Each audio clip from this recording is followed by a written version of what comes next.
Καλησπέρα σας. Μάλλον όχι, δεν ακούγουμε.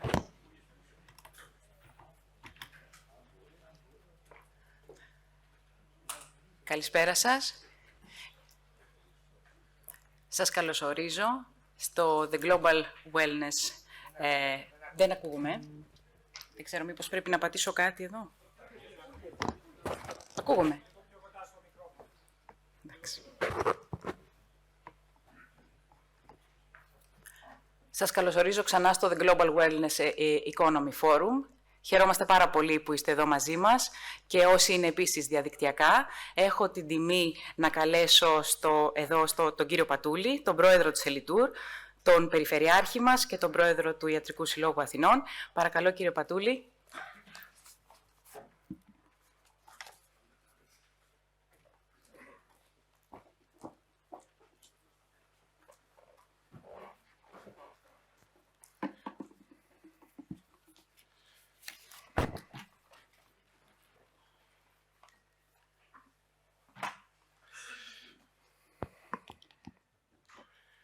Αγαπητοί φίλοι, εκλεκτοί προσκεκλημένοι, κυρίες και κύριοι, καλημέρα σας από την Αττική και αναφέρομαι προφανώς και σε εκείνους που ήρθαν από τα άλλα σημεία της χώρας, αλλά κυρίως στους διαδικτυακούς φίλους μας από πολλά σημεία και της Ευρώπης και της Ελλάδος.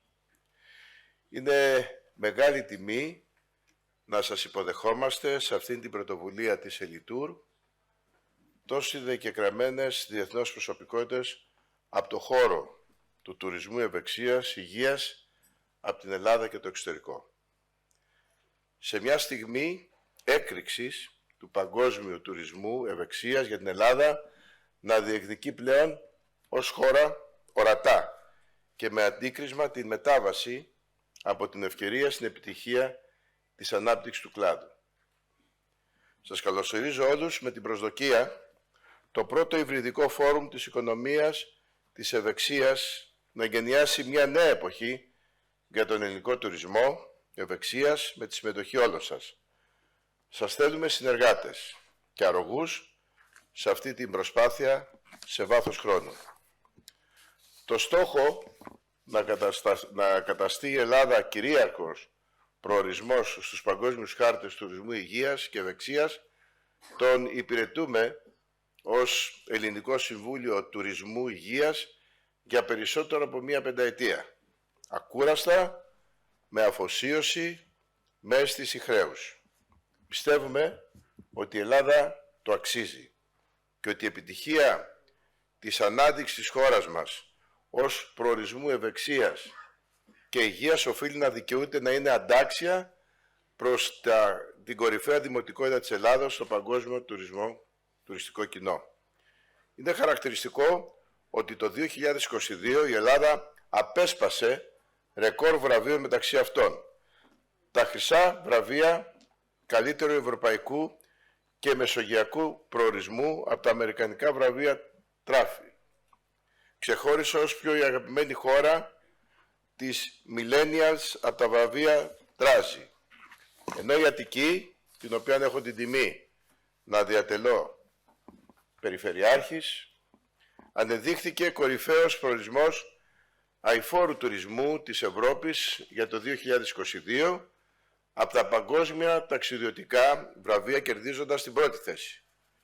Και εντάχθηκε παράλληλα στο δίκτυο περιφερειών της Ευρώπης για την υγεία του Παγκόσμιου Οργανισμού Υγείας, με στόχο να μετεξελιχθεί υπό την αιγίδα του Παγκόσμιου Οργανισμού σε κορυφαία μητρόπολη υγείας και ευεξίας του κόσμου. Με αρκετούς από τους εκλεκτούς ομιλητές που μας τιμούν με τη συμμετοχή τους στη σημερινή εκδήλωση έχουμε συμπορευτεί, αλλά και συγχρόνως μοιραστεί το όραμα και τις προσπάθειές μας.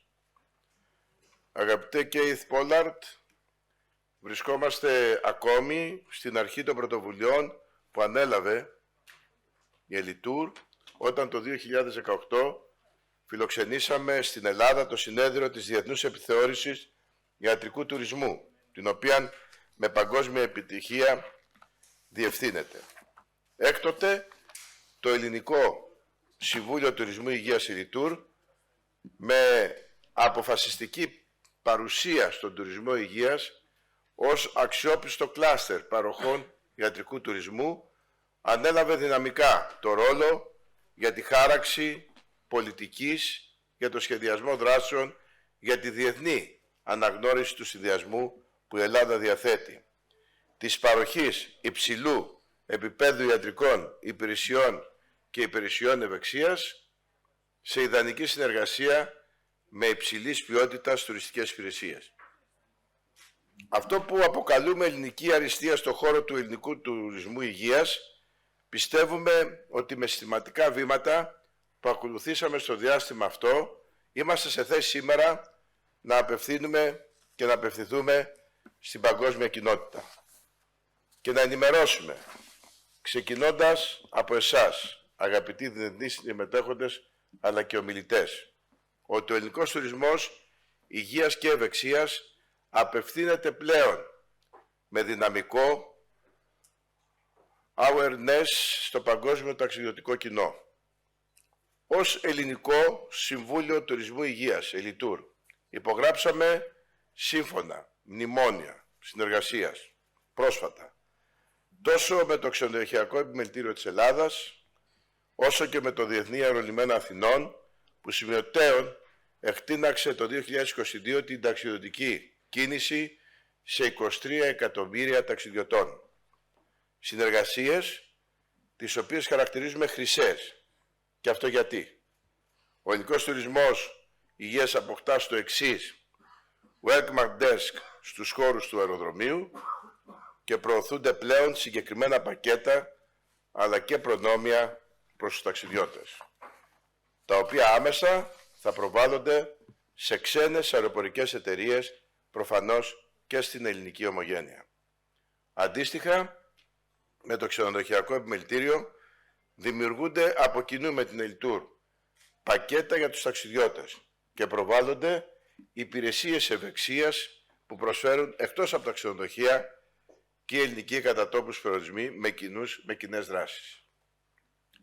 Ταυτόχρονα φροντίζουμε με επιμέλεια να προσαρμόζουμε την στρατηγική μας στις παγκόσμιες τάσεις του τουρισμού ευεξίας, τις οποίες παρακολουθούμε προσεκτικά. Προσωπικά δε, ως Περιφερειάρχης Αττικής, επιτρέψτε μου να αναφέρω ότι ενδιαφέρομαι ιδιαίτερα για μια από τις κυρίαρχες τάσεις που ενημερώνουμε και αναδύεται σήμερα διεθνώς. Και αυτή είναι που για το case Ελλάδα ειδικά έχει μοναδική αξία. Μια και συνδέει το φυσικό και ιστορικό πλεονέκτημα της χώρας μας, τις θερμές πηγές και αρχαίες λουτροπόλεις ως οδηγό των ταξιδιωτών στους προορισμούς ευεξίας. Τα πρώτα σπατ της αρχαιότητος, οι ελληνικές ιαματικές πηγές σήμερα είναι ενεργές και συναντώνται σε όλη την ελληνική επικράτεια. Έτσι είναι πολύ σημαντικό για την Ελλάδα ότι οι διεθνείς κατευθύνσεις για την ανάπτυξη των σύγχρονων λουτροπόλων επικεντρώνονται στη συνεργασία με τις τοπικές κοινότητες και την αξιοποίηση του φυσικού περιβάλλοντος, ώστε να παρέχουν στους προορισμούς ευεξίας την καλύτερη δυνατή ποικιλόμορφη εμπειρία για τους επισκέπτες. Βάσει της Ευρωπαϊκής Ένωσης Ιαματικών Ιστορικών Λουτροπόλεων, η Ελλάδα στο επίπεδο της εξέλιξης του θερμαλισμού κατέχει διεθνή ηγετικό ρόλο, λόγω της ποιότητας αλλά και του εκτεταμένου αριθμού των ιαματικών πηγών σε σχέση με τις υπόλοιπες ευρωπαϊκές χώρες. Και έχει εξάψει το ενδιαφέρον μας με το ότι εστιάζοντας στη μετά-COVID εποχή, τα διεθνή δίκτυα ζητούν τη συνδρομή των επιστημόνων για την αξιοποίηση των ιαματικών πηγών ως καθοριστικό τομέα για την επιβίωση του ανθρώπου και το χτίσιμο καλύτερης υγείας του κόσμου. Παράλληλα, το θεσμικό κεφάλαιο, οι ομάδες εύπορων οικογενειών αλλά και οι διεθνείς επενδυτές ενδιαφέρονται ολοένα και περισσότερο για τις ιαματικές πηγές, ειδικά δε στην αγορά ξενοδοχειακών ακινήτων με ιαματικά νερά, όπως διαπιστώθηκε από τα διεθνή παρατηρητήρια του 2022. Οι αναγνωρισμένες ιαματικές πηγές στην Ελλάδα είναι σήμερα 48, αλλά υπάρχουν άλλες 700. Υποαξιοποίηση διάσπαρτες σε όλο το ευλογημένο τόπο που λέγεται Ελλάδα. Και πράττουμε πολλά προς αυτή την κατεύθυνση, με τη συνδρομή της Ελιτούρ, αλλά και από την πλευρά μας ως Περιφέρεια Αττικής. Έχουμε καταστήσει την Ελιτούρ με την υπογραφή μνημονίου με την Enterprise Greece ως εθνικό διαμεσολαβητή εταίρο για τη δικτύωση των ελληνικών και ξένων φορέων που επιθυμούν να συστρατευτούν σε κοινές επιχειρησιακές δράσεις μέσα από τα κανάλια δικτύωσης της Enterprise Greece. Ενώ προχωράμε με σταθερά βήματα στη συντονισμένη κινητοποίηση περιφερειών και δήμων για την οργάνωση στο αυτοδιοικητικό επίπεδο του ιαματικού τουρισμού, του τουρισμού ευεξίας και του τουρισμού υγείας, στο πλαίσιο των προγραμμάτων που αναπτύσσουμε για τους φορείς διαχείρισης τουριστικών προορισμών, το DayMo. Γνωρίζουμε όμως ότι έχουμε δρόμο ακόμα να διανύσουμε, γι' αυτό καλούμε πλέον σε διεθνές επίπεδο τη συμβολή των τεχνοκρατών και των ειδικών τουρισμού υγείας και ευεξίας. Και έχουμε σύμμαχό μας σε αυτή την προσπάθεια το Ελληνικό Υπουργείο Τουρισμού και τον παγκοσμίως διακεκριμένο Ελληνικό Οργανισμό Τουρισμού και βέβαια την Ευρωπαϊκή Τράπεζα Επενδύσεων, της οποίας τις παρουσιάσεις των κορυφαίων στελεχών αναμένουμε να ακούσουμε με μεγάλο ενδιαφέρον. Ευχαριστούμε την Ευρωπαϊκή Τράπεζα Επενδύσεων, άλλωστε για την πολύτιμη συμβολή της στη σημερινή συνδιοργάνωση με το έμπρακτο ενδιαφέρον για την στήριξη των επιχειρήσεων προς την ανάπτυξη μονάδων τουρισμού ευεξίας. Θα ήθελα κλείνοντας να απευθύνω στις πολύ εκλεκτές ομιλήτριές μας από το Παγκόσμιο Ινστιτούτο Ευεξίας, του οποίου τις εκθέσεις συστηματικά μελετούμε εδώ στην Ελλάδα.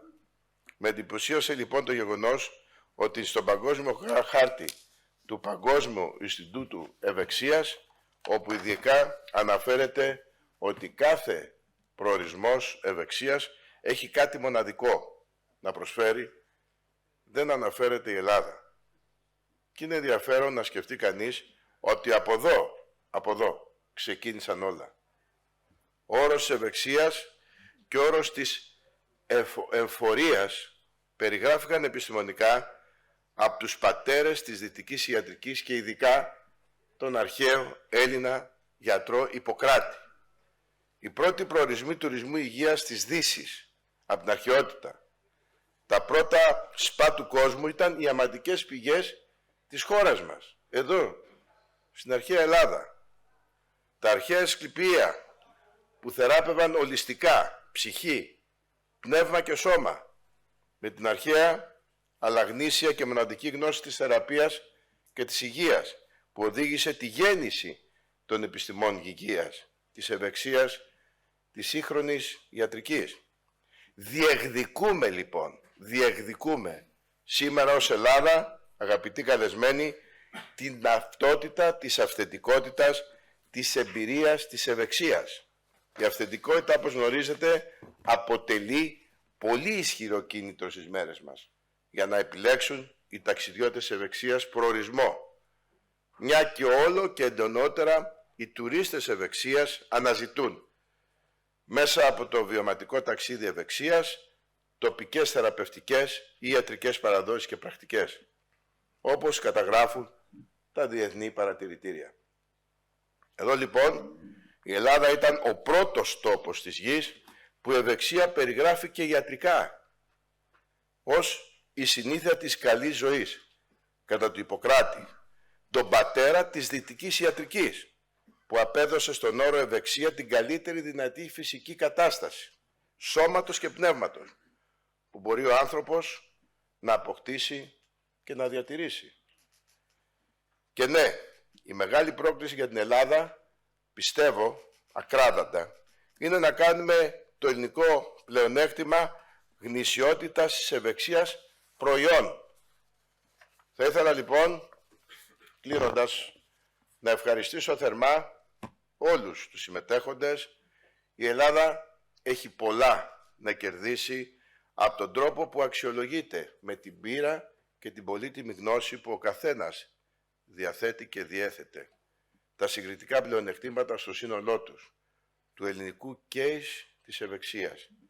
Και με θερμό ενδιαφέρον περιμένουμε όλες τις παρουσιάσεις και νομίζω, κατά την προσωπική μου άποψη, τα ευχάριστα, τα αισιόδοξα είναι μπροστά μας για την Ελλάδα, αλλά και γενικότερα για τον ιατρικό τουρισμό στη χώρα μας. Σας ευχαριστώ πολύ.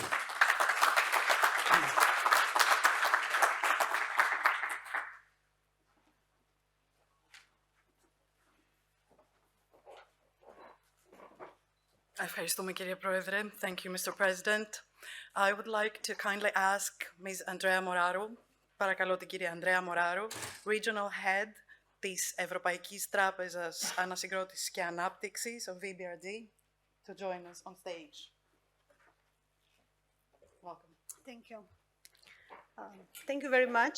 Good afternoon, ladies and gentlemen. I am very happy to welcome you at today's event, which aims to explore the new trends of the medical and wellness tourism sector in Greece, present the competitive advantages of the Greek companies, and highlight the investment opportunities for the development of the hospitality structure that offer health and wellness services in Greece. European Bank for Reconstruction and Development engagement in Greece started in 2015, and in a relatively short period of time, we have invested more than 6.4 billion, supporting more than 100 projects in the Greek economy, primarily in the private sector. We're very proud to have reached this milestone in a very short period of time, and we believe that the bank is very well placed to assist Greece facing important challenges in the years ahead. The bank's priorities in Greece are strengthening the private sector, supporting privatization, developing countries' infrastructure, especially in the green and renewable sectors, and regional integration of the Greek economy. This is the first sectorial event we organized in Greece in 2023 under the Advice for Small Business program.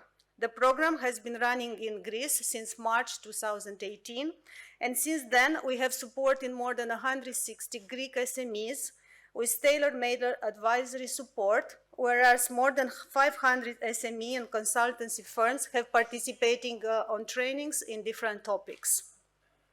The program, and in particular this event, is funded by the Greek government through the Technical Cooperation Fund of Greece, with EBRD, which places significant importance on supporting the SMEs. And I would like to use this opportunity to thank the Greek government for the continuous support to our SME advisory program in the country.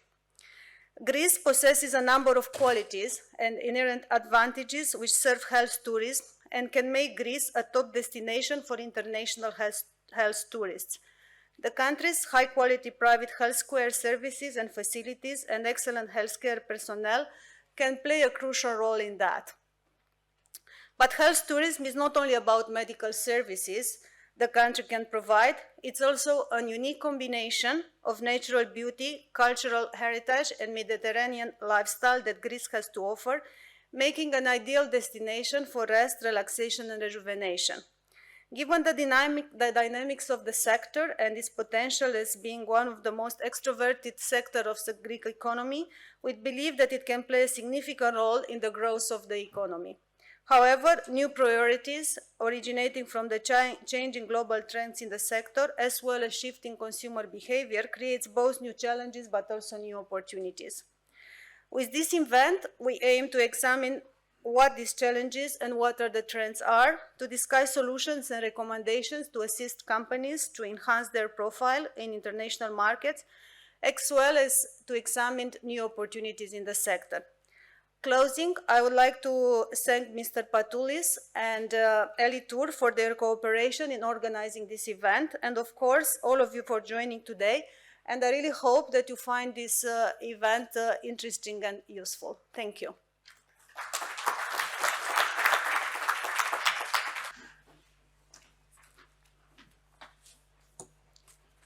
Καλησπέρα σε όλους. Να σας καλωσορίσω και εγώ με τη σειρά μου. Να καλωσορίσω όλους τους συμμετέχοντες και τους ομιλητές και ομιλήτριες που έχουμε από την Ελλάδα και το εξωτερικό.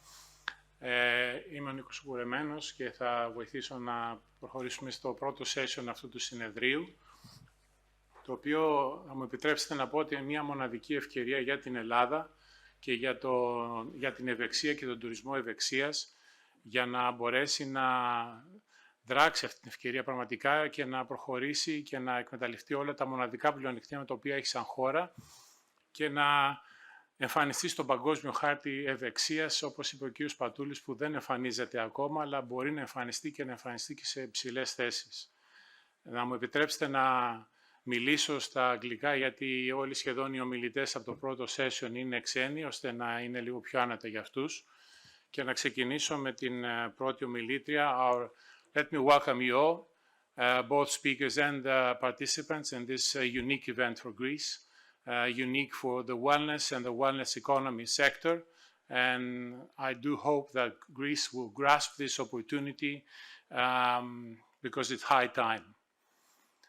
Let me welcome our keynote speaker, Susie Ellis. Susie is the co-founder, chairman, and CEO of the non-profit organization Global Wellness Institute, considered the leading organization and research and educational resource in our industry.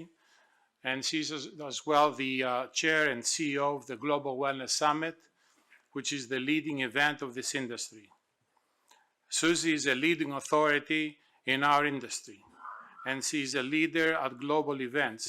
She sits at numerous academic and industry boards, and she has made a great impact on global wellness trends and for identifying and defining the concept of wellness tourism. Her forecasts have been covered in all major media like Reuters, Bloomberg, Associated Press, Wall Street Journal, and New York Times. So without any further ado, I would like to welcome Susie Ellis. Thank you, Susie, for being with us, and you have the floor.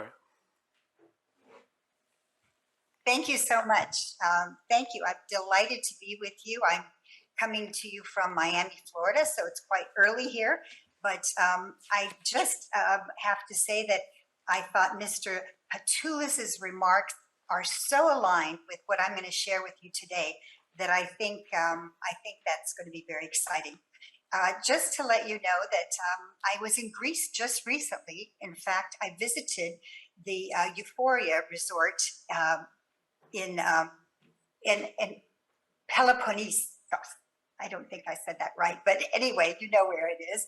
A fabulous spa resort, wellness resort, and I think a very great showpiece for Greece. And I've been to Greece before because my husband is actually, that's where his family is, even though his last name, our last name is Ellis. It originally was Iliopoulos. So I've been to Greece. I love the climate and the fertile olive groves, the hospitality, and especially the gracious and joyful people. So when I was asked to share some of my knowledge and thoughts about wellness tourism for your Global Wellness Economy meeting, I was really very excited about that. And so let me share some things that I've prepared for you. You should know a recent McKinsey study found that 79%, 79, that's a big number, of world consumers now report that wellness is important to them. And every market surveyed reported a big increase in the prioritization of wellness in the last 2 to 3 years. My guess is that you've seen that also. We at the Global Wellness Institute have seen it, especially after COVID. So I think Greece is exactly positioned to take advantage of this momentum. Thank you for the introduction. Yes, I'm with the Global Wellness Institute, and I just want you to know that we have a lot of resources that are available for free online.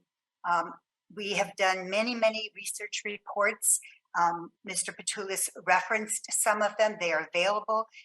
Just go to the globalwellnessinstitute.org website. But there's 3 research reports I wanted to bring your attention to in particular. One is the Global Wellness Tourism Economy, which I think does a very good job in outlining the way forward. The second one is Build Well to Live Well, which is the landmark research on wellness real estate and wellness communities, which I think Greece also has some interesting opportunities in.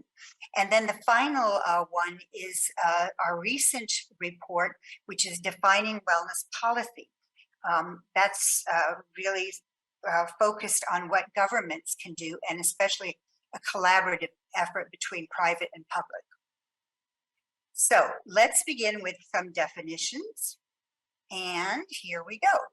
So what is wellness? Wellness is the active pursuit of activities, choices, and lifestyles that lead to a state of holistic health. And you can see here, and I'm sure we're all in agreement, there's many aspects: physical, mental, environmental, spiritual, etc., of wellness. And just so you know, I mean, the wellness movement, which has been around for a while now, actually not, when you think about it, 10 to 15 years ago, you may not have heard the term wellness used a lot, but now it is everywhere. And that has brought some benefits to the world, to mainstreaming traditional modalities for prevention, the term self-care, destigmatizing mental health, moving from sick care to prevention. So there's been great advantages globally. Now, this is a slide that you may have seen before. This is something we're very well known for at the Global Wellness Institute, because we've put a framework around the wellness ecosystem. And I just want to point out each sector, because Greece has an opportunity in every single one of them. And starting with the largest one, beauty, personal care and beauty, physical activity, healthy eating, nutrition, and weight loss. Let me just say right from the beginning, the Mediterranean diet, that is an opportunity for Greece to come out and say, we can own this. This is us. Wellness tourism, you can see here, is a $436 billion economy. And that was much larger before COVID, and it's going to accelerate again very quickly.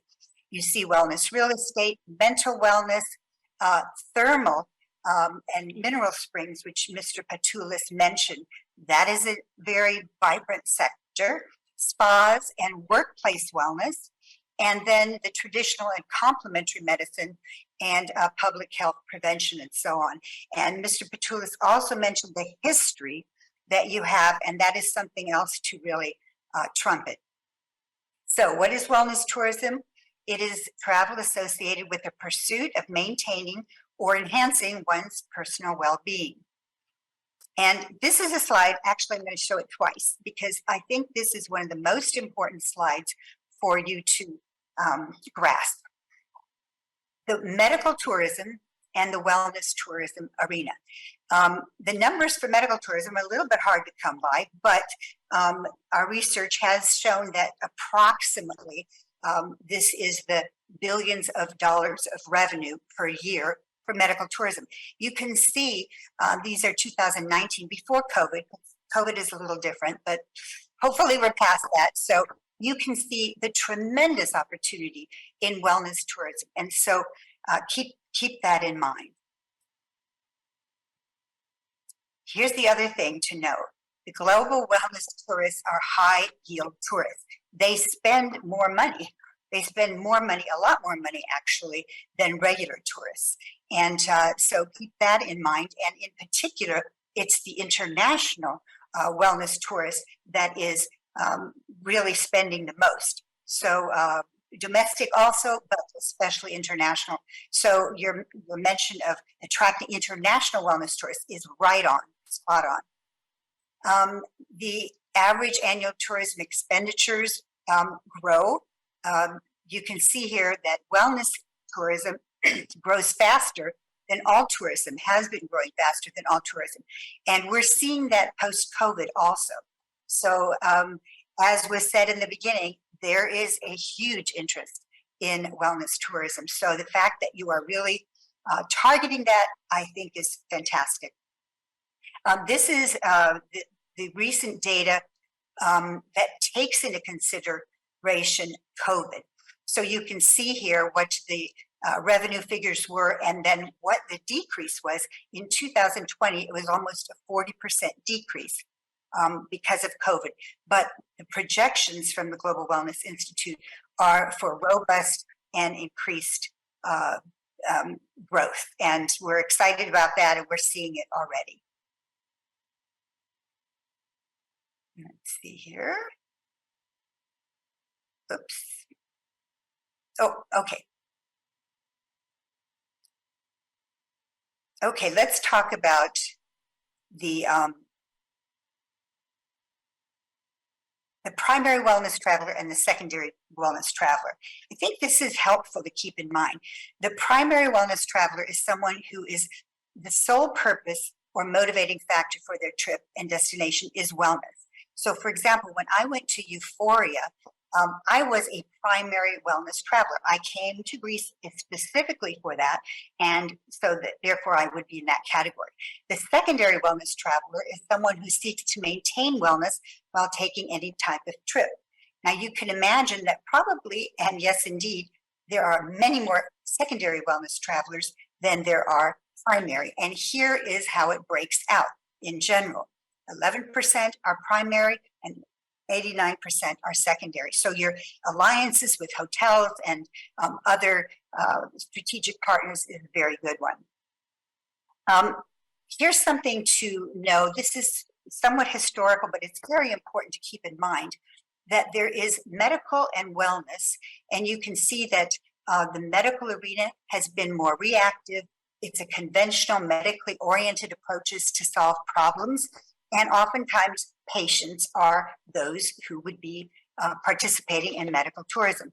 Wellness, on the other hand, is more preventative. It's more of an integrated wellness-oriented approach to improve the quality of life, and it's more proactive. So keep that in mind as we go forward. Now, this is the World Tourism Organization and the European Travel Commission in 2018 wanted to help organize this idea of health and wellness tourism. And so this is what they put forward. They are using the term health tourism as an umbrella term encompassing both wellness tourism and medical tourism. And under medical tourism, they talk about the use of evidence-based medical healing resources and services, both invasive and non-invasive. And they talk about diagnosis, treatment, cure, prevention, and rehabilitation. On the other hand, wellness tourism is more to improve and balance the main domains of human life, to engage in preventative, proactive, lifestyle enhancing activities. And so you have fitness, healthy eating, pampering, the things that we saw on that very large, what we call the bubble chart. By the way, on that chart, I didn't mention that the full revenue per year globally for wellness is 4.4 trillion, which is a huge number. And that number has gotten a lot of attention in the media and globally. And it's partly also why people are very involved. So keep this in mind about health tourism, medical tourism, wellness tourism. When you look at this slide, it makes a lot of sense. It's very, very clear. But in reality, and I've already heard it this morning, a lot of times people use the term health tourism to really mean medical tourism. And that's because there's a history of that, especially in Europe, because health tourism did have a lot to do with thermal, and thermal had doctors. So there is some confusion, and but keep this in mind. The consumer is not confused. The consumer knows very well if they're going for a medical procedure or if they're going for wellness. So that's something helpful. And once again, just as a reminder, the medical tourism is much smaller than the wellness tourism. Now, this is an interesting chart, and this might be what Mr. Patoulis was referring to. Every destination has something unique to offer. And this is a chart that shows, for example, in Japan, there's onsens. In India, there's Ayurvedic retreats and meditation. Morocco has hammams. There's Turkish baths. There's in Mexico, there's the Temescal. And he is correct that there isn't anything that identifies Greece, and that you can make happen, I think, fairly easily. And we'll be happy to help you with that, because I think you have some unique opportunities. And as already mentioned, the history, thermalism, the authenticity. And so let's change this chart and add Greece with its unique offering. Because we have been hearing from a lot of governments lately that they want to develop their wellness tourism, we have added something to our Global Wellness Institute website called the Geography of Wellness. And so I invite you to take a look at that. I think this is something Greece should be part of. And that's where you'll see, for example, here's Brazil that has had a chance to make itself more visible for its unique assets. And one of the things, and also Indonesia is part of that program, one of the parts of it is that we contribute the wellness economy numbers for your country, which we have. They're not in our general Wellness Institute reports because it would just be too many figures, but we do have them for Greece and would be happy to talk with you about how we can share them with you. As I mentioned, Defining Wellness Policy is our latest report because you are talking about government and private working together. I think this would be something good to also study and look at. In particular, one thing that's new in this report, where we've talked about wellness policy and health policy, now there's also the discussion about happiness and well-being policy, because that is in the zeitgeist also. And you'll see how that's an opportunity. This is the first time that a research report has looked at the wellness economy and some of the other categories. And you can see the very positive correlation here between the wellness economy and happiness and the wellness economy and life expectancy. So in other words, countries that are spending more on wellness for their citizens in all of those bubbles, workplace wellness, wellness tourism, and so on, do have these results, and that's very encouraging. Okay, this is what I thought were some exciting opportunities for Greece in wellness tourism. I look at Greece as having this fabulous history, as you know, the birthplace of democracy, the archaeological sites, you have UNESCO heritage sites, your Mediterranean climate, Greek mythology, which, by the way, Euphoria is using very successfully to communicate to their guests. There's religious festivals, your museums, beaches, and fertile valleys. Now, on the right side, here are some things that I think you could really, really use as springboards for being well-known globally. Clearly, you have high tourism numbers already. In fact, you've been on a list of, over tourism for some areas. So you already have a natural influx of tourism. So now you can take those tourists, have them do more wellness activities, spending more money, and also help these tourists go to other places, not just the places that are already popular. Mediterranean diet. This is something I would say you might want to look at. You could own the Mediterranean diet. It is known, at least in the US, and there's lots of diets and so on around the world, but the Mediterranean diet continues to get very high marks from the medical arena. And, people don't necessarily know what it is. And so the idea of coming to Greece and, really learning about it, experiencing it, I do think that is an identity that, quite frankly, I don't think any other country could really put, that stamp on their country. So that might be something to look at. Eudaimonia, interesting that Mr. Pitoulis mentioned that. Eudaimonia, that is becoming more well-known because of the happiness research. And that is something I really, correlate with Greece. Hippocrates, exactly right. You own Hippocrates. And so educating the world about that. And as said, your history, you can, the wellness concept, and actually really the medical and wellness together really is the Greek product.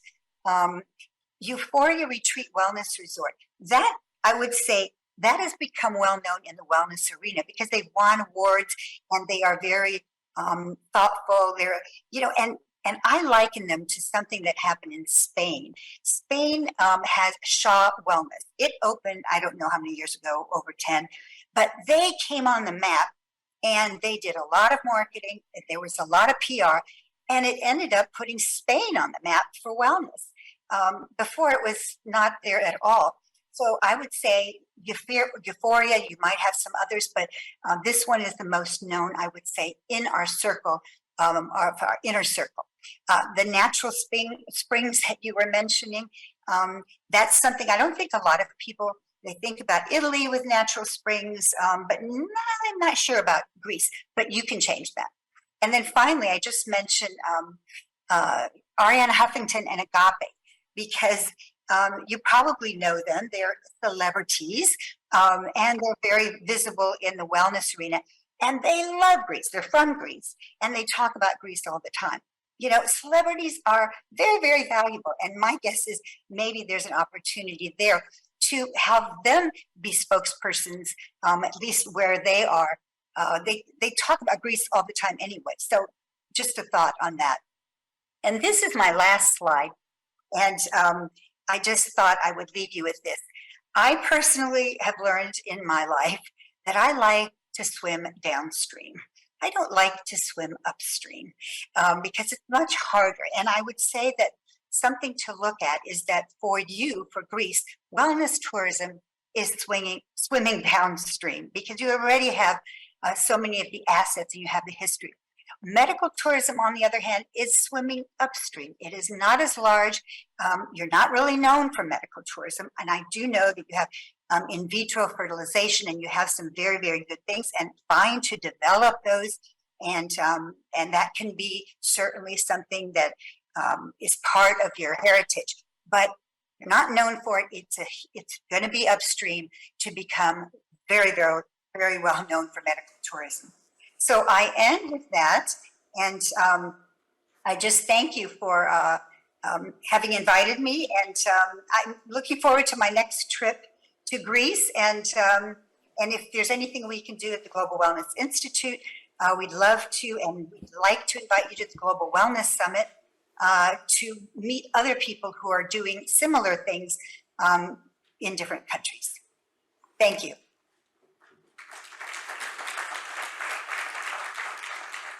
Thank you, Susie. We really appreciate you taking the time to speak at the convention. I know it's very early where you are, so yeah, it's even more that we do appreciate that.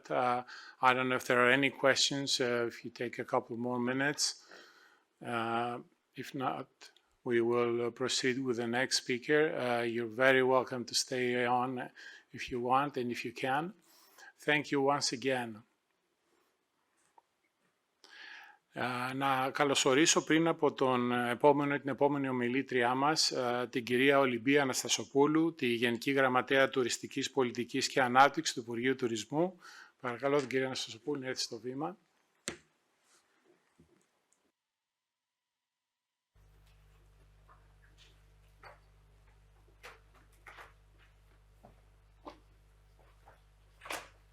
Okay, we're all set. Λίγο να μετακινήσουμε το λάπτοπ εδώ. Να το κλείσω. Ναι. Καλησπέρα. Good afternoon. Is Miss Ellis with us or did she leave? Because I would like to thank her as well and to let all of you know that in Greece, in the Greek Ministry of Tourism, we believe that Greece is absolutely strategically located as far as the global wellness economy is concerned. So I have prepared a speech that would be lengthier, but now we'll cut it short in order to focus on the state aspect. And I will turn to Greek. Αξιότιμες κυρίες, αξιότιμοι κύριοι, τα τελευταία χρόνια στη χώρα μας αναπτύσσονται διάφορες εναλλακτικές μορφές τουρισμού, όπως γαστρονομικός, συνεδριακός, αθλητικός, θρησκευτικός. Από όλες αυτές τις μορφές ειδικού τουρισμού, ο τουρισμός υγείας παρουσιάζει εξαιρετικές προοπτικές. Και αυτό γιατί διαθέτει δυνατότητα ανάπτυξης σε όλη τη διάρκεια του χρόνου, συμβάλλοντας στην επιμήκυνση της τουριστικής περίοδου, ενώ παράλληλα συνεπάγεται επενδύσεις σε νέους τομείς, εμπλουτισμό του επίπεδου των προσφερόμενων υπηρεσιών και βεβαίως ποιοτική βελτίωση του εγχώριου τουριστικού προϊόντος. Όπως γνωρίζετε, ο τουρισμός υγείας αφορά την πρόληψη, τη διατήρηση, τη θεραπεία, την ανάρρωση και την αποκατάσταση της υγείας με σύγχρονες ιατρικές ή φυσικές μεθόδους. Περιλαμβάνει τον ιατρικό τουρισμό, τον παραδοσιακό ιαματικό τουρισμό ή θερμαλισμό και βεβαίως τον τουρισμό ευεξίας.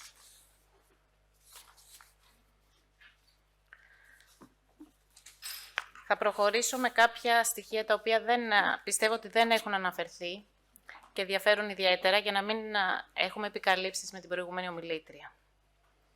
Σύμφωνα λοιπόν με μελέτη για την ανάπτυξη του ιατρικού τουρισμού στη χώρα μας, που πραγματοποίησε το Ινστιτούτο Κοινωνικής και Προληπτικής Ιατρικής με την υποστήριξη του Ξενοδοχειακού Επιμελητηρίου Ελλάδος, η χώρα μας διαθέτει σημαντικά συγκριτικά πλεονεκτήματα για την ανάπτυξη υπηρεσιών ιατρικού τουρισμού.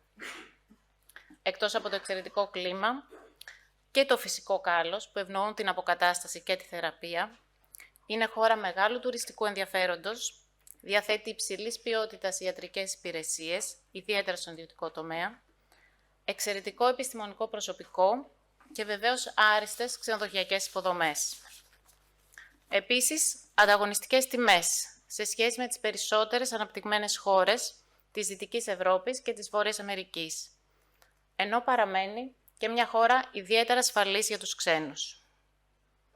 Σύμφωνα με την ίδια μελέτη, η Ελλάδα θα μπορούσε να προσελκύσει κάθε χρόνο περισσότερους από 100.000 ασθενείς ταξιδιώτες με έσοδα άνω των 400 εκατομμυρίων ευρώ ετησίως.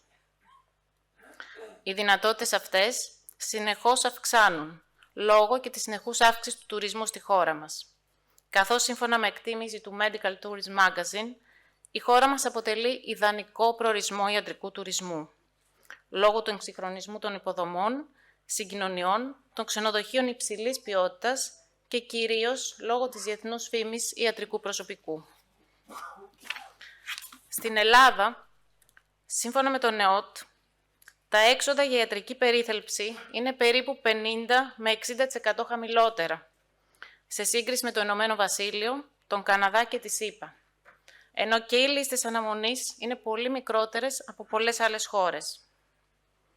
Υπάρχουν δε συγκεκριμένες κατηγορίες ιατρικών υπηρεσιών που παρουσιάζουν συγκριτικά πλεονεκτήματα έναντι άλλων ανταγωνιστικών χωρών και συγκεκριμένα οφθαλμολογία, αποκατάσταση αποθεραπεία, πλαστική χειρουργική, αιμοκάθαρση, εξωσωματική γονιμοποίηση, οδοντιατρική και άλλα. Ένας ρεαλιστικός στόχος, λοιπόν, για την πολιτεία είναι να αυξηθεί κατά 100.000 ο αριθμός των τουριστών που επισκέπτονται τη χώρα για ιατρικές επεμβάσεις ή θεραπείες. Με βάση τους πολλαπλασιαστές δε, που εκτιμά το Κέντρο Προγραμματισμού και Οικονομικών Ερευνών, η επίδραση στο ΑΕΠ, είναι αυτό που μας ενδιαφέρει, θα είναι αύξηση 1,5 δις περίπου.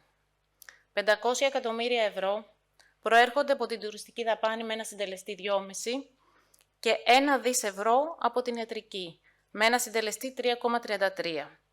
Ενώ στην απασχόληση, η θετική επίδραση θα είναι περισσότερες από 20.000 θέσεις εργασίας. Αγαπητές φίλες, αγαπητοί φίλοι, η πανδημία έχει αλλάξει σημαντικά τις προτεραιότητες και τα δεδομένα της στάσης στον παγκόσμιο τουρισμό. Με το 2022 να υποδέχεται τη μεταστροφή των τουριστών προς ένα πιο βιώσιμο και υπεύθυνο τουρισμό. Πλέον εστιάζουμε σε επιλογές φιλικές προς το περιβάλλον, σε προγράμματα υγείας και ευεξίας, γεγονός που καταδεικνύεται από την αύξηση της ζήτησης για ταξίδια υγιεινής και ευεξίας. Η εξάπλωση της πανδημίας του COVID-19 και ο ψυχοκοινωνικός της αντίκτυπος στον πληθυσμό συνέβαλαν στον επαναπροσδιορισμό των προτεραιοτήτων των τουριστών, που πλέον θέτουν την υγεία και την ασφάλεια ως προτεραιότητα και γίνονται πιο ευαισθητοποιημένοι σε θέματα βιωσιμότητας. Οι ταξιδιώτες ειδικότερα ευεξίας ξοδεύουν περισσότερο αναταξίδι από τον μέσο τουρίστα. Αυτό ισχύει τόσο για τους εγχώριους, όσο και για τους διεθνείς ταξιδιώτες. Εδώ. Ευχαριστώ πολύ. Επανέρχομαι. Οι τουριστές ευεξίας, οι ταξιδιώτες ευεξίας, λοιπόν, ξοδεύουν περισσότερα ένα ταξίδι από τον μέσο τουρίστα. Αυτό ισχύει τόσο για τους εγχώριους, όσο και για τους διεθνείς ταξιδιώτες, ακόμη και κατά τη διάρκεια της πανδημίας. Το 2020, οι διεθνείς τουρίστες ευεξίας ξόδεψαν κατά μέσο όρο $1.600 ένα ταξίδι, 35% περισσότερο από τον τυπικό διεθνή τουρίστα. Ενώ και για τους εγχώριους τουρίστες ευεξίας, ακόμη υψηλότεροι, στα $619 ένα ταξίδι, 177% περισσότερο από τον τυπικό εγχώριο τουρίστα. Αντιλαμβάνεστε λοιπόν τις ευκαιρίες που προβάλλονται για την ελληνική πολιτεία, για τον τουρισμό στη χώρα μας. Οι αγορές στόχοι για τον τουρισμό ευεξίας στην Ελλάδα μπορούν να περιλάβουν ώριμες αγορές, όπως Αμερική, ΗΠΑ, Καναδάς και Ευρώπη, συνδυαστικά και με άλλες ειδικές μορφές τουρισμού, με εξατομικευμένα πακέτα αναγορά στόχο. Αναδυόμενες αγορές, Κίνα, Ινδία, Νότια Κορέα, που έχουν συνυφασμένες με τη φιλοσοφία τους την αυτοφροντίδα και την ευεξία σώματος και πνεύματος. Και βεβαίως αγορές της Ανατολικής Ευρώπης, στις οποίες είναι ιδιαιτέρως προσφυλής η ευεξία. Στο Υπουργείο Τουρισμού, παρακολουθώντας τις διεθνείς εξελίξεις και τις τάσεις του τουριστικού οικοσυστήματος, θεωρούμε ότι είναι πιθανή η αύξηση του μεριδίου αγοράς τουρισμού ευεξίας της χώρας μας μέσα από συγκεκριμένες ενέργειες marketing και προβολής της Ελλάδας στη διεθνή αγορά. Πιστεύουμε ότι είναι σημαντική η συσχέτιση της γαστρονομίας με τον τουρισμό ευεξίας, με τη χρήση π.χ. τροφίμων, ποτών κλπ. Ως πρώτες ύλες ή καλλιτικές ουσίες για περιποίηση, στο πλαίσιο παροχής υπηρεσιών ευεξίας. Αντιλαμβανόμαστε επίσης ότι η ένταξη των πηγών σε ένα πλέγμα ποικίλων εγκαταστάσεων που να συνδυάζουν και άλλες δραστηριότητες, όπως αθλητισμός για όλες τις ηλικίες, πολιτιστικά, εγκαταστάσεις αναψυχής για νέους και παιδιά, μπορεί ακριβώς να οδηγήσει στην ανάδειξη των ιαματικών πηγών σε παραθεριστικά κέντρα τουρισμού μακράς παραμονής όλων των ηλικιών. Όπως δήλωσε και πρόσφατα ο Υπουργός Τουρισμού, ο Βασίλης Κικίλιας, επενδύουμε πολύ στον θεματικό τουρισμό, ο οποίος θα μας φέρει επισκέπτες υψηλού εισοδήματος και ταξιδιωτικές ροές καθ' όλη τη διάρκεια του έτους. Σε αυτό το πλαίσιο, όπως γνωρίζετε, ετοιμάζουμε και νομοσχέδιο για τον ιατρικό τουρισμό. Πρόκειται για μια πολύ σημαντική νομοθετική παρέμβαση, η οποία θα καθορίζει αφενός το πλαίσιο ανάπτυξης και λειτουργίας του τουρισμού υγείας και ευεξίας και αφετέρου τους όρους οργάνωσης και λειτουργίας των φορέων του δημοσίου και ιδιωτικού τομέα που θα παρέχουν τις υπηρεσίες αυτές. Χαίρομαι λοιπόν ιδιαίτερα για την πρωτοβουλία του Ελληνικού Συμβουλίου Τουρισμού Υγείας να διοργανώσει αυτό το Διεθνές Φόρουμ. Ευχαριστώ ιδιαίτερα τον κύριο Πατούλη για την πρόσκληση και εύχομαι καλή επιτυχία στη συνέχεια των εργασιών σας. Ευχαριστώ πάρα πολύ. Ευχαριστούμε πολύ την κυρία Αναστασοπούλου. Και να προχωρήσουμε στους επόμενους ομιλητές μας. Έχουμε μια μικρή αλλαγή. Θα μιλήσει πρώτα ο κύριος Keith Pollard, γιατί η κυρία Άννα ήταν μεταξύ ταξιδιών. Οπότε της δίνουμε λίγα λεπτά για να προλάβει να είναι στο χώρο της. So we will continue with Mr. Keith Pollard first, and then with Anna Bjurstam, who was back from a trip. So Keith is the editor-in-chief of the International Medical Travel Journal, and he's a healthcare consultant for Lang Buisson. He's an expert in private healthcare and medical tourism. And with this, I would like to thank Keith Pollard for accepting the invitation and for being here with us. Keith, the floor is yours. Thank you. And good morning from London, England, where it is a very, very cold, one of the coldest days of the year, and I know where I'd rather be, probably in Greece. Let me explain what business I'm in. I believe I'm in the business of building credibility and minimizing the hype, and we've been doing this within our business for more than 20 years, particularly around the area of medical travel, medical tourism, health tourism, and we do this through our journal, International Medical Travel Journal, the reports we publish on the market, our events and conferences and online forums, and of course through providing advice to providers.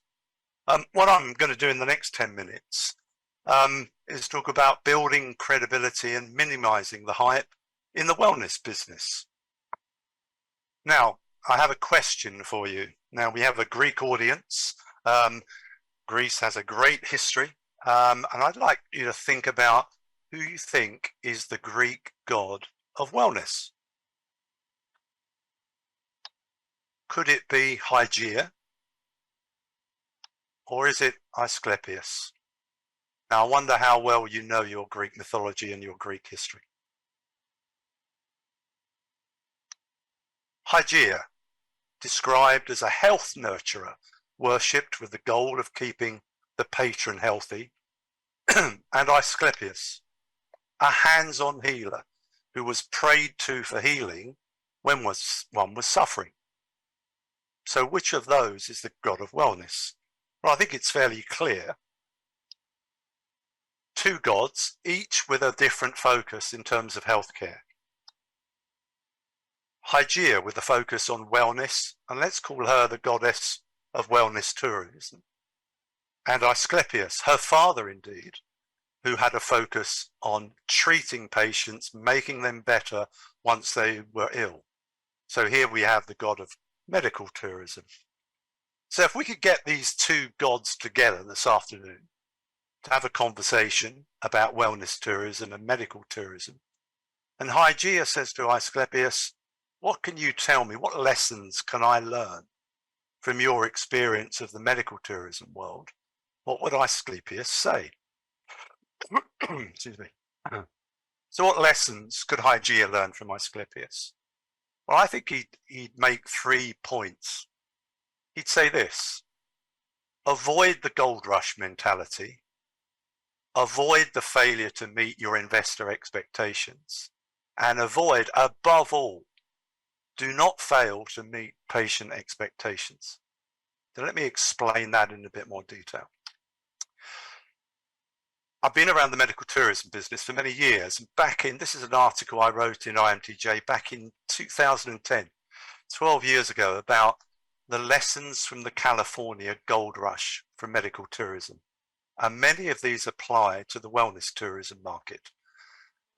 In essence, in the California gold rush, the people who really made the money were not the miners, not the people going out looking for gold. They were all the people around that industry who sold the shovels to miners, who sold them the kit, who tried to tell them how to find gold, where the gold was. And that was true of medical tourism. And around this kind of supposed boom and the numbers that were being quoted about the growth of medical tourism and the figures that were out there, lots of people made money, but not actually the people who were running the services for patients. And there are certainly parallels there with what exists around the global wellness business and the wellness tourism business at the moment. This issue about failing to meet investor expectations, if people believe in the growth of a market, money pours in and people start to build and develop things. And here's a couple of examples of what happened in medical tourism. Here's a massive hospital that was built by a company called Healthcare International up in Scotland many years ago on the back of what it thought was going to be a medical tourism boom. And then here was a hospital that was going to attract a multitude of patients from the Gulf countries. Needless to say, it failed, and it is now a National Health Service hospital. And here's another one in another part of the world, is Health City Cayman Islands, that was built on the expectation of attracting thousands of medical tourists from the USA. It still exists, it's still there, but it has nowhere near met the expectations of its original investors. And finally, and really importantly, is the failure to meet patient expectations, to deliver what your customers and what your clients expect. And this issue around what happens when things don't quite work out as they expect. And here's a couple of examples. The issue for me is that in the media, in the newspapers and the magazines that people read, medical tourism has a bad image. Here's one example. It's about botched foreign cosmetic surgery for UK patients. And it's not just in Europe. Here's another one about botched surgery happening in South Korea for Chinese tourists, and so on. And some of those issues are beginning to happen in wellness tourism. And we have to ask ourselves the question, will history repeat itself in wellness and wellness tourism? And what can we do to kind of bridge the credibility gap? Now, what we've seen in recent years is a boom in wellness therapies. I think Susie Ellis on a slide earlier on showed a map of the world with all sorts of therapies being offered in all sorts of countries, and there's a few featured here. There's clearly been a boom. There's clearly been a lot of boosterism in terms of how much this market is growing, how big it's going to get, how it is the next really big thing. The issue with that, as has happened previously with medical tourism, is we have a credibility gap.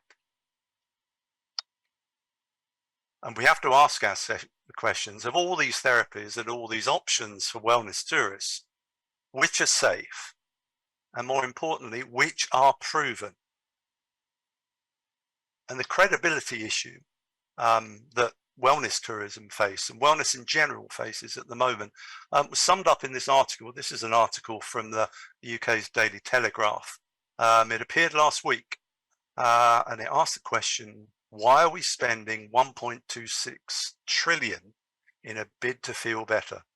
Now there's a number for the wellness industry size. Who knows how big it is? There are a multitude of estimates. Some may be right, some may be very wrong. And here's a few quotes from this article. And this summarizes kind of what the issue is that wellness tourism faces in terms of credibility. The first quote, the wellness con. Why are we spending billions in a bid to feel better? Another one. The benefits of many of these treatments still exist only in the realms of the theoretical. The science, remember that word, the science is vague. And the last thing, the industry is crying out for some kind of regulatory framework. Anyone can share health advice, no matter how ill-qualified or dubious their motives. And this is not just a one-off newspaper article. Part of the problem of wellness, it is not being driven by science. And to some extent, it is being driven by people like this. And it's social media and the influencers who have thrived in social media that have driven some of the credibility issues faced by the wellness business. And here's three examples, and there's lots more. Here, Davinia Taylor on the left of the screen here is a soap opera actress in the UK who talked about biohacking and how that had changed her. Here's from a few years back, a famous wellness warrior from Australia who pursued Gerson therapy to solve her cancer, eschewed traditional medical treatments and died. And again from last week, here's a fitness influencer who is lifting the veil on the toxic world of wellness. So there are some real concerns here. And it's not just influencers, it's famous people. Here's Gwyneth Paltrow, who you will have read about, and her health cures and goop remedies that she's been promoting. And this is an article again from just a week ago in the UK, the head of our NHS slamming this actress for the pushing out dodgy health fads. So there is a real concern. So the question we should ask is whether, if we could get our two gods to work together, could they bridge the credibility gap? And I think the answer may be yes. And I want to talk briefly to finish my presentation about what is probably best described as medical wellness, where you're bringing together the thinking of both these gods and the best of both worlds. Let me give you some examples of where I think those who are ahead of the game in wellness tourism are heading. And I'm going to take three examples. These are not the only examples out there. I don't have any association with them, but they're reasonable examples of what I think the future is of medical wellness. Some of you in the audience will have heard of Viva Maia in Austria. And I've just picked some words from their website. And these are indicative of what I call medical wellness: daily medical supervision, combination of traditional diagnostics and therapy, and modern complementary medicine, medical competence and a holistic approach. And another example here, you may well have heard of Shano and their approach to wellness. Science behind wellness, state-of-the-art diagnostics and cutting-edge medical screening tests, a research-driven approach. And my final example, Pritikin, which is an interesting provider, a longevity provider as it presents itself, which focuses on being physician-led, scientifically proven, publishing 100+ papers in clinical journals to support its approach. So, to finish, what would our gods tell us? I think they would say we need to work together. They would say, don't believe the hype that surrounds the business. Be realistic about the expectations. And if you're thinking of adopting particular therapies within a clinic or a facility or within a spa perhaps, if something sounds too good to be true, it probably is. And I think their final message would be along the lines of medical wellness. Let's work together and let's apply the science to make this a really successful venture. If you'd like to know more about our views on medical travel, health tourism, medical tourism, wellness tourism, please visit imtj.com. Thank you for your time this morning, and I hope to be in Greece in the not too distant future. Thank you.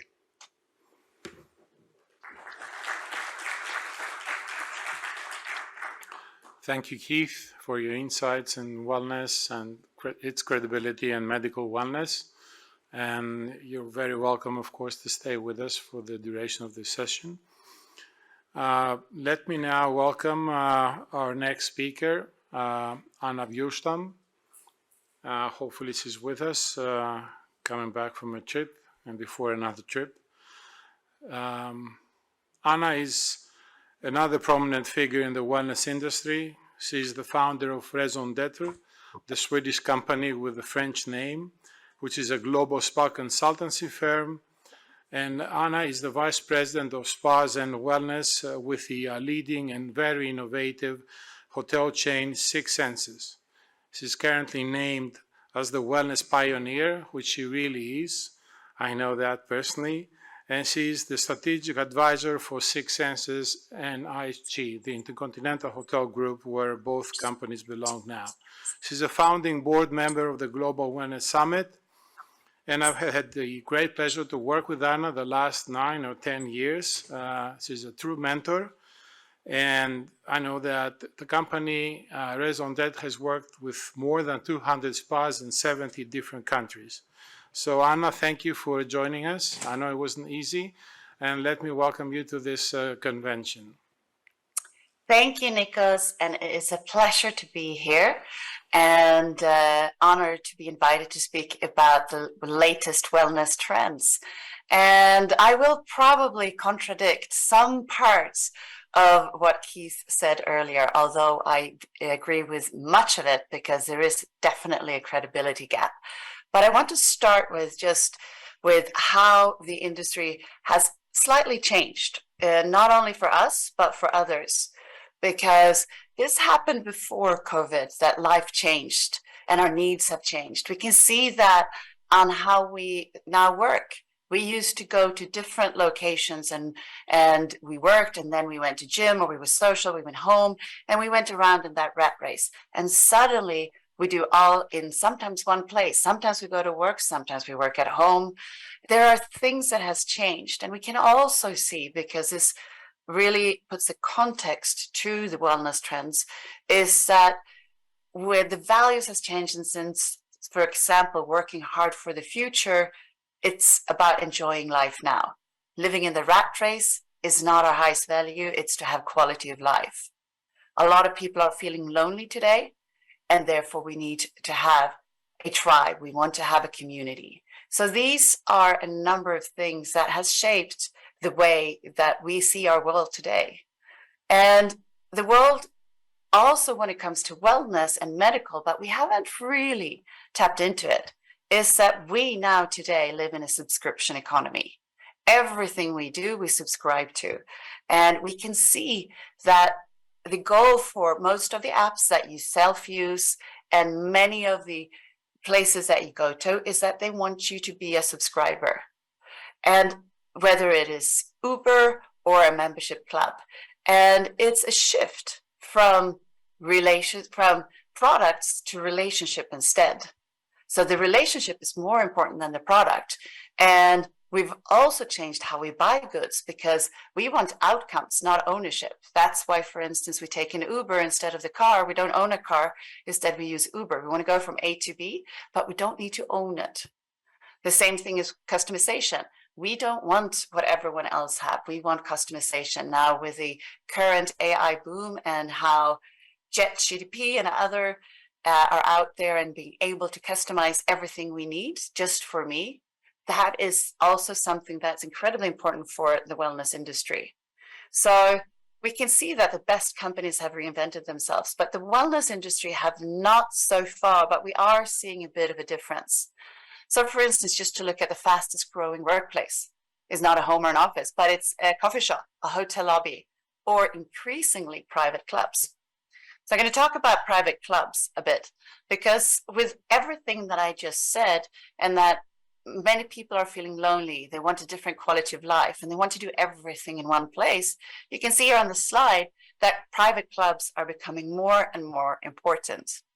These are just some of them. Some of them are old, like Soho House and Core Club, and some of them are very new, like Six Senses Place and Urban Retreat, the Conduit in London.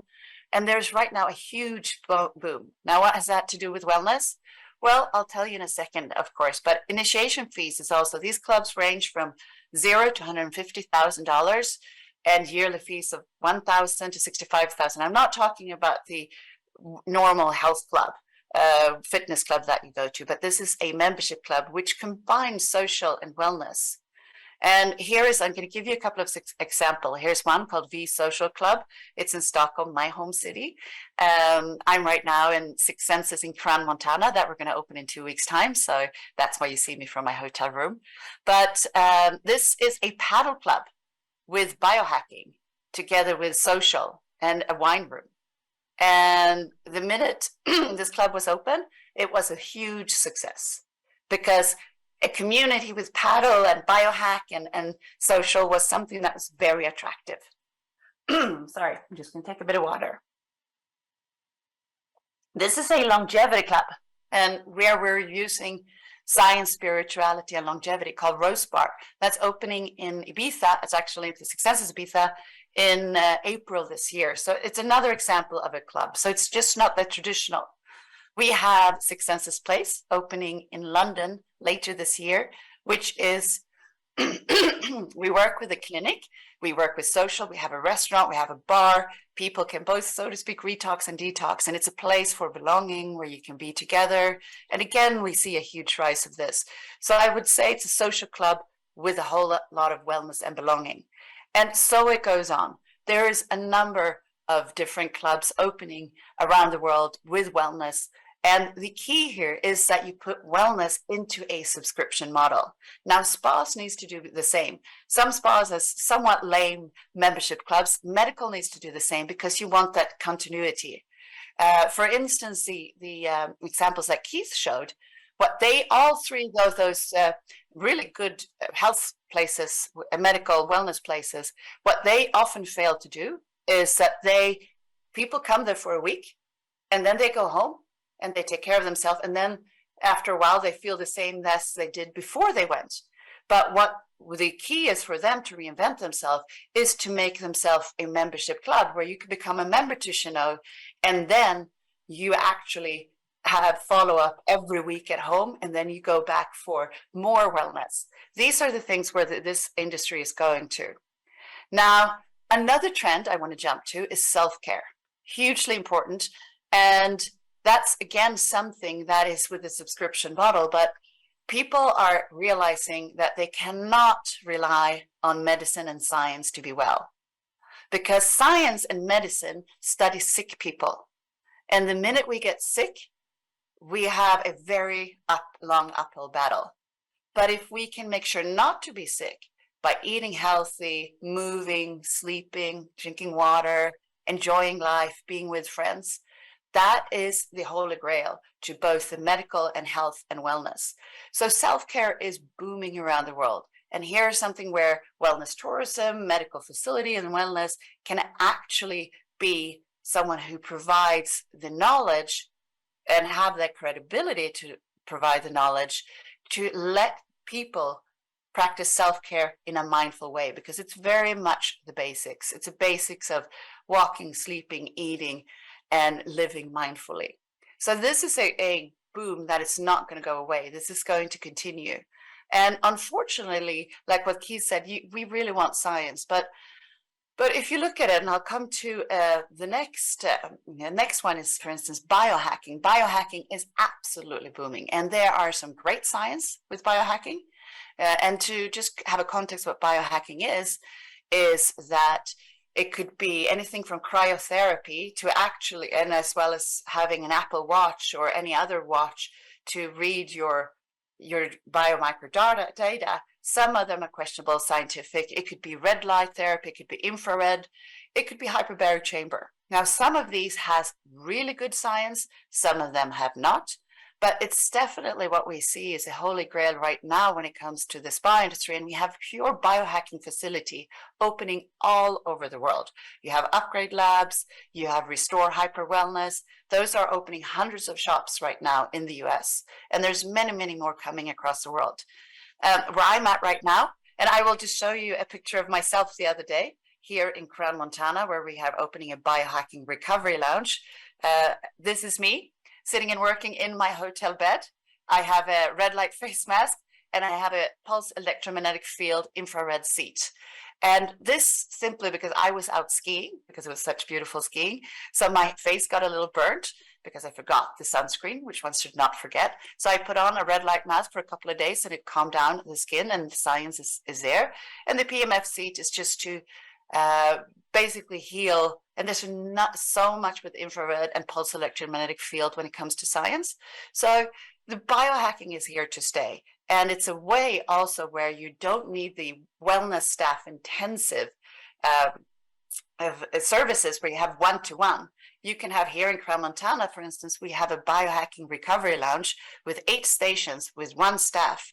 So we can have 8 guests at the same time with only 1 staff taking care of them, of pretty high, expensive treatments, and they can give you a lot of help. And for instance, the Normatec boots that we use in almost every one of our locations, which are compression boots, if you go out skiing, hiking, biking, it will help you to recover faster. The research and the science is there. So biohacking is nothing that will go away because there's always science and data, but then there is anecdotal, just that we saw before. Biohacking saved my life. It might have not, but there is a lot of science and data. Now I want to talk a little bit about spiritual well-being. This is also something that is absolutely booming because people are feeling lost. Now, something that medical science has never looked into, or they have, but they can't quantify it, is love. And if we look at love, love can make us sick. It can heal us. It can make us happy. It can make us sad. It can make us depressed. It can make us the happiest person on the world. The number one thing we live for in the world is love. And yet, the medical world and the science world, which I support a lot, but it's not the only answer, is that they cannot use love as a part of medicine because they can't quantify it, they can't explain it. So just like the Newtonian science, the Newtonian physics cannot explain the world, and that's why we have quantum physics, also love has a place. So while medicine is amazing and it helps us so much, we also need to look at a much wider screen. And what is spiritual well-being? Just to give you, if you haven't heard the coin before, it's not being religious in any way. It's about having a relationship with yourself, your heart, your soul, who you are, that you need a purpose. There's actually quite a lot of science about this, because if we look at the healthiest communities, the blue zones in the world, one of the most important factors for them that they say is ikigai. Ikigai means having a community and a purpose. So, and there is, when it comes to meaning and purpose in life, a lot of research has been done in that, and we can see that it's incredibly important, but people feel lost today. And therefore, and I think every one of you listening to this is that you need purpose, you need value, you need to love yourself, you need to love others in order to be happy. We know that there's no medicine in the world, no longevity in the world that can help us unless we have that. So spiritual wellness is just starting with gratitude and many other things that you need to practice every day to boom in the world. And it's probably, I haven't heard spiritual well-being, but it is something that you will hear a lot for going forward. Then there are some more trends, and I'm going to end with these slides. Longevity is, we know now today that we do not have to age, just because, for instance, I did a DNA methylation a couple of months ago, which is the Horwath clock on looking at what is my biological age and not my real age. My real age is 52. I was 46, if I remember correctly, which I was very happy about, but I want to get younger, and I can. And there's lots of therapists that can get that. You have regenerative therapists, these like stem cells, peptides, plasmapheresis, that's booming right now, exosomes, and many others. So that's a big trend. We just have to be very careful and follow the laws and the science, because these are medical procedures. But we're also seeing a boom of shamanism and energy medicine, because as we have a physical body, we all know, we also know that we have an emotional body and an energy body. And again, medicine doesn't only look at this. So people are right now looking outside and seeing, okay, what is it out there that I cannot see? So psychedelics has a super big, and we have Oregon now and Colorado now, and as well as the Netherlands, allowing people to come for the retreats supervised by trained professionals and then they get enormous good results with depression, PTSD, suicidal, all these various things, even with Alzheimer's. So this is something that one has to look at, and as this become more legal around the world, we'll see this boom. Mushrooms as well, medicinal in every way, shape, and form. You have Louis Schwartz's beautiful movie, Fantastic Fungi, and many others that showed the magical powers of not magical mushrooms, but medicinal mushrooms. Recovery, people are PTSD, or I rather call it PTG, post-traumatic growth, because it is an opportunity to grow. So recovery is becoming incredibly important. People are tired. It's been hard a couple of years. So vagus nerve stimulation, nature, and then of course brain wellness. Preventative and curative is just booming. So I'm just going to touch on them because we had such a short time. So with this, I hope you got a little bit of inspiration of what the latest wellness trends are in my world, and I am very grateful for having your time for these short minutes, and wish you a very good day.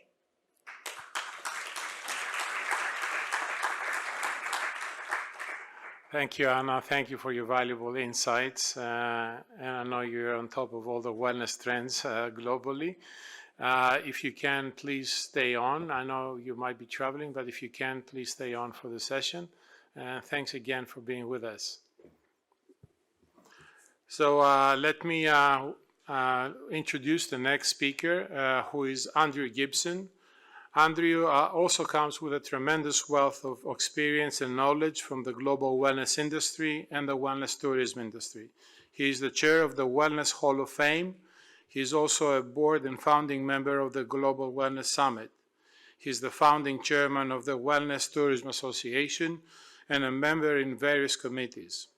He has served as Global Wellness Director and Vice President in major hotel chains such as Accor, Fairmont, and Mandarin. So, Andrew, thank you for being with us, taking the time to be with us, and let me welcome you to the floor. Thank you very much, Nikos, and thank you for this event, which I think is extremely interesting.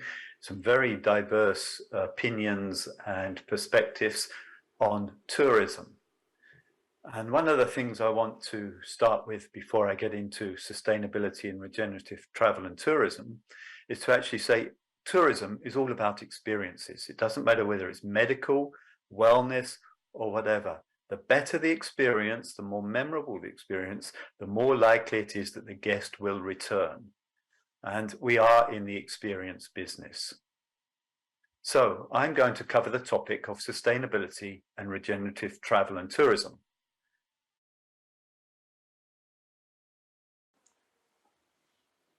Okay, I think we're back. Yeah, everybody can hear me and see me and see the screen? Sorry about that, Andrea.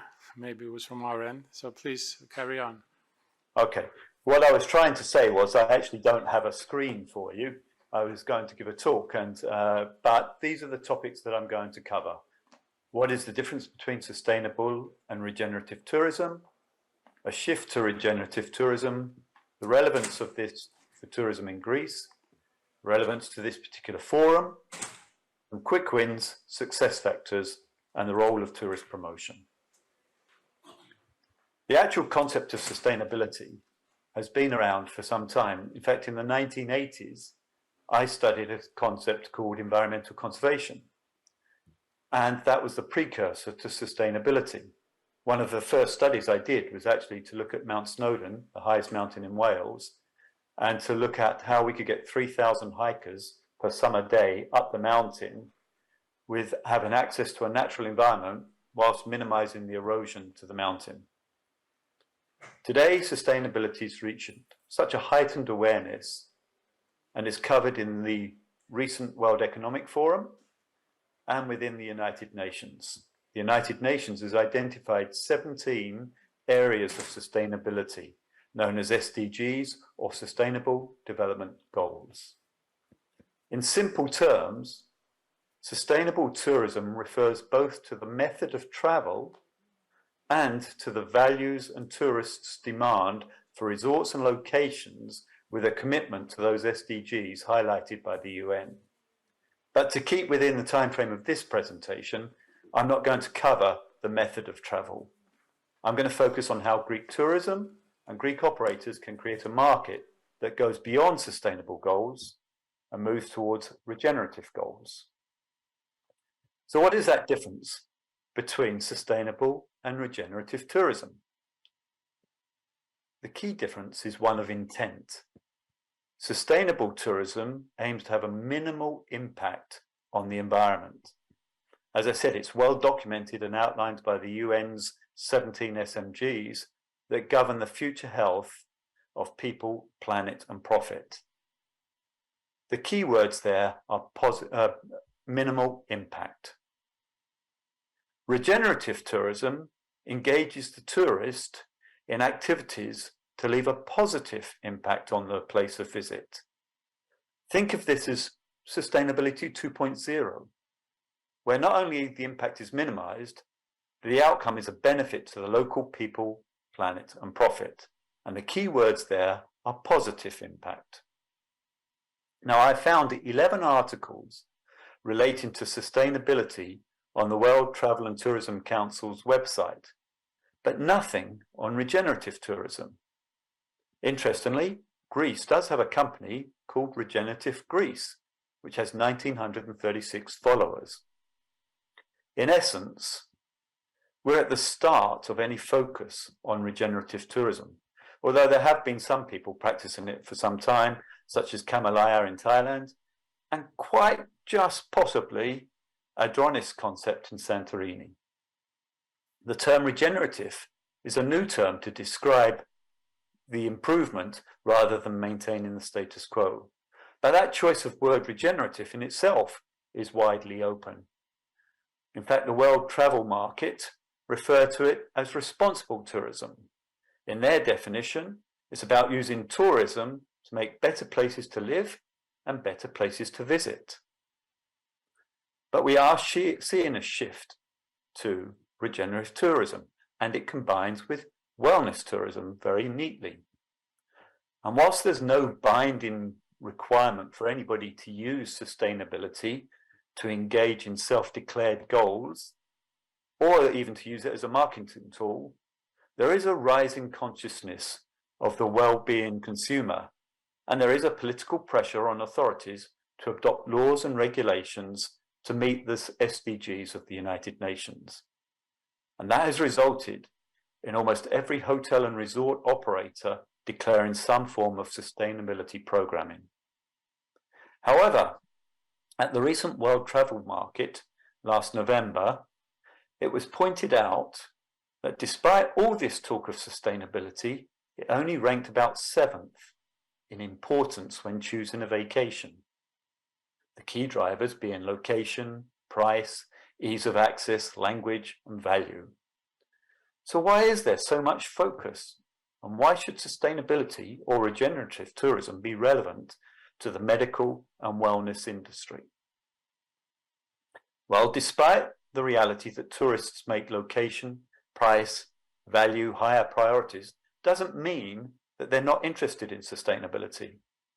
In fact, according to my McKinsey research that I've seen, done in 2020 with UK and German participants, around 60% of the respondents stated they're more committed to changing their lifestyles and taking responsibility for seeking companies that have the same values.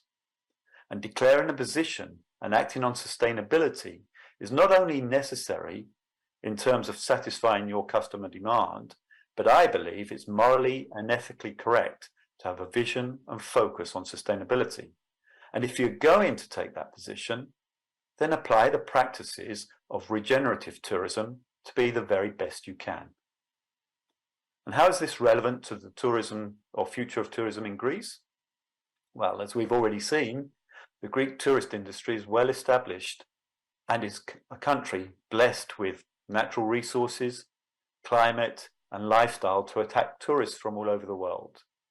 In fact, tourism accounts for 25% of the Greek GDP, according to Alexandros Vassilikos, the president of the Hellenic Chamber of Hotels. So it's therefore crucial that tourism remains relevant and aligned to the values that tourists are seeking. Any operator within the tourism sector needs to have a policy and standards that covers both wellness and sustainability. And we've seen from my colleagues today speak about wellness tourism, and the speakers that follow are likely to cover the special opportunities that Greece has. So for the remainder of this presentation, I shall outline the success factors and the quick wins and the role of the tourism associations and departments. So let's start with the success factors. For the last 30 years, I've been the odd man out in the hotel industry. As the global head of spas and then wellness or well-being, I found myself in a world that clearly didn't understand my language. It's still difficult to convince hotel owners not to put the spa in the basement, and that wellness does make money. And as a champion of sustainability and regenerative travel, it's even more difficult to persuade owners and operators to take responsibilities. However, along this journey, I found a few critical factors that enable financial and marketing success and produce genuine results that benefit people, planet, and profit.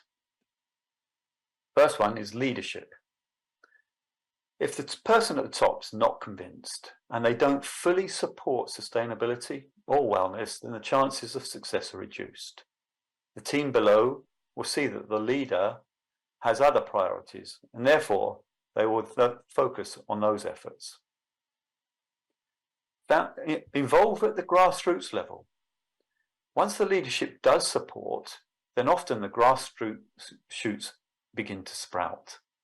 And employees come up with fantastic suggestions and opportunities that strengthen the entire project. Often the success is far greater than the expected results due to an overwhelming support and drive of the employees. Therefore, create committees and platforms for these ideas to flourish. Third is goals. The old adage, what gets measured gets done. You need clear goals, specific, measurable, achievable, realistic, time-bound, to give everybody something tangible to work on and provide a direction for the company. And lastly, viability. Any initiative is likely to succeed if it's financially viable. However, it doesn't always have to make money. and a project can show success either through marketing and awareness, attraction of more customers, awards and recognition, less staff turnover, and many other non-tangible measures that put the operator in a good position.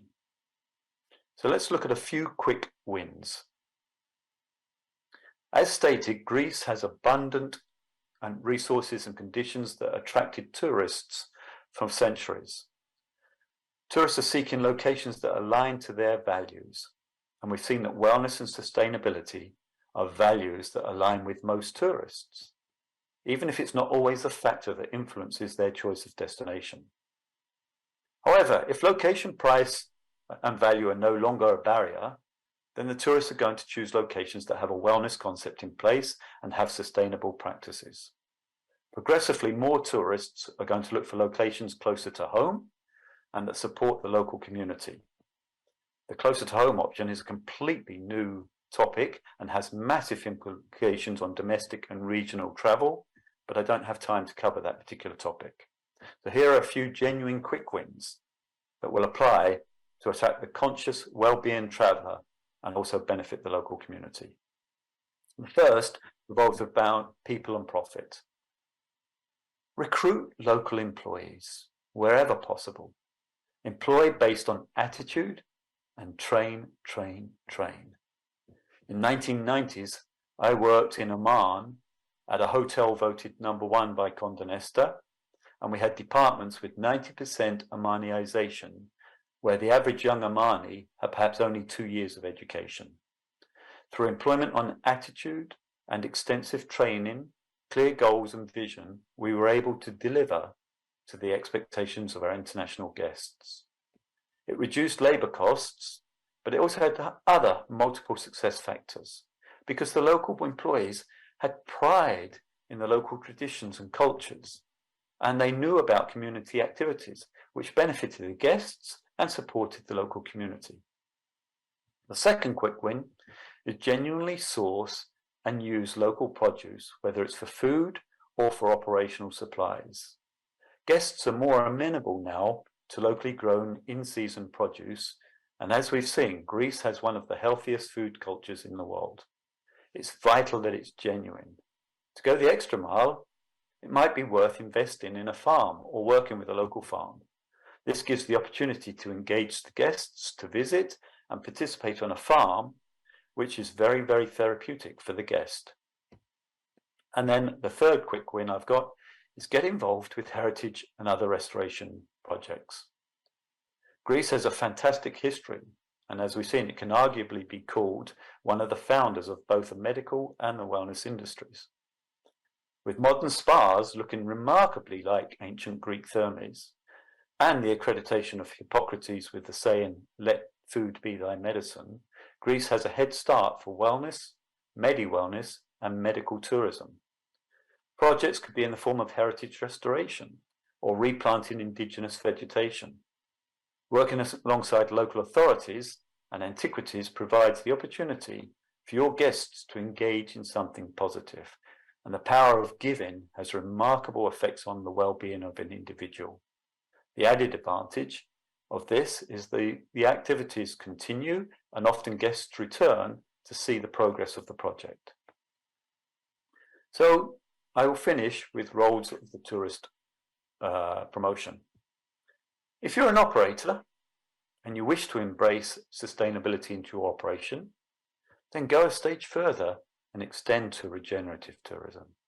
To do this, you need to outline a philosophy and decide where your focus will be. You don't need to do everything, but you do need to have a focus. Often, the easiest start is to employ and train locally and create a committee to engage local activities in a support system. Yes, that requires more commitment to employment, training, and support systems, but surely isn't that relevant today? The policy can be used to help your marketing business and attract customers, but it's also a useful tool to build into your business plan for your investors and direct and communicate the strategy to your employees. Once a culture started, it tends to get stronger and includes repeat guests that feel part of the community and part of your resort. If you're an association, tourist board, or a government, then my next few comments and suggestions relate not just to your position on sustainability, but also on wellness. For tourist boards and associations, there should be inclusion of wellness and sustainability in your philosophy and in the direction of your association. The level of immersion and inclusion is up to the association, but it should not be ignored. In my experience as chair of various boards, it's also important that that philosophy clearly states the position and the values of the association. I'm currently working with a number of tourist boards and government departments to help determine what is actually available in their region, how to categorize those services, how to establish standards, and identify wellness tourism opportunities to be able to be marketed.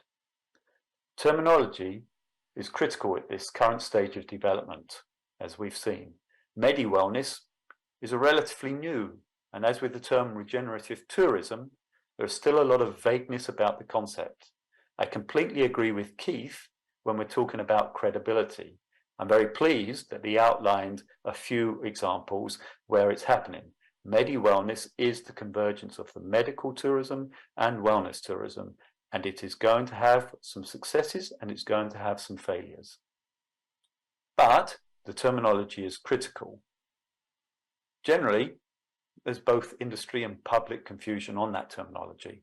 And quite frankly, there's a biased and liberal use of the terms sustainability, health, medical, and wellness tourism. The bias and often framing of those terms is led by a particular body wishing to stake out a claim on this competitive field. Misleading descriptions and claims of sustainable or medical wellness practices create confusion also for the relevant ministerial support.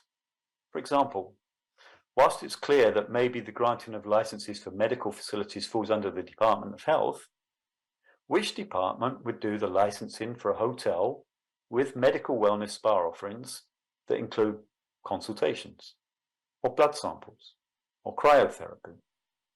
My recommendations to tourist boards and associations are to agree on clearly defined philosophy for sustainable wellness and with definitions and standards that will help each government agency determine their commitment and support. Those standards will provide credibility to the association and to the members and ensure that terms such as regenerative tourism or wellness tourism are genuine and not just a marketing tool. It will help define the Greek approach to these rapidly expanding segments of tourism, and it will be inclusive of both medical and wellness services. I hope you found that useful, and thank you for your time and attention.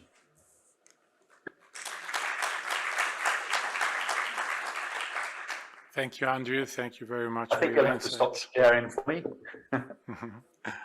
Okay, thanks a lot. And if you can, also please stay on to see if there are any available comments. Yep. Thanks again. Thank you. Thank you. Before I move on to the next speaker, I wanted to say we have a comment from one of the many online attendants about the thermal springs, how many superb thermal springs we have, from Maria Thina Papathanasiou, and how many have been are being used, how many are certified, and I'm sure Dr. Konstantinos Kouskoukis will touch on that later in the third session. So moving on to the next speaker, Laszlo Puczko from Hungary, another familiar face and well-known persona in the wellness world. Laszlo is an international expert in the health, wellness, and medical travel. He has led benchmark researches such as exploring health tourism for the United Nations World Tourism Organization and the European Travel Commission. He has written several benchmark books and articles on health tourism and destination marketing over his 25+ years career. Laszlo, thank you for accepting the invitation and being here with us today. The floor is yours. Efaristopouli, Kalispera, everyone. Thank you very much for the great invite. And since a significant part of my soul and heart lives in Greece, since I think we just clicked, some 20 years ago or so, I'm more than happy to discuss this topic with you. And it was great to have all these esteemed colleagues before me introducing various angles to the discussion. And I believe I'm going to take you on a different kind of level to the discussions, and I'm sure it's going to be a great platform as the session ends soon that you can take on for further negotiations and also product development. One more note, really. A couple of years ago, I had a fantastic talk to Dr. Alkistis Agiou, who has already started her work on Hellenic wellness, and it was a great opportunity to learn from her how she looks at it. And I'm sure many of you or most of you know her work and her intentions to create something that is really very typical and really critical to the development of wellness and travel to Greece as such. I think it's rather important to talk a little bit about how so far the discussions we had, they were most about the high end of the market, because Euphoria is a beautiful place, it's a fantastic programming, but it's not exactly representative to what Greece can do or probably should do. And the same as to all the other properties that have been mentioned or named in the last hour or so, especially looking at post-COVID, what people look for and what destinations can offer for them, and continuing the discussion that Keith and also Andrew started, but contributing to communities and contributing to the actual travelers. I think we need to go a little bit beyond and not looking at high-end properties only. And then you will understand by the end why I'm mentioning that, since we need to be able to provide services, programming, or value proposition, if you wish, to our customers or to visitors, which may not even be labeled as wellness or medi-wellness or however I want to call it. It's not the labeling that counts, more like what it does to the customers. Pre-COVID, we had the understanding that we had healthy services, we called it self-gifting, we had hedonism, leisure and recreation activities, healthy options in destinations and hotels. And also we have the health tourism part, which is the medical or the wellness part. It's all fantastic, and we know that people were very happy to have healthy services. If they've offered, they didn't necessarily want it or look for it, but they were happy to have it. Whereas in medical, often people don't want to travel, but they feel the need that they should because of their biological as well as psychological health. Whereas in the wellness part, it was the I want to, I deserve it, I want to. What's changed post-COVID is that the happy to changed to want to. So just confirming what Anna or Susie mentioned earlier, if not the demand per se, but the interest was certainly representing something else 5 years ago and represents something different now. People are more open to learn more about what's available, may not necessarily buy it, but they are very happy to learn about it. They even look for alternatives, which is a great opportunity to any destination, any hotel, any resort, any island, to create something and to offer something that contributes in a closer fashion to the well-being of the guests. So I was invited to talk a little bit about what the world is doing, and Susie had a great map of some of the highlights. But I want to give you a more systematic review of the situation. And one of the assets that we look at is the natural assets, obviously.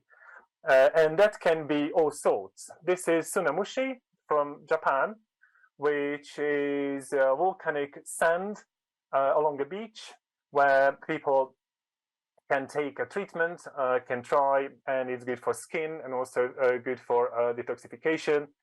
But also it's a great excitement to the tourists to try something like this. Obviously, this is something which is very traditional to the locals, but visitors may look at it as an exciting option that they can do. But certainly it has the individual impact to the guests, on the guests. Or alternatively, we can go to South Korea and you can have a red clay trail on the Gyeoksan mountain, which is a great fun thing to do, especially for young people, because the acupressure that the mud does on the soul of the people would have the necessary physiological as well as vitality impact. These are not labeled as wellness experiences, especially not the red clay, but we know the impact of that activity, and we know that it has a direct impact on the physical state of the person, but at the same time it's fun. And I think that's often missing. If you recall the images that you have seen so far, most of those were like temple-like facilities. They're not exactly for fun, as especially Generation Z would like. So we need to look for alternatives that people are happy to get engaged in, but at the same time would have a bit more fun there.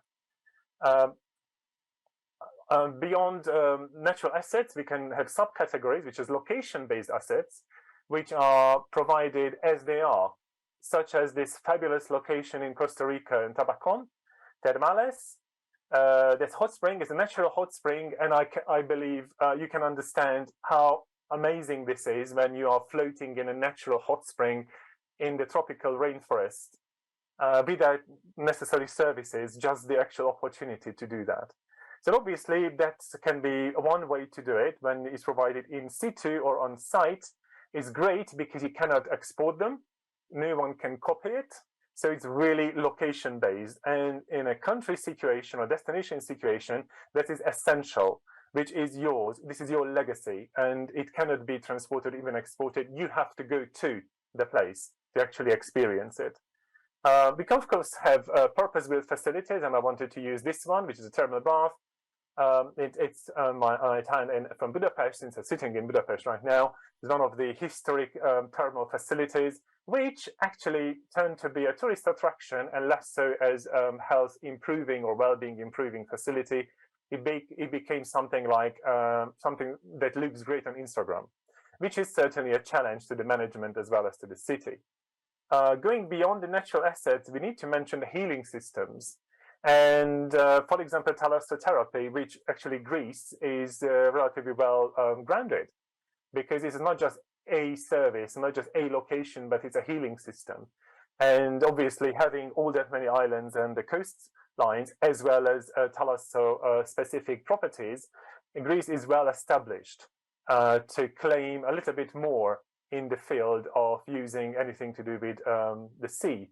Since we obviously need to know that you can provide thalasso treatments anywhere you are, but you cannot call yourself a thalasso facility if you are further than 500 meters from the coastline, which is again something that's great because that's very much destination specific. Looking at culturally defined assets, again, I need to mention healing systems. And one of those is obviously something like the 8 branches of Ayurveda, which has become recently an export product coming from India, but also from other parts of the world now.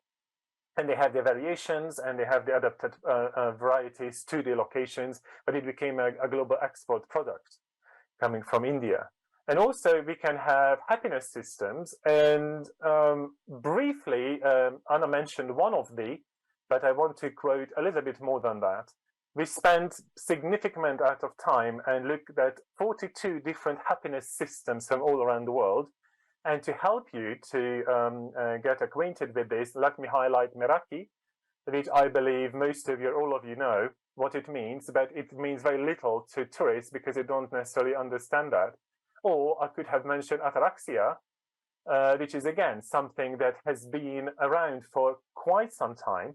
And the question is how those amazing happiness systems can be translated to guests, how they can be influencing service development or even destination development. This is something that we need to go more deeper and understand how they are transferable or convertible, because people don't live there, so they don't necessarily know how to live this way, but they can have at least a little understanding of it briefly.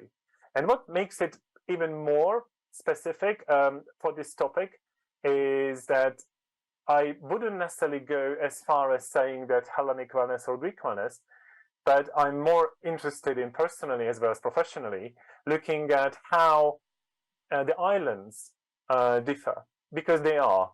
And obviously Skiathos is very different from Antipaxi, and so it should be. And this is something that the islands can work on.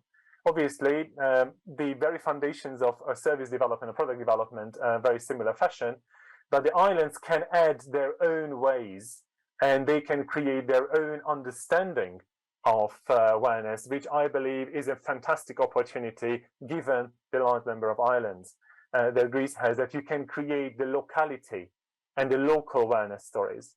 Obviously, we have concept-based assets that have nothing to do with where they are. They are lovely locations, but they are based on concepts. And I think Andrew mentioned, Keith mentioned the Viva Maya. I am as an ethics Maya system, which is about detoxification.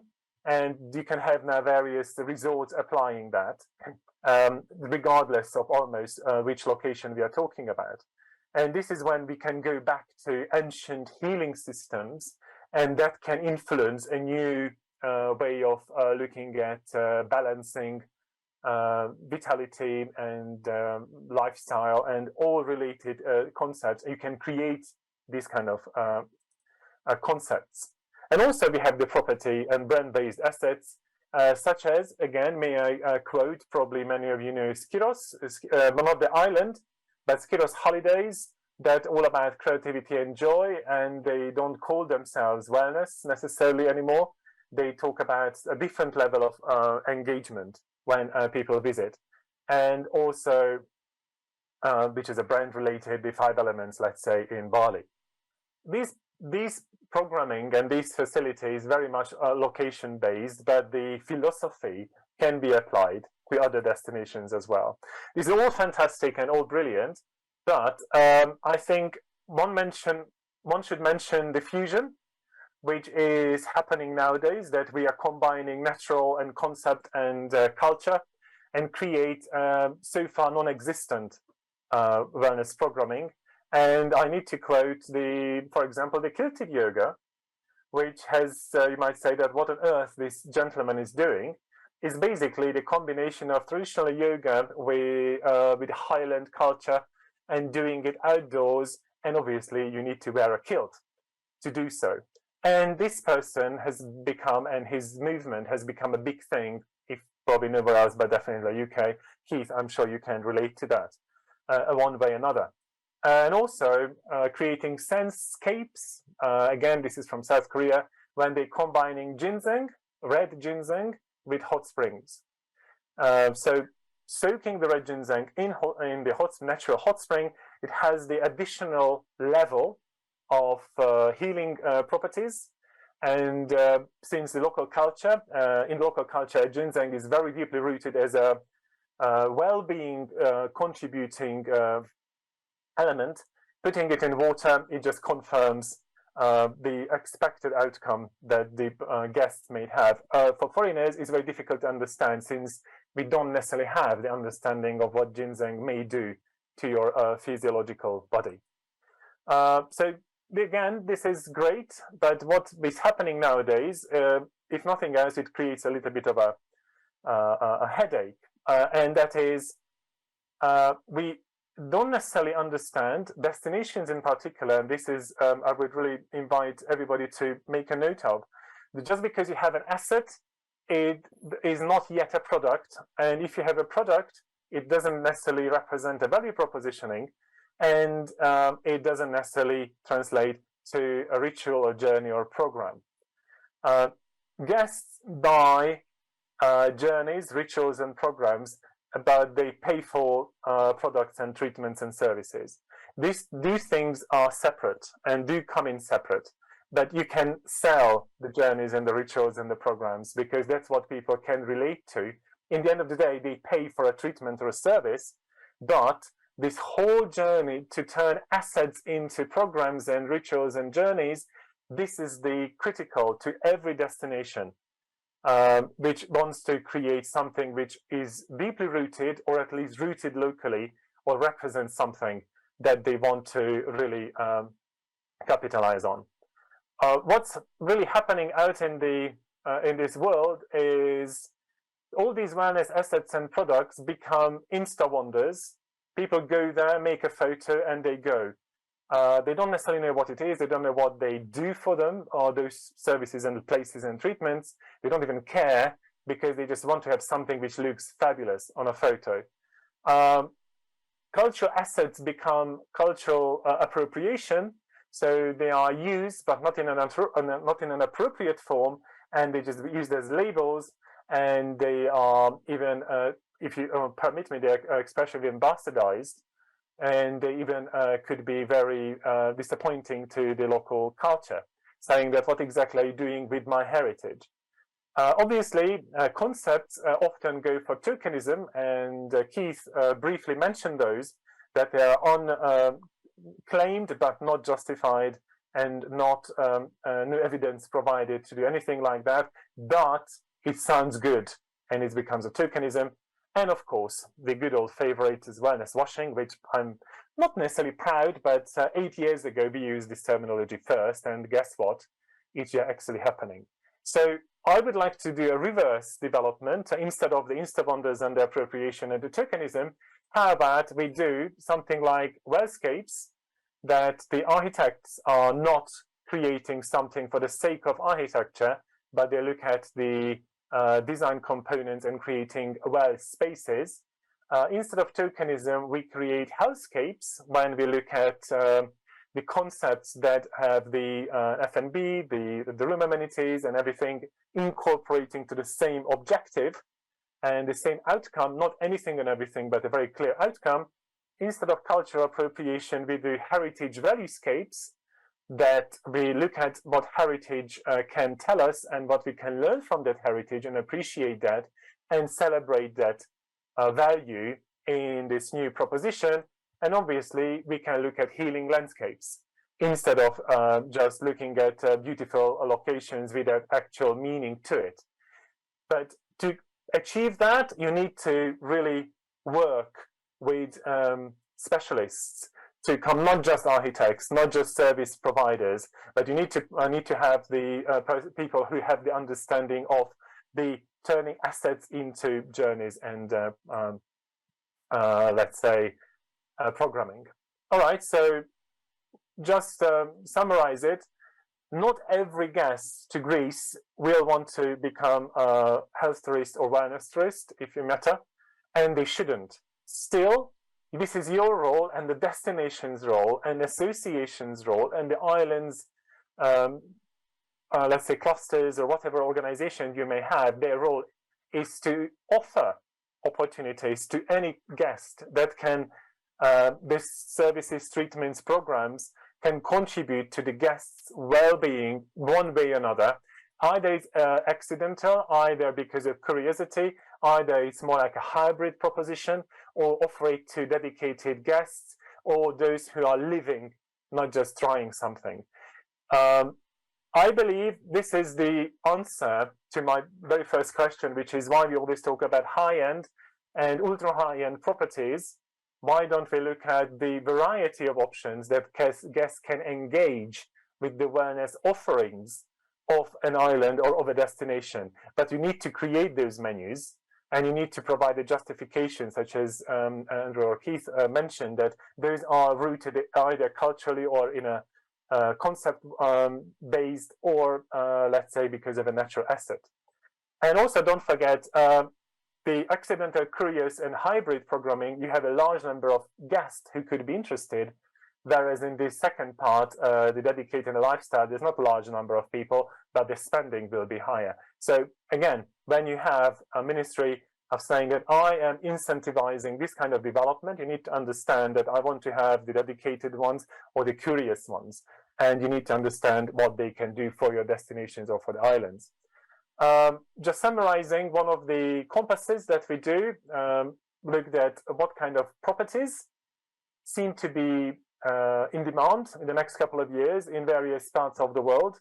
And when you look at, let's say, Southern Europe, you can see the Thalasso or the wellness resorts, as well as the family-based wellness complexes, showing some growth opportunities. This is all based on industry participants' reviews, so it's not just we sat down and we made this up. This is what the market says, but also don't forget you can create your market when you apply blue ocean strategies. This is what's happening, and this might be a good thing, that you just sit in a lovely machine and it does the massage and the dries and the cleans and does it everything under 15 minutes as a quick fix. Or we want to create the propositions that people want to come to our islands and they want to try what, let's say, Skopolis has to offer in this field, not any other place, but that particular island.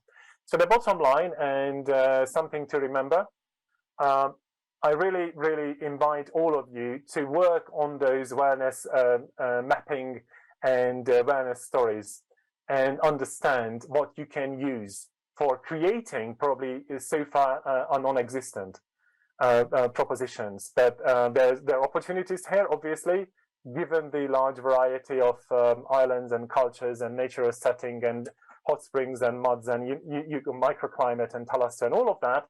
But it needs to be storyboarded. It needs to be defined what exactly they do for me as a guest. And Laszlo, we need to be aware of time. Should you not do that, this is what's happening. And this is the last, is probably, Keith, you can appreciate that. It's called wired sitting, because it will be just one of those tokenism things. So I hope that by the end of the event today, and of course, going beyond the discussions, you will have the opportunity to take this to the next level. And Ευχαριστώ πολύ.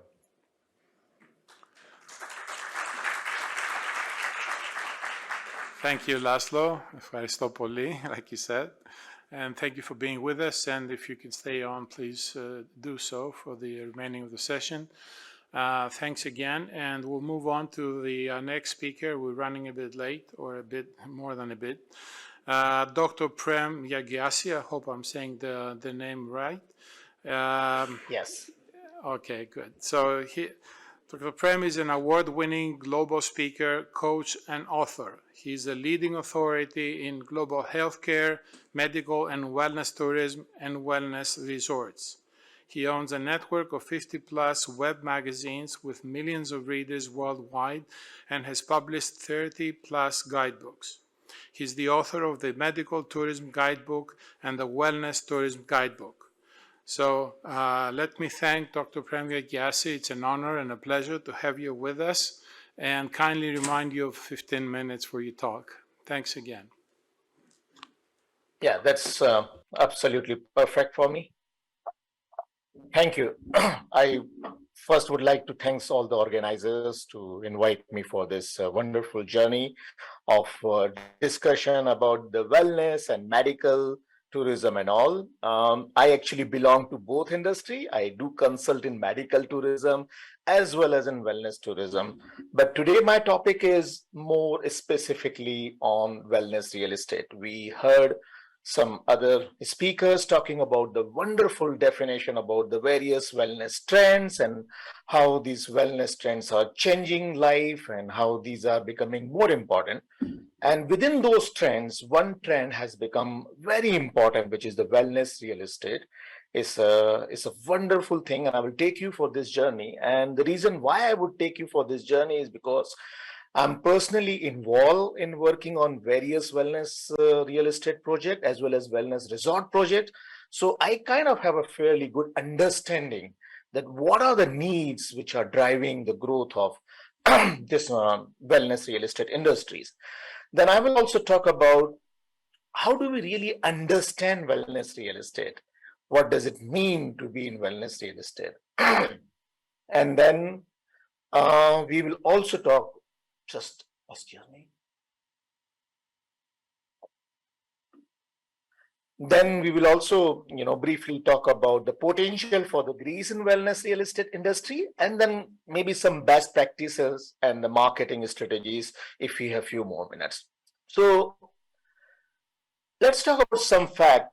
It's surprising that US alone spent $8 trillion on unhealthy lifestyle related chronic disorders and activities, and often they come from unhealthy homes and the way we live the life and $8 trillion is a massive expenses. And if you look at all these figures everywhere around the world, now post-COVID, we have realized the value of life, and 76% people are seeking more physical health and nature around their house. 11% to 20% people are suffering medical condition and they visit more doctor because of just poor house condition, poor home conditions. In Europe alone, 40% people are suffering with asthma because of just health home related environment, which are not really helpful for them. And what it has done then post COVID, we all realize that it's not objective. We heard Anna talking about this specifically, that now we want to live quality oriented life. Of course, we have aims and goals and objectives to achieve, but we do not want to compromise on the quality of life. And these research reports, wonderful research from some institute says that 80% are willing to pay more if they get the wellness certified building. And 93% says that wellness is important to them, and especially people who can afford more than $50,000 household income and all.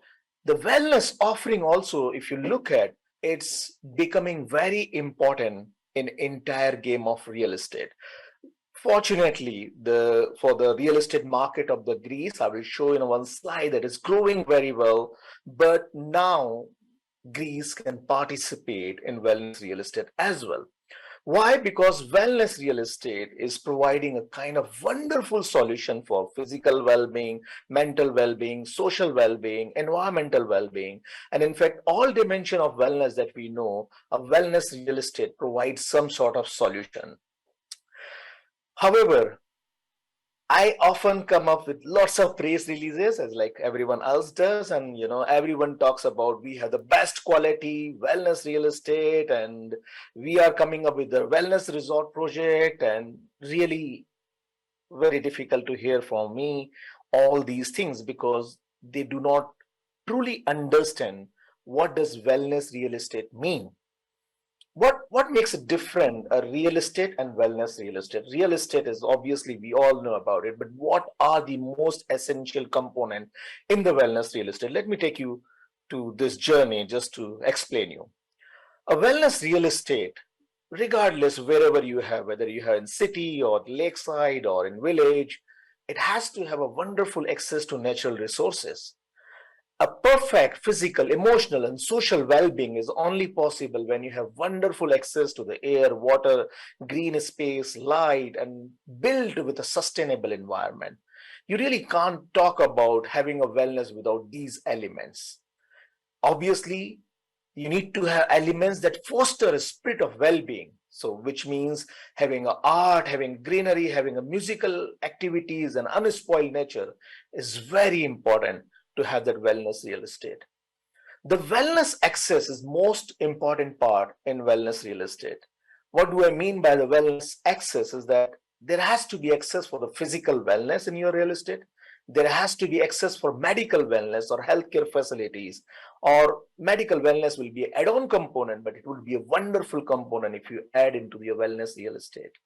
There could be lots of wellness activities like reflexology path and other natural water path and springs, and all those activities could add to wellness access and wellness experiences. One most important thing which we know already, the loneliness is becoming very big disease in the world. And in fact, it is becoming the biggest killer, bigger than any other disease, the loneliness. And we need social wellness. And the best way to do the social wellness is to have cultural recreation programs, to have gatherings, festivals, activities, cultural fairs together. And the best place to do it is within the society, in a compound, in a real estate environment. So whenever we talk about wellness real estate, we must talk about cultural recreation and social wellness. And if you are planning to build, or if you're thinking to invest into wellness real estate industry, you must think about having this cultural recreation into the game. White noise and calmness, and in fact, to be precise, calming entertainment is a big word now, and wellness really cannot be complete without healing sound and white noise and fostering serenity in the sound element. Senior living and care offering, we heard Anna talking about the love, the important component of love.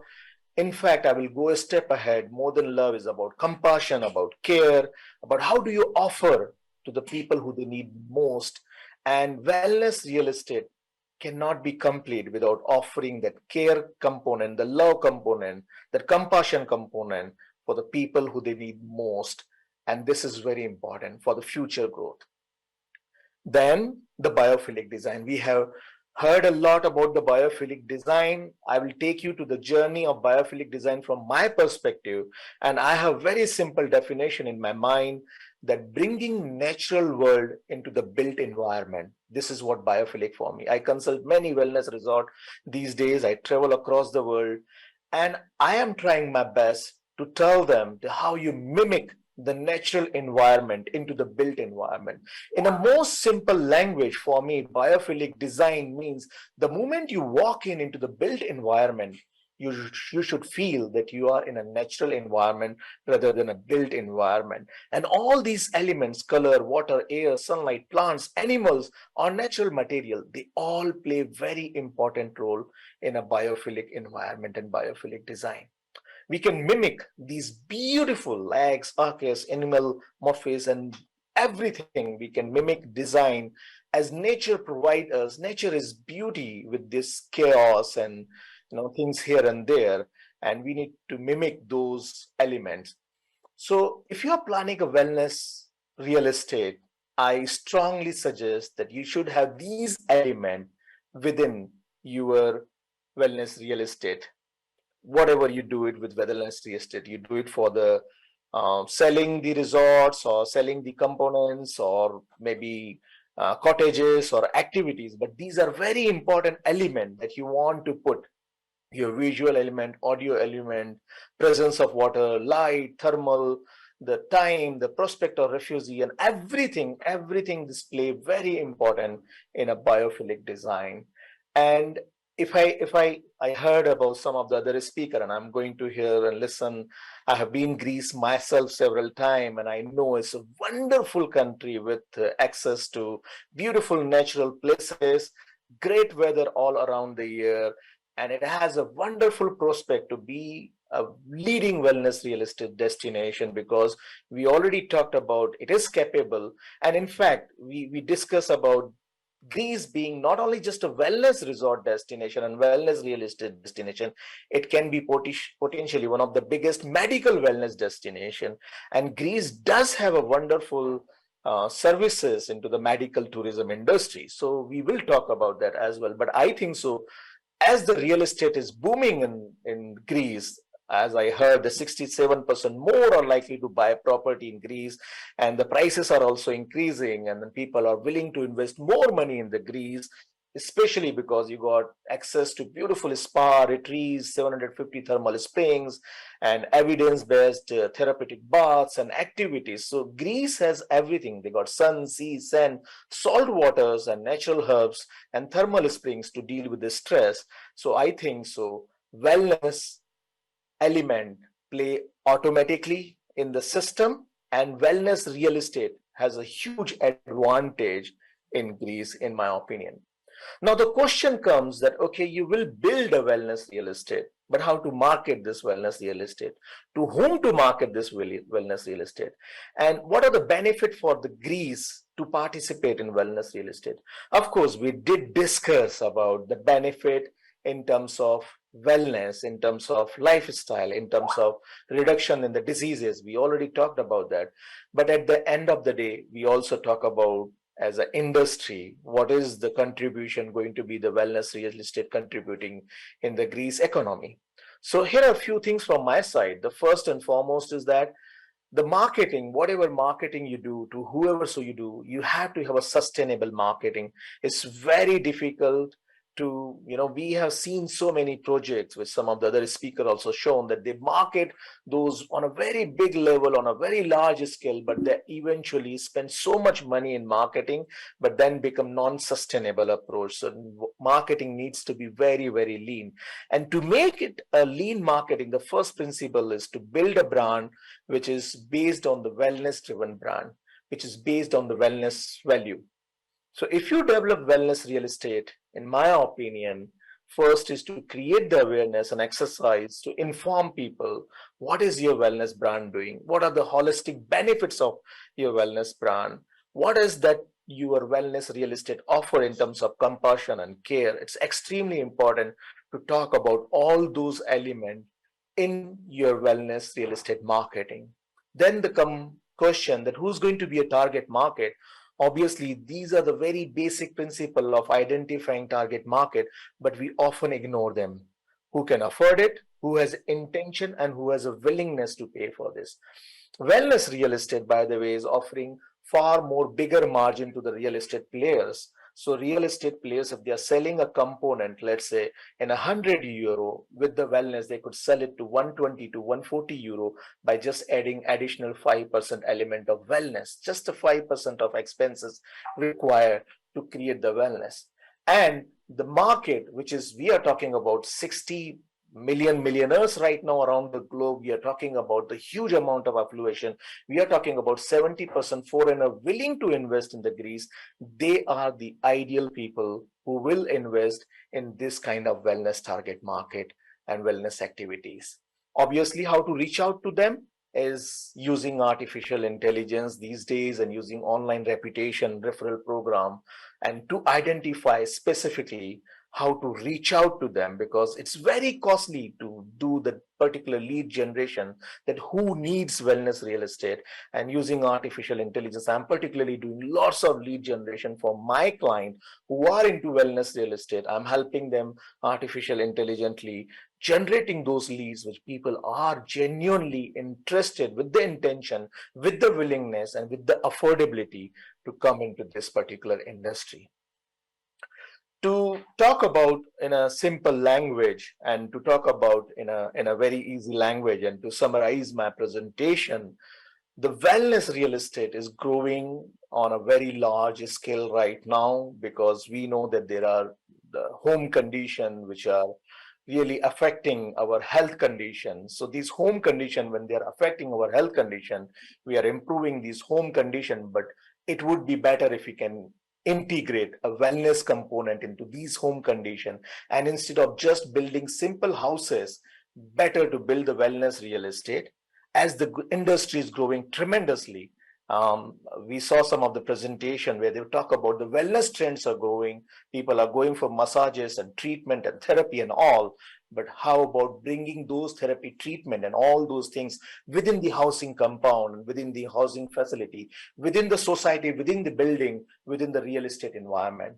And understanding these wellness real estate trends are very important, and not every property is really wellness real estate property. You need to play with those components very carefully.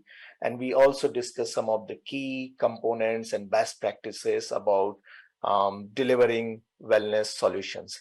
So I guess I was short, brief with my presentation, and I would be delighted to answer later on if you have any questions about wellness real estate. Thank you, Dr. Prem. Thank you for being short. That really helps the event. So if you please, yes, please stay on if we do have any comments at the end. So thank you for being with us once again. And we'll move on to the next speaker, Mr. Konstantinos Voudakis, who is a partner of the Asclepia Health Cluster. He's with us. Κύριε Βοουδάκη, να παρακαλέσω και εσάς για το χρόνο όσο μπορείτε. Ευχαριστώ.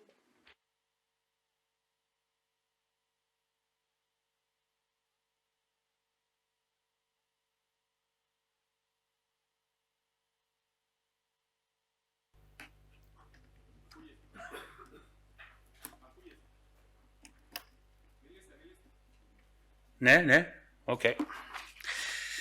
All right. First of all, I'd like to thank the organizers for making this thing possible, and I'll be speaking in English.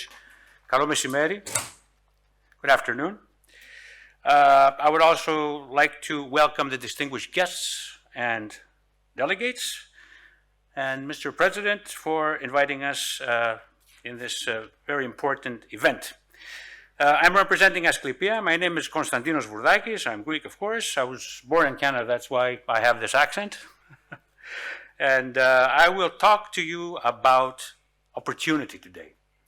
Opportunity in Greece. It's going to be a little bit different than the previous presentations that you've seen by our distinguished speakers. I learned quite a few things today, and hopefully I'll be able to put my 2 cents in worth in order to enlighten everybody concerning the opportunity in Greece.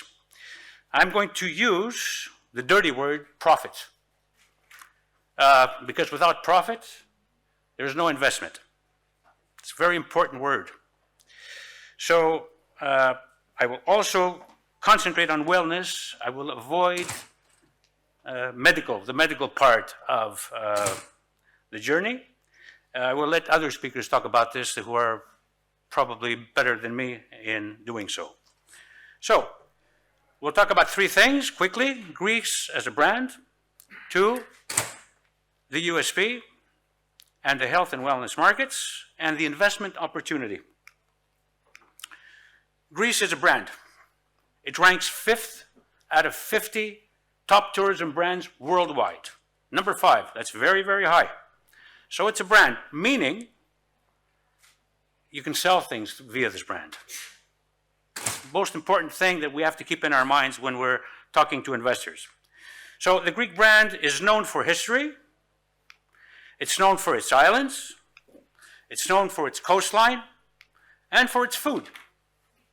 We had the original speaker, I can't remember her name, she was from GWI. She talked about quite a few brand recognition items that coincide with the Greek brand. I put it all in a nutshell. It's these 4 areas, basically. So, as a result of these 4 very important aspects of the Greek experience, the number of tourists are increasing substantially. In 2019, there were 34 million tourists coming into the country. In 2022, I've heard numbers reaching 35 to 36 million. So we have an increase even after COVID, which means the trend is continuing. Now, we have to talk about the quality of tourism.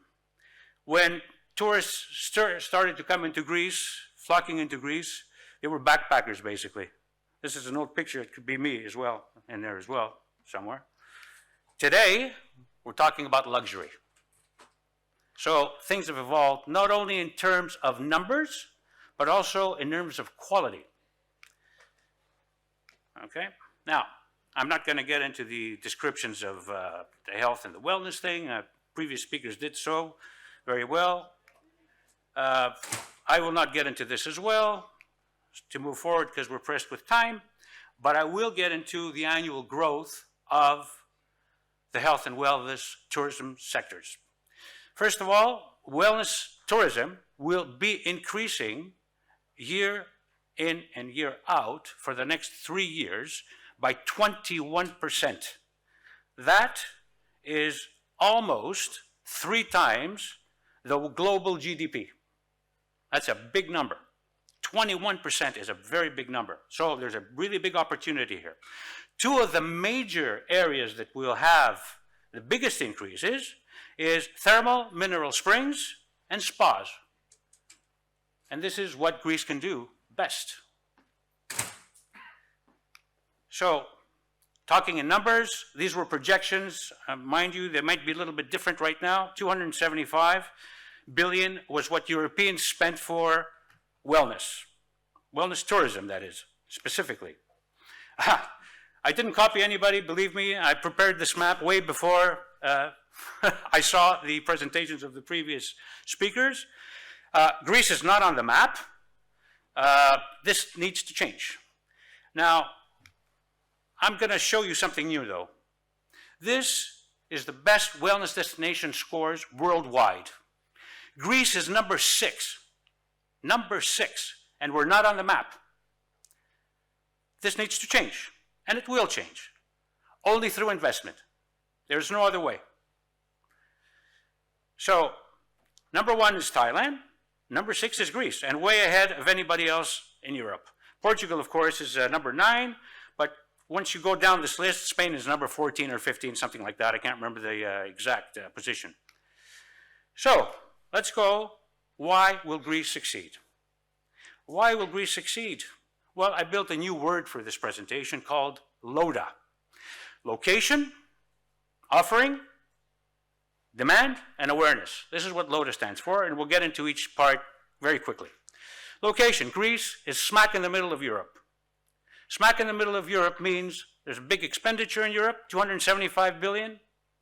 There's about 300 million tourists coming and moving around from Europe every year. So there's a big potential there. Greece has plenty of sun. This is also part of the location issue. 3,000 hours per year, at least. And plenty of sea. One of the biggest coastlines in Europe. 10th biggest coastline in the world. 10th biggest in the world. So what do we need to do? We need to capitalize on this brand equity that we have. Greece is a paradise of hot springs. A lot of hot springs all over the country. Beautiful hot springs.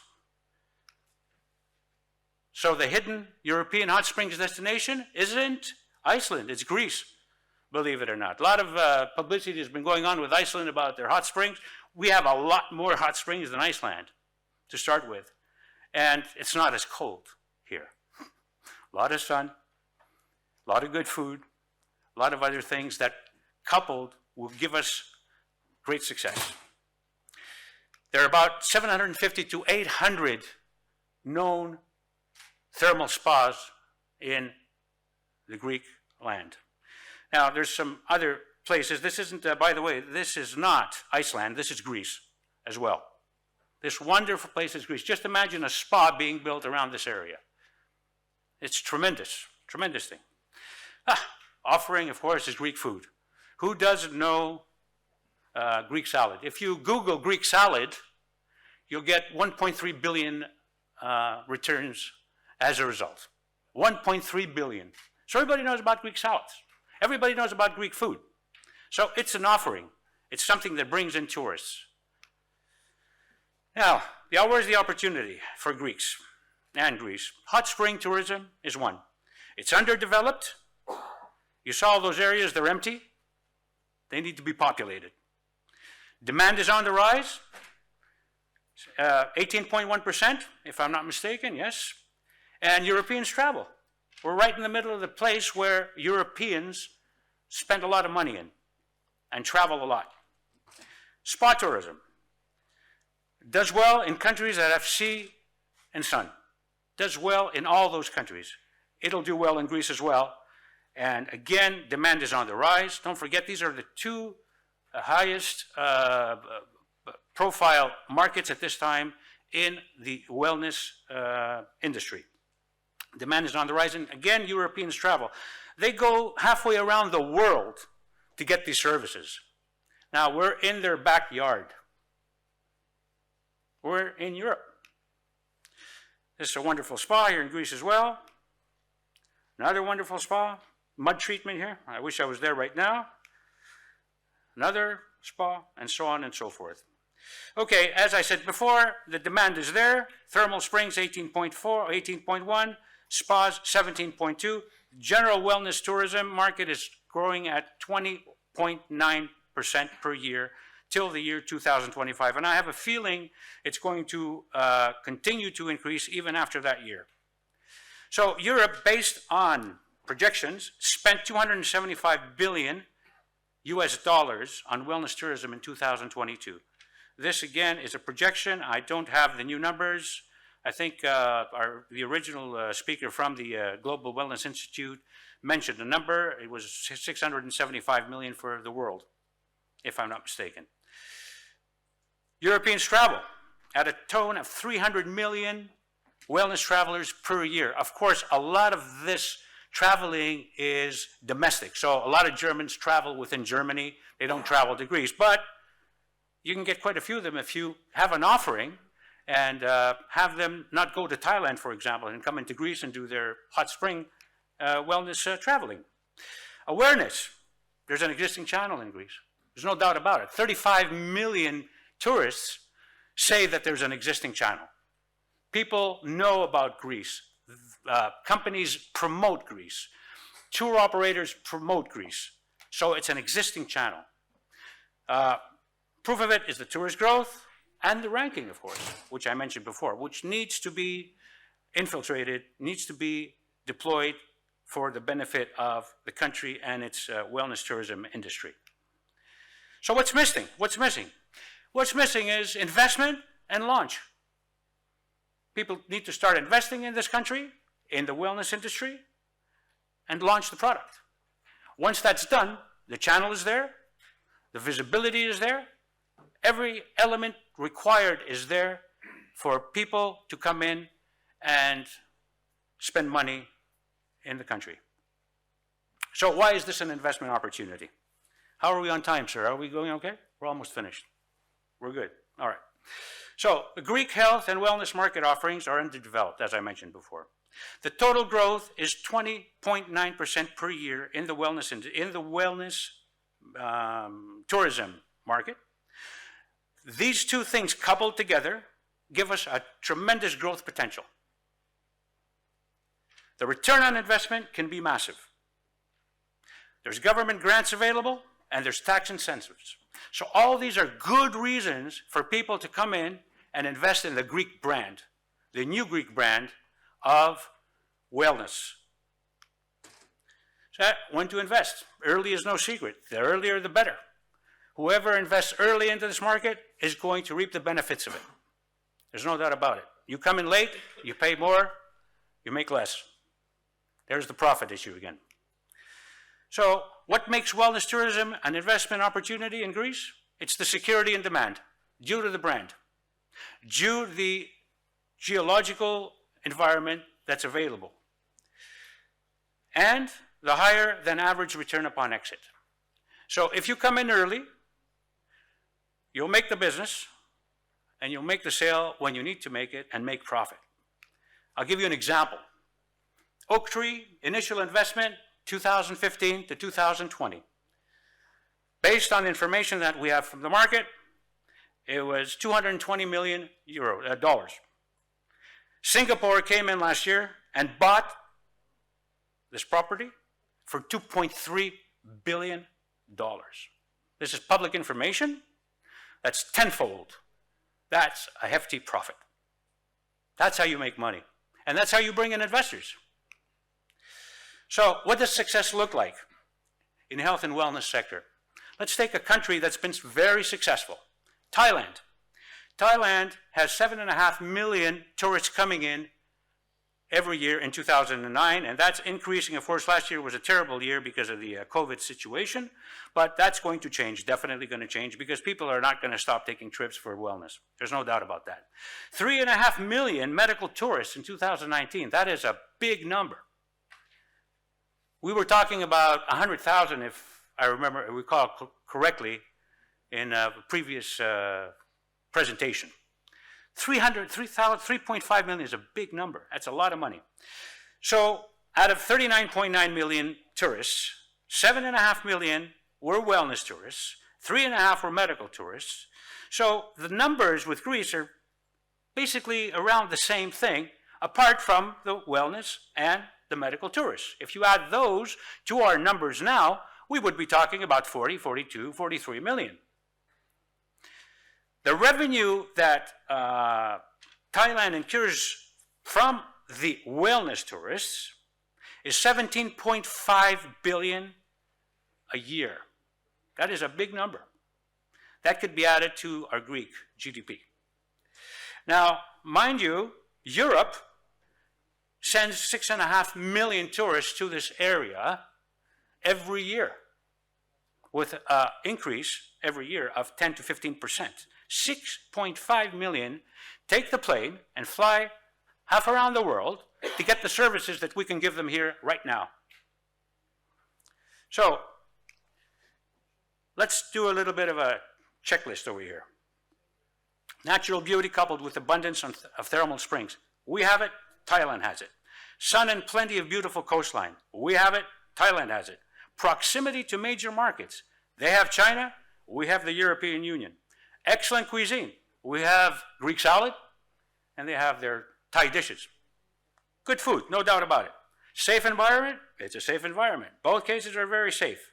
Brand equity, yes, everybody recognizes Greece and everybody recognizes Thailand. We're number 6, they're number 1. We're very close by. What's missing? Investment in medical certification, which is very, very important. Let's talk about the medical thing. That needs to be done absolutely, because you're not going to get tourists coming in for medical stuff if you don't have the certification. Just give you a small statistic over there. 20% of all the medical tourists in Thailand come from the United States of America. Shocking, isn't it? They go all the way to Thailand from the United States of America.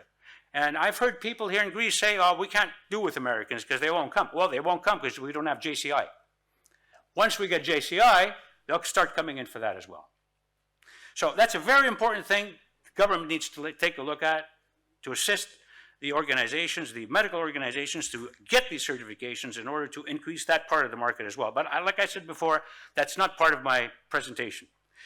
Now, the second thing, which is part of my presentation, is investment needs to be made in the wellness real estate. People need to start buying things here, investing in things here, and taking care of those beautiful areas that I showed you and make them into a success in order for them to make money and for the Greek government to make money and for the Greek people to be richer. What does it mean? It means 13.6 billion euros a year if we play our cards right. This is information from the Diagnosis. I cannot confirm it, but I cannot say that this is not a wrong figure. I haven't found anything else in order to be able to project. But what I did is I compared this number to the Thailand number. And as you can recall, the Thailand number was 17.5 million dollars. So if we can do the same things that Thailand did, which is invest, we have everything else, I'm pretty sure that we'll be able to succeed here. Thank you very much for your attention. Thank you. Thank you, Mr. Voudakis. And now we'll move on to the next speaker, Mr. Alexandros Angelopoulos. Mr. Angelopoulos is the Executive Vice President of Aldemar Resorts, a leading resort chain in Greece and one of the very first with a proper wellness offering. Many years ago, he has been active in the family business and the hospitality industry since 1995, and he's a leading figure in the Greek hospitality scene, participating in various organizations and committees in Greece and in Europe. So let us welcome Mr. Angelopoulos. Thank you for being with us today and speaking on the Greek advantage. I'm assuming I should speak in English, right? Or should I go Greek? Do we have any non-Greek speakings on the panel right now? All right. So I'm just trying to figure out which is better, because the Greek audience allows me to get a little bit more... Ωραία. Θα πάμε ελληνικά λοιπόν, γιατί φαντάζομαι ότι περισσότεροι στην ελληνική, και επειδή θα έχει και μια οξύτητα η ομιλία και είναι καλό και χρήσιμο να την πούμε. Ακούστηκαν εξαιρετικά πράγματα σήμερα. Όλα αυτά τα οποία θέλουμε να ακούσουμε και όλα αυτά τα οποία αποτελούν και την πραγματικότητα για την ελληνική οικονομία της ευεξίας, στην οποία έχουμε αποτύχει παταγωδώς όλα μας τα χρόνια. Έτσι, να το πούμε για να μπορέσουμε να ξεκινήσουμε τη συζήτηση από ένα σημείο στο οποίο θα έχει αξία. Η οικογένειά μου έφτιαξε το πρώτο κέντρο θαλασσοθεραπείας το 1997, κέντρο θαλασσοθεραπείας με άντληση θαλασσινού νερού, γιατί πολύ σωστά υπόθηκε, αν δεν είσαι κοντά στη θάλασσα, θαλασσοθεραπεία δεν υπάρχει. Σχεδιάστηκε ένας νόμος. Σε λιγότερο από 3 με 4 χρόνια έφτιαξαν όλοι κέντρα θαλασσοθεραπείας σε απόσταση που μπορεί να είναι και μερικά χιλιόμετρα μακριά από τη θάλασσα. Οπότε υποθέτω ότι υπήρχαν νεροκουβαλητές εκείνη την περίοδο και φέρνανε νερά. Τι θέλω να πω και γιατί θέλω να καταλήξω στο ελληνικό πλεονέκτημα. Δεν μας λείπει κάτι, ακούστηκε πάρα πολλές φορές και από τους ξένους και από τους Έλληνες ομιλητές. Αυτό που μας λείπει έρχεται με τη μορφή μικρών παρεμβάσεων ανθρώπων ουσίας, όπως είναι ο Αλέξανδρος Βασιλικός του Επιμελητηρίου, που έβαλε για πρώτη φορά το μάθημα φιλοξενίας στα σχολεία και από του χρόνου θα το βλέπουμε. Αυτό είναι παρέμβαση, πολιτική παρέμβαση ουσίας, την οποία πρέπει να την είχαμε 40 χρόνια τώρα. Πώς ξεκινάς λοιπόν και παίρνεις αυτό το πλεονέκτημα που έχει η χώρα μας και το κάνεις μετρήσιμο αποτέλεσμα. Η δική μου θεώρηση και η δική μου προσέγγιση σήμερα είναι αρκετά εμπειρική και χτίζει πάνω στην παραδοχή ότι όλοι οι προλαλήσαντες είχαν καλύψει όλα τα μέτρικς της ελληνικής διάστασης της οικονομίας, της ευεξίας και του τουρισμού υγείας. Εγώ τα διαχωρίζω. Είδαμε νωρίτερα και μια προσπάθεια να τα βάλουμε κάτω από την ίδια ομπρέλα. Θα μου επιτρέψετε εδώ πέρα να μην τα βάλω κάτω από την ίδια ομπρέλα, γιατί δεν βοηθάει εμάς ως χώρα να τα αντιμετωπίσουμε σωστά. Έχουμε εξαιρετικούς γιατρούς. Θα το πω και λίγο παρακάτω. Παρ' όλα αυτά, η Ελλάδα, όπως νομίζω υπόθηκε πάρα πολύ στά στην πρώτη ομιλία, δεν έχει κανένα λόγο να κολυμπάει ανάποδα στο ρεύμα. Πάμε στην ευεξία. Αφήστε τον τουρισμό υγείας. Έχουμε εξαιρετικούς γιατρούς οι οποίοι μπορούν να γίνουν η βιτρίνα μας στο εξωτερικό και έπρεπε να είναι η βιτρίνα μας στο εξωτερικό, αλλά είμαστε και ένας κομπλεξικός λαός, οπότε θα τους κάνουμε ποτέ βιτρίνα. Αφήνουμε λοιπόν τον τουρισμό υγείας και ο τουρισμός υγείας θα έρθει μόνο όταν αντιληφθούμε ότι το σύνολο του πλαισίου υγείας χτίζεται γύρω από ικανούς γιατρούς που έχουμε και παίρνει χαρακτήρα όπως αυτόν που έχει δώσει το Ισραήλ στη δική της προσέγγιση στον τουρισμό υγείας. Γιατί κακά τα ψέματα, άμα θέλετε να πάτε για ένα σοβαρό θέμα καρκίνου, πού θα πάτε? Στο Ισραήλ θα πάτε. Οι οποίοι εκπαιδεύτηκαν από τι γιατρούς? Ρώσους γιατρούς. Θέλετε να μπούμε δηλαδή στην ανάλυση του πώς ακριβώς γίνεται κομπλεξικός ο κόσμος με μικρές αναλύσεις? Μπορώ να σας πάω σε μεγάλο βάθος, αλλά θα χάσουμε χρόνο. Τουρισμό ευεξίας λοιπόν, γιατί αυτό είναι το ζητούμενό μας. Και εδώ κάνω ένα διαχωρισμό, τον οποίο το γνωρίζετε όλοι και δεν θα αφιερώσω χρόνο σε αυτό. Τι είναι το ένα και τι είναι το άλλο και για ποιο λόγο εμείς στο ένα έχουμε ευθεία γραμμή και στο δεύτερο έχουμε τεφλασμένη γραμμή, την οποία καλώς ή κακώς θα φάμε άλλα 10 χρόνια καταρχήν να συζητάμε πώς θα την προσεγγίσουμε. Η Ελλάδα έχει σοβαρά πλεονεκτήματα. Αλλά ας ξεκινήσουμε από την κεντρική παραδοχή. Αν δεν έχουμε χρόνο για τουρισμό ευεξίας, ή μάλλον εγώ το βάζω το τουρισμό για να πέσουμε στη συζήτηση, για την ευεξία, για την πρόληψη, θα έχουμε χρόνο να ασχοληθούμε με τη γιατριά. Λοιπόν, θα σας πω κάτι, εμένα με βλέπετε όρθιο και ευθυτενή, θα σας τα πω όπως ακριβώς είναι. Εγώ διαγνώστηκα πριν από 7,5 χρόνια με σκλήνης κατά πλάκας. Η πρώτη μου παραδοχή ποια ήτανε? Έχω σκλήνης κατά πλάκας. Δεν έκαθαρα να αναλύσω όλες τις πτυχές αυτού του πράγματος και λέω, ποια είναι η προσωπική, εγώ είμαι ο γιατρός τώρα, ποια είναι η προσωπική διάσταση? Πρέπει να παντρέψω τη δυτική ιατρική, την ιατρική αντιμετώπιση, την ιατρική επέμβαση με την ιατρική πρόληψη. Δηλαδή πώς μπορώ εγώ να πάρω τη θέση του γιατρού του εαυτού μου. Τι πρέπει να κάνω, τι πρέπει να τρώω, πόσο πρέπει να κοιμάμαι, πόσο πρέπει να πω σε κάποιους ανθρώπους η γνώμη σου δεν με αγγίζει. Είναι αυτό ευεξία? Είναι ευεξία. Και σας πληροφορώ, είναι στο DNA του Έλληνα αυτό το πράγμα. Και επειδή είναι στο DNA του Έλληνα, πρέπει με κάποιον τρόπο να το κάνουμε αυτό που ονομάζουν αμερικανιστοί marketable. Πρέπει να μπορούμε να το βγάλουμε ως προϊόν. Αυτή την ατάκα εδώ πέρα που τη βρήκα και μου άρεσε πάρα πολύ, μου δείχνει ακριβώς πού πλεονεκτεί η Ελλάδα έναντι όλων των υπόλοιπων χωρών. Στο διεθνές παράδειγμα δημιουργούμε προϊόν. Στο ελληνικό παράδειγμα έχουμε προϊόν, αλλά δεν έχουμε νοοτροπία. Τι ερχόμαστε λοιπόν να πούμε και πώς μπορούμε να συνθέσουμε γνώση, τεχνογνωσία τα οποία υπάρχουν και δημιουργία ενός προϊόντος. Είχα μεσολαβήσει, ή μάλλον είχα μπει σε δύο περιπτώσεις στην προσπάθεια δύο υπουργών, του Υπουργού Υγείας και της κάστοτε Υπουργού Τουρισμού ή του Υπουργού Τουρισμού, στη θέση αυτού που θα φτιάξει το πρόγραμμα τουρισμού υγείας, το οποίο απέτυχε και τις δύο φορές. Καλημέρα κύριε Πρόεδρε. Λοιπόν, είναι τραγικό να λέμε σήμερα ότι απέτυχε ένα τέτοιο πράγμα. Αλλά γιατί απέτυχε? Γιατί στη μία περίπτωση θέλαμε να πιστοποιήσουμε ότι το δημόσιο σύστημα υγείας έπρεπε να μπορεί να δέχεται ξένους επισκέπτες, κάτι το οποίο δεν γίνεται, να μην κοροϊδευόμαστε κιόλας. Σε ένα διεθνές περιβάλλον δεν λες κάτι το οποίο δεν ενδιαφέρει τον άλλον. Και το δεύτερο, που ίσως εμένα με απασχόλησε λίγο περισσότερο, είναι το γεγονός ότι το απόλυτα σεβαστό κέρδος είναι και ο λόγος της αποτυχίας. Γιατί εμείς γινόμαστε κερδοσκόποι, καιροσκόποι και ό,τι άλλο σε σκόποι, αλλά δεν γινόμαστε ουσιαστικοί στην παρέμβαση και δεν μπορούμε να κάνουμε το έξτρα μίλι. Προαμνημόνευτα χρόνια, το λέω τα μνημόνευτα δεν τόσα πολλά, είχα πει στις ανιψιές μου και με έδειρη αδελφή μου, ότι η διαδρομή στο σχολείο και οι σπουδές είναι μαραθώνιος, δηλαδή είναι αγώνας ταχύτητας. Ήταν παιδιά του 20 και τα 2. Εγώ το 20 δεν πρέπει να το έχω δει στη ζωή μου πολλές φορές, πρέπει να σας πω την αλήθεια. Και λέω πρέπει να θυμάσαι ότι την ώρα που θα χρειαστείς να τρέξεις, δεν την ξέρεις σήμερα, αλλά θα την ξέρεις, θα σου αποκαλυφθεί.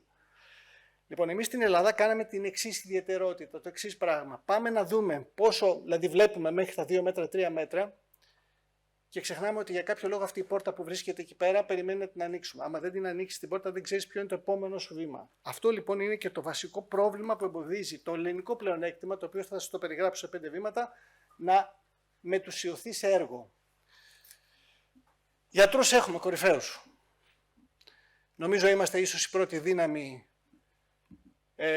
στη γενετική, ή τουλάχιστον έτσι γνωρίζω. Έχουμε οφθαλμιάτρους εξαιρετικής. Μάλιστα τους εξάγουμε κιόλας. Ο διευθυντής, ο κύριος Παλίκαρης, που αργότερα έγινε ο κύριος μοχλός ανάπτυξης του πρώτου διαθλαστικού κέντρου στην Κωνσταντινούπολη, πληγή βαθιά και μαχαιριά, να τον έχουμε εμείς και να τον χαρίζουμε. Τέλος πάντων, και ήταν νομίζω και πριν στο Πανεπιστήμιο του Ηρακλείου. Έχουμε γιατρούς. Έχουμε μια διατροφή, την οποία διατροφή την έχω κάνει σημαία μου όλα αυτά τα χρόνια και δεν έχει να κάνει με το τι νομίζει ο κόσμος ότι είναι η διατροφή μας. Έχει να κάνει με τα συγκεκριμένα χαρακτηριστικά συγκεκριμένων τροφίμων που νομίζω τα γνωρίζουμε πια πάρα πολύ καλά. Εμένα η γιαγιά μου, πρέπει να σας πω ότι της έλεγα ότι είμαι άρρωστος, μου δίνει ένα ματζούνι. Τώρα αν έπιανε, τι έπιανε δεν ξέρω, μπορεί και να ήταν αυτή η υποβολή. Αλλά σε κάθε περίπτωση είχα πρόβλημα με την κοιλιά. Θα πιεις ρίγανη. Ρε γιαγιά, δεν πίνε τη ρίγανη. Μπρε, θα πιεις ρίγανη. Έπινα τη ρίγανη, κοίταξε να δεις που δούλευε. Μικρά πραγματάκια τα οποία είναι μέσα στην παράδοσή μας, την οποία την έχουμε αφήσει πίσω, στο βωμό του να δημιουργούμε προϊόν. Το ξαναλέω, το προϊόν υπάρχει. Το πώς θα το μαρκετάρεις είναι μια άλλη ιστορία. Έχουμε το κλίμα. Η Φλόριντα έκανε όνομα γενόμενη ο χώρος στον οποίο αποσύρονται οι συνταξιούχοι της Βορείου Αμερικής και φεύγοντας από τα κρύα κλίματα πηγαίνουν στα θερμότερα κλίματα και τέλος πάντων ήταν ένας καλύτερος τρόπος για να ζήσεις. Εμείς έχουμε ένα μόνιμο κλίμα και θα μπορούσαμε να είμαστε η Φλόριντα της Ευρώπης. Και θα μπορούσαμε να είμαστε η Φλόριντα της Ευρώπης με τα διαιτητικά χαρακτηριστικά που έχουμε, με νοσοκομεία και ιατρικό προσωπικό ανώτερης κλίμακας, με αεροδρόμια και δρόμους οι οποίοι χτίζονται κατά κόρον αυτή τη στιγμή και οφείλουμε να δώσουμε τα εύσημα στην κυβέρνηση, γιατί επιτέλους κάποια πράγματα που είχαν μείνει 20 χρόνια στο σιρτάρι τα βλέπω να γίνονται και χαίρομαι. Με τον ήλιο, που καθόμαστε και λέμε στους άλλους ότι πρέπει να παίρνετε συμπλήρωμα D3 και ο ήλιος θεωρητικά μας το δίνει, απλό όχι αρκεί να ξέρουμε πότε να βγούμε στον ήλιο και πόσο αντιλιακό να βάζουμε. Τώρα, ξέρετε, επειδή η D3 είναι η βάση της θεραπευτικής της κλίνης, έχω μάθει τα πάντα για την D3. Όλη αυτή η διαδρομή, τι λέει, μα τα έχουμε όλα. Πλάνο έχουμε. Τον Ιούνιο του 20 πέρασε η κυβέρνηση ένα νόμο για την μεταφορά φορολογικής έδρας από οποιαδήποτε άλλη χώρα στην Ελλάδα με το 7%. Το 7% είναι το πιο προνομιακό, είναι ένα μοντέλο που υιοθέτησε η Πορτογαλία πριν από κάποια χρόνια και η Ισπανία νωρίτερα. Στην Ισπανία ζουν περίπου 4,5 εκατομμύρια Δυτικοευρωπαίοι, Κέντροευρωπαίοι από ακραία κλίματα, κάνουν τη ζωή τους και το retirement τους τέλος πάντων το έχουν σε αυτές τις χώρες. Εμείς έχουμε το σύστημα υγείας, έχουμε τις μεταφορές, έχουμε τα αεροδρόμια, έχουμε τα λιμάνια, έχουμε σιγά σιγά και τους δρόμους, που είναι ο σχεδιασμός για να γίνουμε χώρος μόνιμων τουριστών, ανθρώπων δεύτερης κατοικίας, οι οποίοι δεν χρειάζονται ένα wellness περιβάλλον, χρειάζονται ένα περιβάλλον που να τους παρέχει wellness στοιχεία. Δηλαδή, επειδή μου άρεσε και η τελευταία ομιλία για το sustainability, τι λέμε? Ένα περιβάλλον το οποίο έχει φυσικούς πόρους ενεργειακούς, άρα δεν έχουν έξτρα κόστος για να ζήσουν. Φυσικά, οργανικά τρόφιμα από τη γη, με την προϋπόθεση ότι ελέγχουμε λίγο τη χρήση των φυτοφαρμάκων, έτσι, για να βλέπουμε και τα πράγματα πώς είναι. Λίγο Ολλανδική κουλτούρα στον αγροτοδιατροφικό τομέα, που το 1/3 της γης τους παράγει 4 φορές ό,τι παράγει η χώρα αυτή. Λίγο Ισραηλίτικη κουλτούρα, που η διαχείριση των πόρων, των φυσικών πόρων νερού και ηλίου, είναι εξωφρενική σε σχέση με το πόσο πίσω είμαστε εμείς οι οποίοι το συζητάμε, αλλά δεν το κάνουμε. Μικρά λοιπόν πραγματάκια που είναι γύρω μας, έχουμε τα πλεονεκτήματα και οφείλουμε το μόνο που έχουμε να κάνουμε είναι να τα σχεδιάσουμε και να τα εκμεταλλευτούμε. Πόσα χρόνια πήρε στον κύριο Κουσκούκη να καταγράψει όλες τις ιαματικές πηγές? Δεν θα ασχοληθώ καν. Σωστό. Το αφήνω να τα πείτε μόνο σας μετά. Αλλά πρακτικά δεν κάναμε κάτι για όλα αυτά. Τα ξέρουμε 40 χρόνια. Και ο λόγος που δεν είμαστε πιο μπροστά είναι γιατί είμαστε εδώ και το συζητάμε σήμερα ξανά, αντί να έχουμε ένα σχέδιο δράσης πάρα πολύ συγκεκριμένο. Τον ήλιο τον έχουμε, την τροφή την έχουμε, το νερό την έχουμε, τη θάλασσα την έχουμε, τις ιαματικές πηγές τις έχουμε, χώρο για να φτιάξουμε κατοικίες δεύτερης ζωής για ανθρώπους οι οποίοι θα αναζητήσουν να ζήσουν ένα κομμάτι της ζωής τους, αυτό το λεγόμενο Silver Age από τα 55 πλάς σε αυτή τη χώρα, το έχουμε. Εγώ προσωπικά πρέπει να σας πω ότι σταδιακά έχω αρχίσει και βγάζω το μυαλό μου τα ξενοδοχεία. Και πάω στη διαμόρφωση και στην δημιουργία οικισμού για ανθρώπους που θέλουν να ζήσουν τη ζωή τους εδώ πέρα με παροχή όλων αυτών σε ένα κόνσεπτ ζωής. Όχι wellness, ζωής. Πώς θα ζήσεις τη ζωή σου. Πώς θα βγαίνεις στον ήλιο το πρωί, θα μένεις στο σπίτι σου μέσα χωρίς να χρειάζεται να βάλεις θέρμανση, θα τρως από το τοπικό προϊόν όποιο είναι από το χωράφι του ντόπιου και όλα αυτά μαζί σε ένα συνδεδεμένο προϊόν στο οποίο όλες οι δυνάμεις ενός τόπου θα δουλεύουν για ένα προϊόν χωρίς να στερήσει από κανέναν το δικαίωμα να κάνει το κέρδος του. Όχι το excess, το κέρδος του. Αυτό είναι το πραγματικό μοντέλο της βιωσιμότητας. Γιατί στη βιωσιμότητα αυτό που ξεχνάει πολλοί κόσμος, δεν έχουμε μόνο το περιβάλλον, έχουμε και την κοινωνία, έχουμε και το οικονομικό αποτέλεσμα για όλους όσους μετέχουν σε αυτόν τον μηχανισμό βιωσιμότητας. Αυτή η μικρή ατάκα εδώ πέρα που βλέπετε έχει να κάνει με το γεγονός ότι στην προσπάθεια να φτιάξουμε ένα νομικό πλαίσιο ιατρικού τουρισμού, χάνουμε το αυτονόητο. Εγώ θα σας πω ότι βαρέθηκα να το περιμένω. Έτσι, και σας μιλάω ανοιχτά. Βαρέθηκα να το περιμένω. Κάθε φορά που αλλάζουμε υπουργό, ξαναξεκινάει μια νέα επιτροπή. Για ποιο λόγο να το περιμένω? Όχι. Φτιάχνουμε το προϊόν με τα δεδομένα που μας δίνει η κάθε περιοχή. Και η περιοχή μας δίνει ούκο λίγα δεδομένα. Για μένα αυτό είναι το νέο μοντέλο. Να φέρουμε κι εμείς, όπως και οι Ισπανοί, 2 εκατομμύρια μόνιμους κατοίκους, Ευρωπαίους, που έχουν ανάγκη να αλλάξουν το μοντέλο ζωής τους, να φύγουν από θερμοκρασίες -10, -15 και να πάνε σε θερμοκρασίες οι οποίες να είναι στη χειρότερη των περιπτώσεων 4-5 βαθμούς, με σταθερές δηλαδή συνθήκες σχετικά για την υγεία τους, με ένα καλό ιατρικό περιβάλλον, στο οποίο δεν χρειάζεται να κάνεις ιατρικό τουρισμό, απλά ξέρεις ότι όταν χτυπήσεις την πόρτα του γιατρού θα σε καλύψει, και δόξα τω Θεώ, το ξαναλέω, έχουμε εξαιρετικούς γιατρούς στη χώρα μας. Διατροφικά θα σε καλύπτει η περιοχή στην οποία ζεις, ο κοινωνικός ιστός μέσα στον οποίο θα κληθείς να δουλέψεις και να συνυπάρξεις τέλος πάντων με αυτούς τους ανθρώπους, θα έχει αυτό το χαμόγελο, το ελληνικό, το κλασικό μοντέλο φιλοξενίας που είχαμε πάντα, χωρίς να το χάνουμε στον δρόμο. Και για να πω ένα μικρό παράδειγμα το οποίο βγήκε κατά λάθος ανά τα χρόνια, αλλά δουλεύει, άμα πάτε στη Μάνη και δείτε πώς οι Γερμανοί, οι Άγγλοι και οι τοπικοί συνυπάρχουν, αλλά έχει ανέβει το επίπεδο των ντόπιων, μόνο και μόνο από τη συναναστροφή με μιας άλλης κουλτούρας ανθρώπους, θα καταλάβετε πως όλο αυτό το πράγμα θα φέρει μια άλλη Ελλάδα στα χέρια μας, πιο όμορφη, πιο ήρεμη σε κάποια πράγματα και πιο αποδεκτή στο ευρύτερο ευρωπαϊκό έστω, ευρωπαϊκό, ή να πω δυτικό, δεν ξέρω τι πρέπει να πω τώρα, είμαστε και πολιτικά ευαίσθητοι αυτή την περίοδο, περιβάλλον στο οποίο λειτουργεί. Αυτά από μένα. Ευχαριστώ. Ευχαριστούμε πολύ, κύριε Αγγελόπουλε, για την ομιλία στα ελληνικά. I would like to thank all the speakers that we've listened to previously. I'd like to thank you for taking the time to be here at this convention, even online. And I believe we have a break now for lunch, and we'll be back shortly, I guess. Ευχαριστώ πολύ.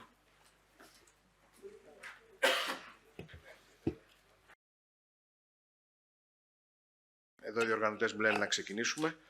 Οπότε καλησπέρα σε όλους. Είμαστε στη δεύτερη ενότητα, σε αυτό το πολύ ενδιαφέρον συνέδριο. Καιρό έχουμε να δούμε να υπάρχει προβληματισμός για ένα τόσο προσοδοφόρο κομμάτι. Ελλάδα και τουρισμός είναι σύμφυτες έννοιες. Δεν θα σας πω εγώ ότι το άρμα της οικονομίας είναι η τουριστική βιομηχανία. Το βλέπουμε στους δείχτες της ανάπτυξης, στο ΑΕΠ της χώρας, στη διαμόρφωσή του, αλλά και στο πώς αιμοδοτείται ο περιφερειακός ιστός της χώρας μας. Όμως, ακόμη και φέτος, μολονότι η σεζόν του 2022 ξεκίνησε τόσο αργά, λόγω περιορισμών, πιάνουμε τα έσοδα της χρονιάς ρεκόρ του 2019. Στους παρικούντας στην Ιερουσαλήμ είναι γνωστό ότι αφενός οι παθογένειες στον κλάδο είναι πολλές, αφετέρου παραμένει ένας κοιμόμενος γίγαντας, δεδομένου ότι δεν έχουν αναδειχθεί από την πολιτεία τομείς που δύναται να προσφέρουν τεράστια έσοδα στη χώρα και όλο το χρόνο. Πρόκειται για σημαντικότατες ψηφίδες που μπορούν να δώσουν έτσι περαιτέρω όθηση στο ελληνικό επιχειρήν και την οικονομία της πατρίδας μας. Αναμφίβολα, ο τουρισμός υγείας αποτελεί μια από αυτές και εκτιμώ ότι η Ελλάδα δεν έχει εκμεταλλευτεί τις απίστευτες δυνατότητες που διαθέτει στο οπλοστάσιό της. Παρακαταθήκη προς τούτο, υπάρχουν πιο ειδικοί να μιλήσουν βέβαια, είναι οι κορυφαίοι γιατροί που διαθέτει, οι πλουτοπαραγωγικές πηγές της, με κορονίδα αυτών τις ανεκμετάλλευτες αιματικές της πηγές και φυσικά τα εξαιρετικά ξενοδοχεία της.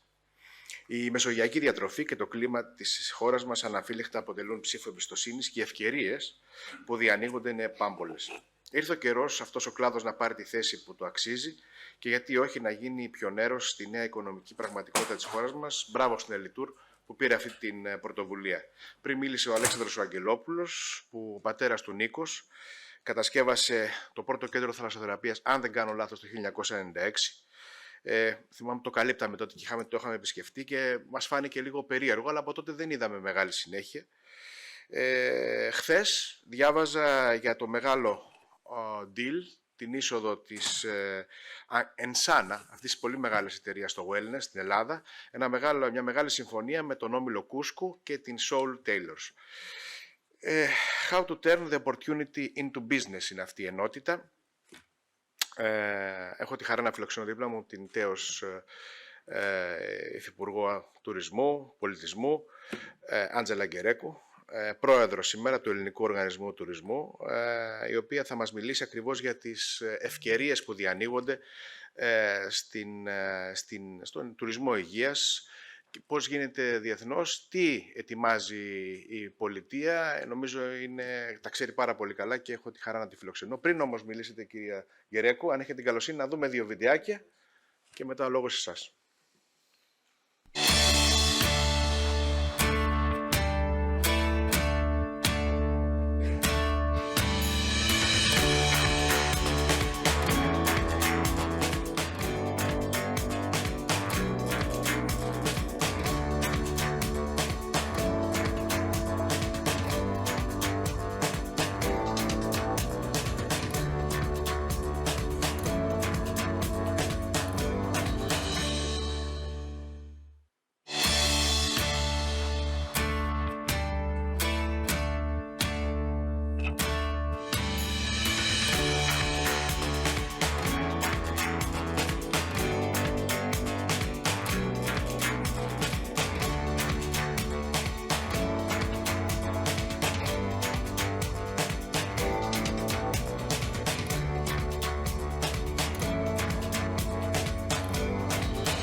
Θα ήθελα να παρακαλέσω όλους τους ομιλητές, κυρία Γκερέκου, ο λόγος σε εσάς, να μην ξεπεράσουμε το 15 λεπτό, αν έχετε την ευγενή καλοσύνη, γιατί έχουμε ξεφύγει πάρα πολύ στους χρόνους μας. Ευχαριστώ. Ωραία λοιπόν, κύριε Ντικριτάκη. Θα συμβολεύω με τις σελίδες μου για να μην ξεφύγω πολύ στο χρόνο. Ladies and gentlemen, welcome to Athens, welcome to Greece, and I will continue in Greek, of course. So, αξιότιμε πρόεδρε της Ελιτούρ, κύριε Πατούλη, όπου είστε, διοργανωτή και ψυχή βεβαίως αυτού που σήμερα μοιραζόμαστε όλοι. Θέλω να δώσω πολλά συγχαρητήρια για αυτή τη διοργάνωση, για όλο αυτόν τον αγώνα που δίνεται, μαζί βεβαίως με πολύ σοβαρούς και αξιόλογους άλλους ανθρώπους που αγαπούν και ξέρουν και είναι γνώστες αυτού του τομέα του ιατρικού τουρισμού, του τουρισμού ευεξίας και ευζοίας, όπως τα λέγαμε. Αξιότιμοι εκπρόσωποι της Ευρωπαϊκής Τράπεζας Επενδύσεων, κύριε Κουσκούκη, σας βλέπω μπροστά μου, ένας εργάτης χρόνια πάνω στο θέμα, ένας γιατρός αξιολογότατος. Αξιότιμοι προσκεκλημένοι βεβαίως, κυρίες και κύριοι, με την ιδιότητά μου ως Προέδρου του Ελληνικού Οργανισμού Τουρισμού και εγώ από πλευράς μου χαιρετίζω θερμά το Global Wellness Economy Forum From Opportunity to a Successful Development, the Greek Case. Φίλες και φίλοι, ξανά θέλω να πω συγχαρητήρια για την οργάνωσή σας, όλους τους οργανωτές, για αυτή την εκδήλωση και πιστεύω ακράδαντα ότι θα λειτουργήσει σαν ενισχυτής και θέλω να πιστεύω και ως επιταχυντής πια εμπιστοσύνη της διεθνούς κοινότητας στην τεράστια αναπτυξιακή δυναμική και στις επενδυτικές ευκαιρίες που προσφέρει σήμερα η Ελλάδα και στον τομέα του τουρισμού, υγείας και ευεξίας. Ο Ελληνικός Οργανισμός Τουρισμού, η εθνική πύλη και μάλιστα, όπως είπε και ο κύριος Πατούλης σήμερα το πρωί, η παγκοσμίως γνωστή εθνική πύλη και οργανισμός προώθησης και προβολής της Ελλάδας στη διεθνή τουριστική αγορά, σε συνεργασία βεβαίως και υπό την καθοδήγηση της πολιτικής και της στρατηγικής του Υπουργείου Τουρισμού, έχει θέσει σταθερά στο στόχαστρο των δράσεών του τον τουρισμό, τον άξονα αυτού του τουρισμού ευεξίας και wellness, υγείας και ευεξίας. Εξάλλου μιλάμε για ένα από τα ταχύτερα αναπτυσσόμενα πεδία του διεθνούς τουριστικού κλάδου. Όπως γνωρίζετε πολύ καλά, ο ιατρικός τουρισμός αναπτύσσεται με ρυθμούς 20 έως 30% κάθε χρόνο, αποτελώντας τη μεγαλύτερη, θα λέγαμε, μία από τις μεγαλύτερες προκλήσεις στον παγκόσμιο τουρισμό. Πριν όμως μπω στο κυρίως θέμα της ομιλίας μου, επιτρέψτε μου με λίγα λόγια να περιγράψω τη γενική κλινική εικόνα, μιας και είναι πολλοί γιατροί σε αυτό το συνέδριο, ενός απόλυτα όμως υγιούς οργανισμού που ονομάζεται Ελληνικός Τουρισμός και μας έχει δείξει την ανθεκτικότητά του σε πάρα πολύ δύσκολους καιρούς. Κυρίες και κύριοι, παρά τις επαναλαμβανόμενες λοιπόν πρωτοφανείς κρίσεις που είχαμε ως προκλήσεις για να μπορέσουμε να αντεπεξέλθουμε, το brand name Greece, η Ελλάδα, είμαστε όλοι πολύ περήφανοι γι' αυτό, πρωτοστατεί, είναι σταθερά στο top 5 των διεθνών προορισμών, είναι σταθερά στην τρίτη παγκοσμίως κατηγορία του Sun and Sea. Το 2000, από την άλλη 22, καταφέραμε να έχουμε περί τα 18 δισεκατομμύρια, πλησιάσαμε και ίσως μάλιστα στο ίδιο επίπεδο του 19 και ίσως κλείνοντας να μιλήσουμε και για μία μικρή αύξηση, ενώ και αυτό θέλω να το υπογραμμίσω, 8 στις 10 επενδύσεις στη χώρα το 2022 αφορούσαν τον τομέα του τουρισμού. Πώς το πετύχαμε αυτό? Με 3 σημαντικά συστατικά που τα επαναλαμβάνω συνεχώς, επιτρέψτε μου. Είναι τα 3 σίγματα λεγόμενα. Συνεργασία, συντονισμός και συνέπεια σε αυτά που αποφασίζουμε. Ο δημόσιος και ιδιωτικός τομέας καθώς και το σύνολο των εμπλεκομένων φορέων καταφέραμε η Ελλάδα να κάνει ολική επαναφορά. Χάρη και στο ξεκάθαρο ολικό rebranding της χώρας μας. Ο ΕΟΤ, ακολουθώντας, υλοποιώντας τη στρατηγική του Υπουργείου Τουρισμού, προωθεί πλέον τη χώρα με μια δυναμική, όπως θα έχετε διαπιστώσει, ως top of mind, premium, υγειονομικά ασφαλή, πολυνησιακό προορισμό, με παράλληλα συναρπαστική ενδοχώρα, που προσφέρει ατέλειωτες, αυθεντικές εμπειρίες σε κάθε γωνιά της, σε όλη τη διάρκεια του χρόνου. Όπως συνήθως λέω, πραγματικά η Ελλάδα μας είναι από γωνιά σε γωνιά ή κάθε μάλλον γωνιά της ένας προορισμός. Όλη η Ελλάδα είναι ένα καλλιδοσκόπιο προορισμών, αυθεντικών προορισμών. Βεβαίως ενισχύουμε το προϊόν μας σε σχέση με την ποιότητα, αναβαθμίζοντας πάρα πολύ και το παραδοσιακό προϊόν ήλιος και θάλασσα. Τα πλάνα προβολής που καταρτίζουμε στον Ελληνικό Οργανισμό Τουρισμού έχουν πλέον 12μηνη διάρκεια, δηλαδή όλο το χρόνο υπάρχουν οι καμπάνιες μας. Η βασική μας καμπάνια, ο άξονας της, παίζει συνεχώς βεβαίως, είναι All You Want is Greece. Νομίζω ότι είναι πολύ έξυπνο και έχει αγγίξει πάρα πολύ τον κόσμο. Έχουμε εξαιρετικό feedback. Η Ελλάδα είναι always on λοιπόν επικοινωνιακά προς τις διεθνείς αγορές. Με θεματικές καμπάνιες αναδεικνύουμε πλέον εξίσου δυνατά και τον ελληνικό χειμώνα. Για πρώτη φορά πέρυσι λοιπόν υπήρχε καμπάνια, ας το πούμε έτσι, πιλωτικά. Φέτος παίζει συνεχώς μια καμπάνια που δείχνει ότι η Ελλάδα, ναι, yes, η Ελλάδα έχει winter, έχει χειμώνα και μάλιστα παραδοσιακά χωριά, γαστρονομία και το wellness μέσα από αυτά που μπορούμε να αναπτύξουμε και με άλλο τρόπο. Ναι, η Ελλάδα έχει μια ενδοχώρα και λιγότερο διάσημους προορισμούς που είναι εξίσου πάρα πολύ σημαντικοί και ενδιαφέροντες. Και βέβαια πάντα με στοχευμένη επικοινωνία, αναδεικνύουμε τις μοναδικές εμπειρίες που βιώνει ο επισκέπτης με αυτό το φάσμα του καλλιδοσκοπίου που είπαμε. Για τι να μιλήσουμε και τι να πρωτομιλήσουμε. Γαστρονομία, πολιτισμός, δραστηριότητες στη φύση, αγροτουρισμός, θρησκευτικός τουρισμός, θαλάσσιο, sailing, diving και φυσικά εμπειρίες μοναδικές υγείας, ευεξίας, ευζοίας. Είναι η λέξη που πουθενά αλλού δεν θα τη βρεις, μόλι της το νόημα αυτό που περιλαμβάνει, η ευζοία, η καλή ζωή, η ελληνική ζωή από τους αρχαιοτάτους χρόνους μέχρι και σήμερα, που μπορούμε να το κάνουμε σύμβολο του ελληνικού τρόπου ζωής για τον επισκέπτη μας και για τους κατοίκους, εγώ να προσθέσω. Η μεγάλη όμως ειδοποιώς διαφορά που σηματοδοτεί το πέρασμα του ελληνικού τουρισμού σε μια νέα εποχή είναι ότι όλη η προβολή, όλη η στρατηγική προβολή της χώρας μας οργανώνεται με ένα οριζόντιο γνώμονα, τη βιωσιμότητα και την αειφορία. Sustainable Greece. Οι αρχές της αειφόρου ανάπτυξης ισχύουν για κάθε επενδυτική επιχειρηματική δράση στη χώρα και αυτό αντικατοπτρίζεται και στην επικοινωνική προβολή της πατρίδας μας στο εξωτερικό.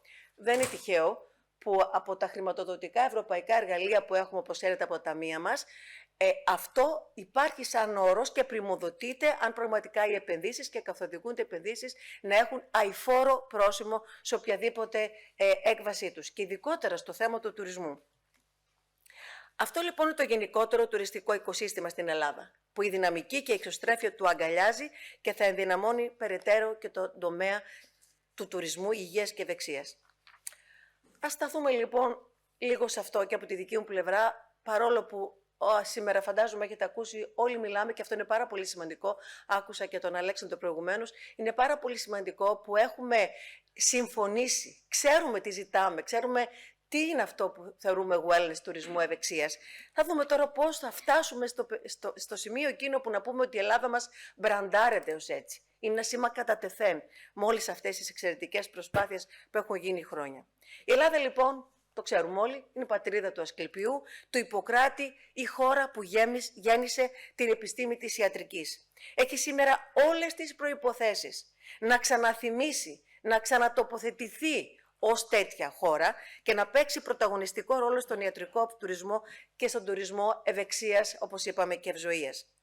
Το πόσο ψηλά ταξινομείται η Ελλάδα σήμερα στις διεθνείς κατατάξεις για την παραγωγή εξαίρετων γιατρών και τις εγκαταστάσεις ιατρικής περίθαλψης και αποκατάστασης αλλά και ευεξίας και εφορίας, το λεγόμενο wellness, και όλα αυτά σε οικονομικό επίσης κόστος, σε οικονομικό με την έννοια ότι θα το βρει ο επισκέπτης μας, θα το βρει πολύ οικονομικότερα από ό,τι σε μια άλλη χώρα. Νομίζω τα γνωρίζετε όλοι, είσαστε ειδικοί. Εγώ θα ήθελα να σταθώ στις άλλες παραμέτρους που αποδεικνύουν ότι η Ελλάδα έχει όλο το πακέτο προκειμένου να αποτελέσει κορυφαίο προορισμό υγείας και ευεξίας και πόλο των αντίστοιχων επενδύσεων. Και βεβαίως η περιοχή της Αττικής, μιας και βρισκόμαστε στην Αττική και πρόεδρος τελετούρη είναι ο κ. Πατούλης, ο Περιφερειάρχης, που έχει αντιληφθεί πλήρως, θεωρώ, και από τις δράσεις του και από τις προσπάθειές του τον τομέα αυτό, διαθέτει εξαιρετικές υποδομές και γενικότερα όλες οι προϋποθέσεις προκειμένου, ναι, η Αττική να αναδειχθεί σε παγκόσμιο hub ιατρικού τουρισμού καθ' όλη τη διάρκεια του χρόνου. Ας επανέλθω όμως στη μεγάλη εικόνα της χώρας. Γιατί η διεθνής κοινότητα θα ψηφίσει η Ελλάδα και στον τουρισμό υγείας και ευεξίας? Γιατί αποτελεί top of mind destination, για το θαυμάσιο μεσογειακό κλίμα και την ηλιοφάνεια τις περισσότερες μέρες του χρόνου, δείτε ακόμη και σήμερα, για το πολυδύναμο φυσικό περιβάλλον απόλυτα παρθένο σε πολλά σημεία, γιατί έχουμε στοχεύσει και εδώ θα μιλήσουμε ίσως κάποια στιγμή, ναι, και για αυτό το φαινόμενο του υπερτουρισμού που εμείς έχουμε την πολιτική σιγά σιγά να το αποδυναμώσουμε, γι' αυτό χρειάζεται μια διάσταση του προϊόντος και στο χώρο και στο χρόνο, και της εξαιρετικής καθαρότητας θάλασσας που ναι, καταφέραμε ξανά και έχουμε τη δεύτερη θέση στις γαλάζιες σημαίες, για τις θερμές βεβαίως και αματικές πηγές. Ποιος γέννησε όλο αυτό που λέμε αματικό τουρισμό? Σε 850 διαφορετικά σημεία είμαστε από τις πλουσιότερες χώρες, όπως γνωρίζετε, από πλευράς φυσικών πηγών. Επίσης για την ποικιλόμορφη ενδοχώρα. Όπως είπαμε, κάθε τόπος και ένα προορισμός μοναδικός, με τα ειδικά χαρακτηριστικά, με τις αυθεντικές εμπειρίες που μπορεί να ζήσει ο επισκέπτης μας και να τις πάρει μαζί του σαν κάτι σπάνιο και μοναδικό. Αλλά θα ξέρει από πριν πού θα έρχεται και γιατί έρχεται. Δεν θέλουμε ένα τουρίστα που να μην είναι ενημερωμένος. Δεν θέλουμε ένα τουρίστα που να έρχεται μόνο και μόνο γιατί θέλει να κάνει βεβαίως σεβαστό τις διακοπές του, αλλά να ξέρει και σε ποιο χώρο έρχεται και τι μπορεί να αποκομίσει επιπλέον από αυτή την επίσκεψή του. Επίσης για την περίφημη ελληνική θα πούμε διατροφή. Ναι, η μεσογειακή στηρίζεται στην ελληνική διατροφή. Μας αρέσει να το λέμε έτσι. Είναι οι βάσεις αυτές της ελληνικής διατροφής που έδωσαν στη μεσογειακή διατροφή όλο το μπραντ αυτό που υπάρχει σήμερα. Από το πανάρχιο ελιξίριο υγείας και μακροζωίας, για το τεράστιο απόθεμα υλικής βεβαίως και άλλης πολιτιστικής κληρονομιάς. Τι να πρωτοπούμε, οι τοπικές παραδόσεις οπουδήποτε, οι πράξεις πολιτισμού, τεχνικής, στην καθημερινότητα, όλα είναι επίσης ένα καλλιδοσκόπιο άλλης πολιτιστικής κληρονομιάς, πέρα από τα μνημεία μας γνωστά σε όλο τον κόσμο, αλλά και γενικότερα σε κάθε γωνιά, σε κάθε χωριό, σε κάθε πόλη που μπορούμε να το βρούμε. Σημαντικότατο επίσης για όλους μας και για τον τομέα αυτό για τον οποίο μιλάμε, υποδομές προσβάσιμου τουρισμού. Σε ποια χώρα θα έρθουν οι άνθρωποι αυτοί οι οποίοι χρειάζονται μια άλλη υποδομή. Έχουμε κάνει βήματα. Χρειάζεται να κάνουμε πολύ περισσότερα. Έχουμε όμως κάνει ένα πολύ σημαντικό πεδίο τουρισμός for all. Είναι ένας πολύ σημαντικός άξονας που προχωράει και θα δώσει στη χώρα μας αυτή τη δυνατότητα προώθησής της και ως μια χώρα που σέβεται τον επισκέπτη με όλες τις πιθανές ιδιαιτερότητες που υπάρχουν ή κάποιες ειδικές ανάγκες που θα έχει. Επίσης, αποτελεί ήδη αναπτυσσόμενη αγορά silver tourism. Καθώς όλο και περισσότερο Ευρωπαίοι το βλέπουμε ήδη, ο Αλέξανδρος μίλησε γι' αυτό, αλλά θέλω να πω ότι ήδη το βλέπουμε. Το κύμα αυτό που έρχεται από τις άλλες χώρες και αναζητά, εγώ από την Κέρκυρα το βλέπω ήδη στο νησί μου, υπάρχει μια βόρεια Κέρκυρα που πραγματικά όλο αναπτύσσεται σε σχέση με αυτό. Αλλά παντού αν το δεις, ήδη αρχίζει και αναπτύσσεται. Χρειαζόμαστε να έχουμε μια κεντρική πολιτική στρατηγική, όπως ήδη διαμορφώνεται, για να μπορέσουμε να προβάλλουμε και να δημιουργήσουμε αυτές τις υποδομές. Για ανθρώπους που θέλουν να έχουν τα υπόλοιπα χρόνια της ζωής τους σε ένα μέρος που θα τους προσφέρει αυτή τη δυνατότητα μιας ποιοτικής ζωής σε ένα πολύ όμορφο κλίμα και βεβαίως με υπηρεσίες υγείας αλλά και wellness γενικότερα για να απολαμβάνουν αυτή την ποιότητα. Η δεύτερη λοιπόν κατοικία είναι ένα μεγάλο στόχος, όπως είναι και οι digital nomads που για αρκετό καιρό μπορούν να ζουν στη χώρα μας και να χρειάζονται και αυτοί να έχουν μια ποιότητα ζωής όπως θα την έχουν στην Ελλάδα. Όπως λοιπόν αντιλαμβανόμαστε, η Ελλάδα δεν μπορεί απλά να αναδειχθεί σε ξεχωριστό πρόγραμμα υγείας και ευεξίας. Μπορεί να αποτελέσει και πρέπει και οφείλουμε όλοι από τη θέση ο καθένας που βρίσκεται να αποτελέσει το Παγκόσμιο Κέντρο Ολιστικής Θεραπείας και Αναζωογόνησης. Παγκόσμιο Κέντρο Αυθεντικής Ευζοίας. Η Ελλάδα, η χώρα του FZIN. Ξέρετε πολύ καλά κυρίες και κύριοι, το FZIN είναι πολύ πιο μεγάλο ως έννοια από το well-being, καθώς εκφράζει την αρχαία ελληνική στάση ζωής σε επίπεδο σωματικό, physical, mental, spiritual. Το φυσικό μας σώμα, η ψυχή και το σώμα σε αρμονία. Είναι, πιστέψτε με, και από τις έρευνες που έχουν γίνει τελευταία παγκοσμίως, είναι αυτό που ο νέος ταξιδιώτης όλο και περισσότερο αναζητά να βρει. Τι άλλο λοιπόν, τι άλλο είναι η τάση για regenerative tourism που σκοράρει τόσο ψηλά στις διεθνείς έρευνες, αν δεν προωθήσει λοιπόν η Ελλάδα την ολιστική θεραπεία και αναζωογόνηση του σώματος, νους και ψυχή, η πατρίδα, επαναλαμβάνω, του Ιπποκράτη, του πατέρα της ολιστικής προσέγγισης στην ιατρική και στον τρόπο ζωής, στη θεραπευτική διατροφή και όλα αυτά, με τον Ασκληπιό, το Δισκουρίδη, τότε ποιος?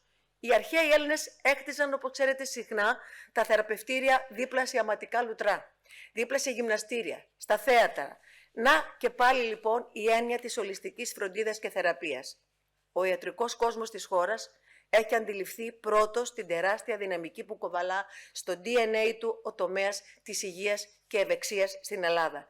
Και εδώ αξίζουν και πάλι θα πω ιδιαίτερα συγχαρητήρια στον κύριο Πατούλη, αλλά και σε όλους κύριε Κοσκούκη και σε όλους σας που είστε μαζί συλλογικά σε μια προσπάθεια, γιατί αυτό λείπει, για να μπορέσουμε να κατακτήσουμε τους στόχους που έχουμε βάλει και δημιουργείται μια τέτοια δυναμική ήδη πολύ διαμορφωμένη δυναμικά, αλλά θα πρέπει και πάλι να δούμε το μεγάλο αποτέλεσμα, τη μεγάλη εικόνα.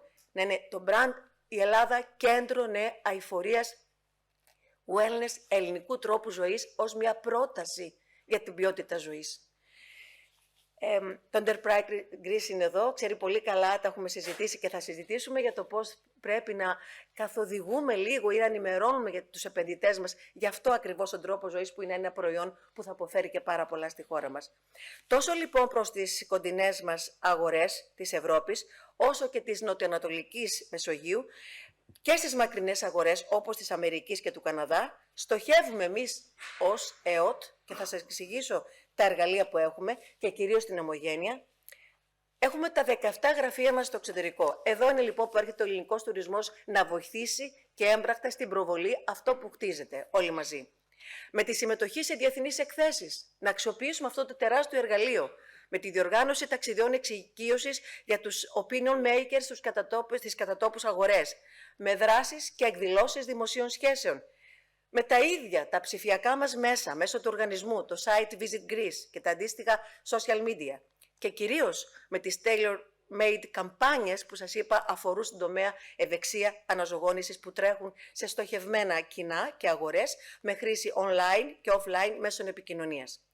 Με αφορμή λοιπόν και το γεγονός ότι η σημερινή εκδήλωση φιλοξενείται στο Υπουργείο Ψηφιακής Διακυβέρνησης, θα ήθελα να κάνω ιδιαίτερη αναφορά και στο έργο της ψηφιακής αναβάθμισης του ΕΟΤ, που υλοποιείται με τη συνδρομή και τη χρηματοδότηση από το Ταμείο Ανάκαμψης μέσα από το συγκεκριμένο Υπουργείο.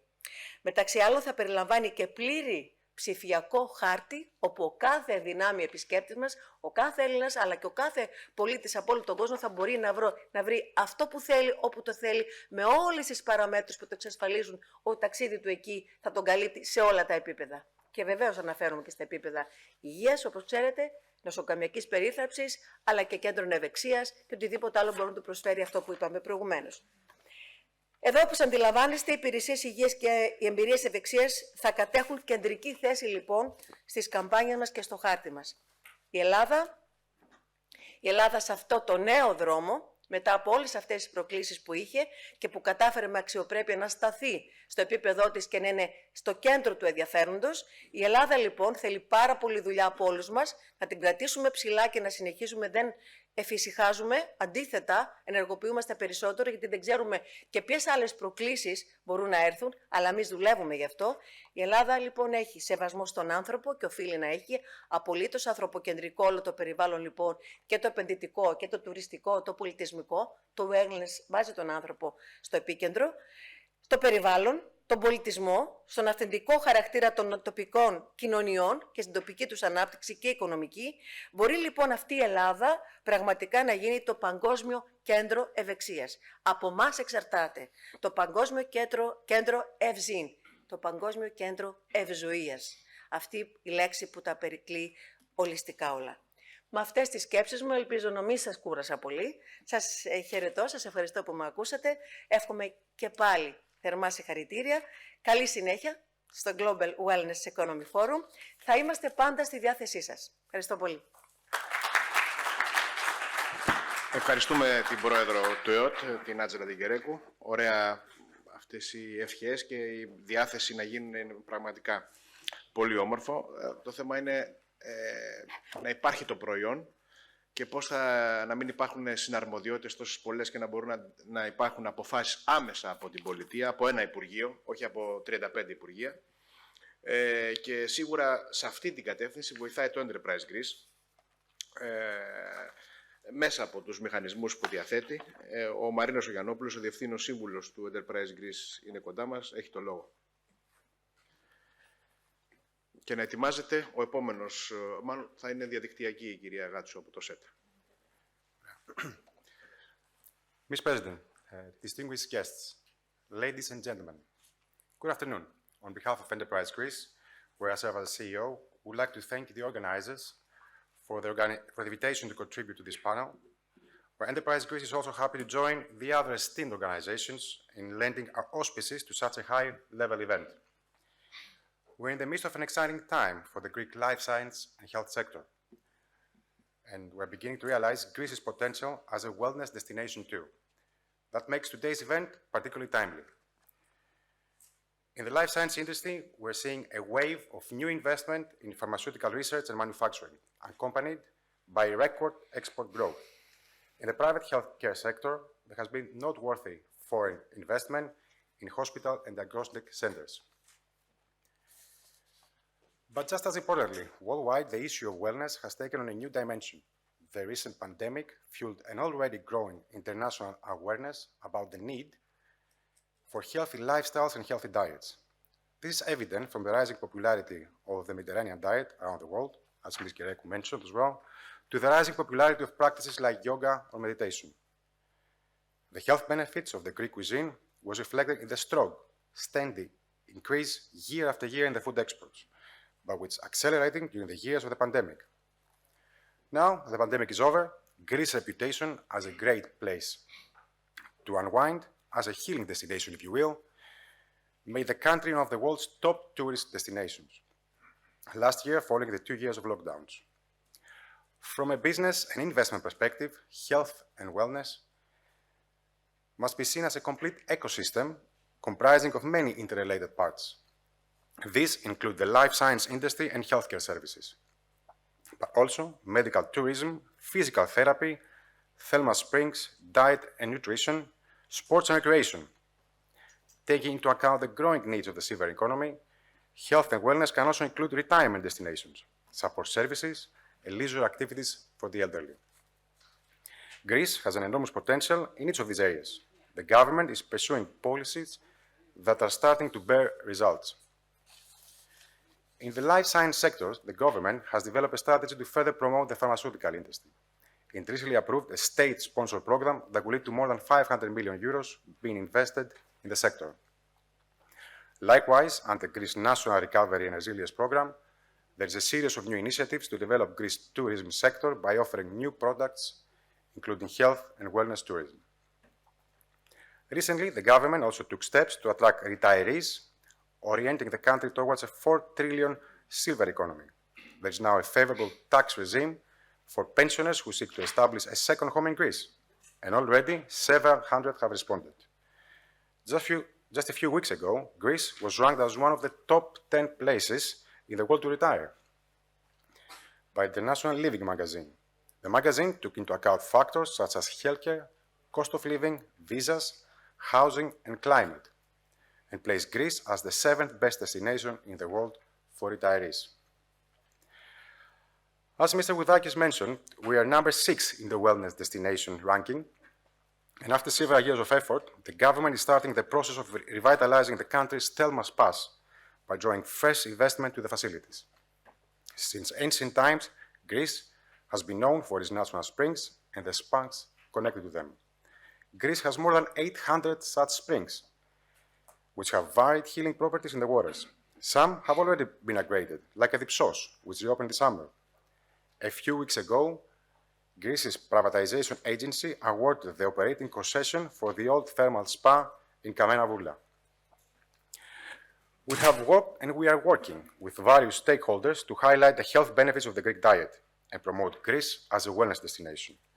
Judging by the growth in Greek food exports these past several years and the growing number of foreigners who come to visit or live in Greece, the Greek wellness brand is strong. Enterprise Greece is also responsible for evaluating investment projects that are considered to be of strategic significance to the country. Greek law was recently amended to allow for the easier development of integrated hotel, resort, and residential complexes, which has helped fast-track several such projects, among other things, feature plans for retirement homes on communities. The natural attraction of Greece, the highly developed life science sector, the country's reputation for wellness, combined with government policies to support medical and wellness tourism, means that there is an enormous opportunity for investment and further growth. I would like to highlight a few areas where such opportunities exist. The mild climate and varied landscape of Greece offer many possibilities for active holidays. A growing subsector of tourism, hiking, yoga retreats, water sports, rock climbing, all are possible in Greece virtually all year round. And all lend themselves to wellness tourism, combined with a Mediterranean diet and other natural health cures, such as thalassotherapy or thermal spas. There is enormous potential for Greece in providing health and wellness products for visitors confronting physical or medical problems. Mixed-use resorts and hotels in another area as in other areas, we are seeing great investor interest. One example, the Athens Hilton is currently being redeveloped as a luxury mixed-use property under the Conrad brand. The completed project will include units for long-term stays, as well as a range of leisure activities for services and for residents. These kinds of developments, whether in the city or an island, have a great potential to serve both retired people and health and wellness tourists. As medical tourism is developed further in Greece, there will be many opportunities for productive partnerships between medical providers and the hospitality sector, which in turn will increase the attractiveness of Greece for medical treatment. Finally, I think it's important to mention potential synergies between health and wellness providers and the Greek startup ecosystem. Greek startups took the first steps during the difficult years of the crisis and have now reached a significant level of maturity. About a third of Greek startups are involved in the life science field. I have only touched a few of the aspects today, but health and wellness is an area where Greece has enormous comparative advantages. This will be a growth sector for Greece far into the future. Thank you very much.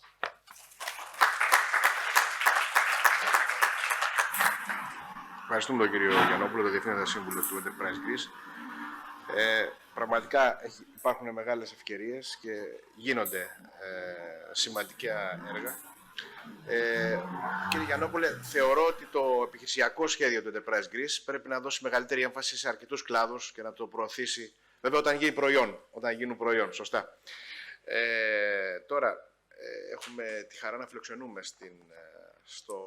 διαδικτυακά βέβαια, δεν κατέστη δυνατόν να είναι κοντά μας, η Γενική Διευθύντρια του Συνδέσμου Ελληνικών Τουριστικών Επιχειρήσεων, η Μαρία Γάτσου, να μας πει για τη συνεργασία μεταξύ ιδιωτικού και δημόσιου τομέα πάνω στο κομμάτι του wellness.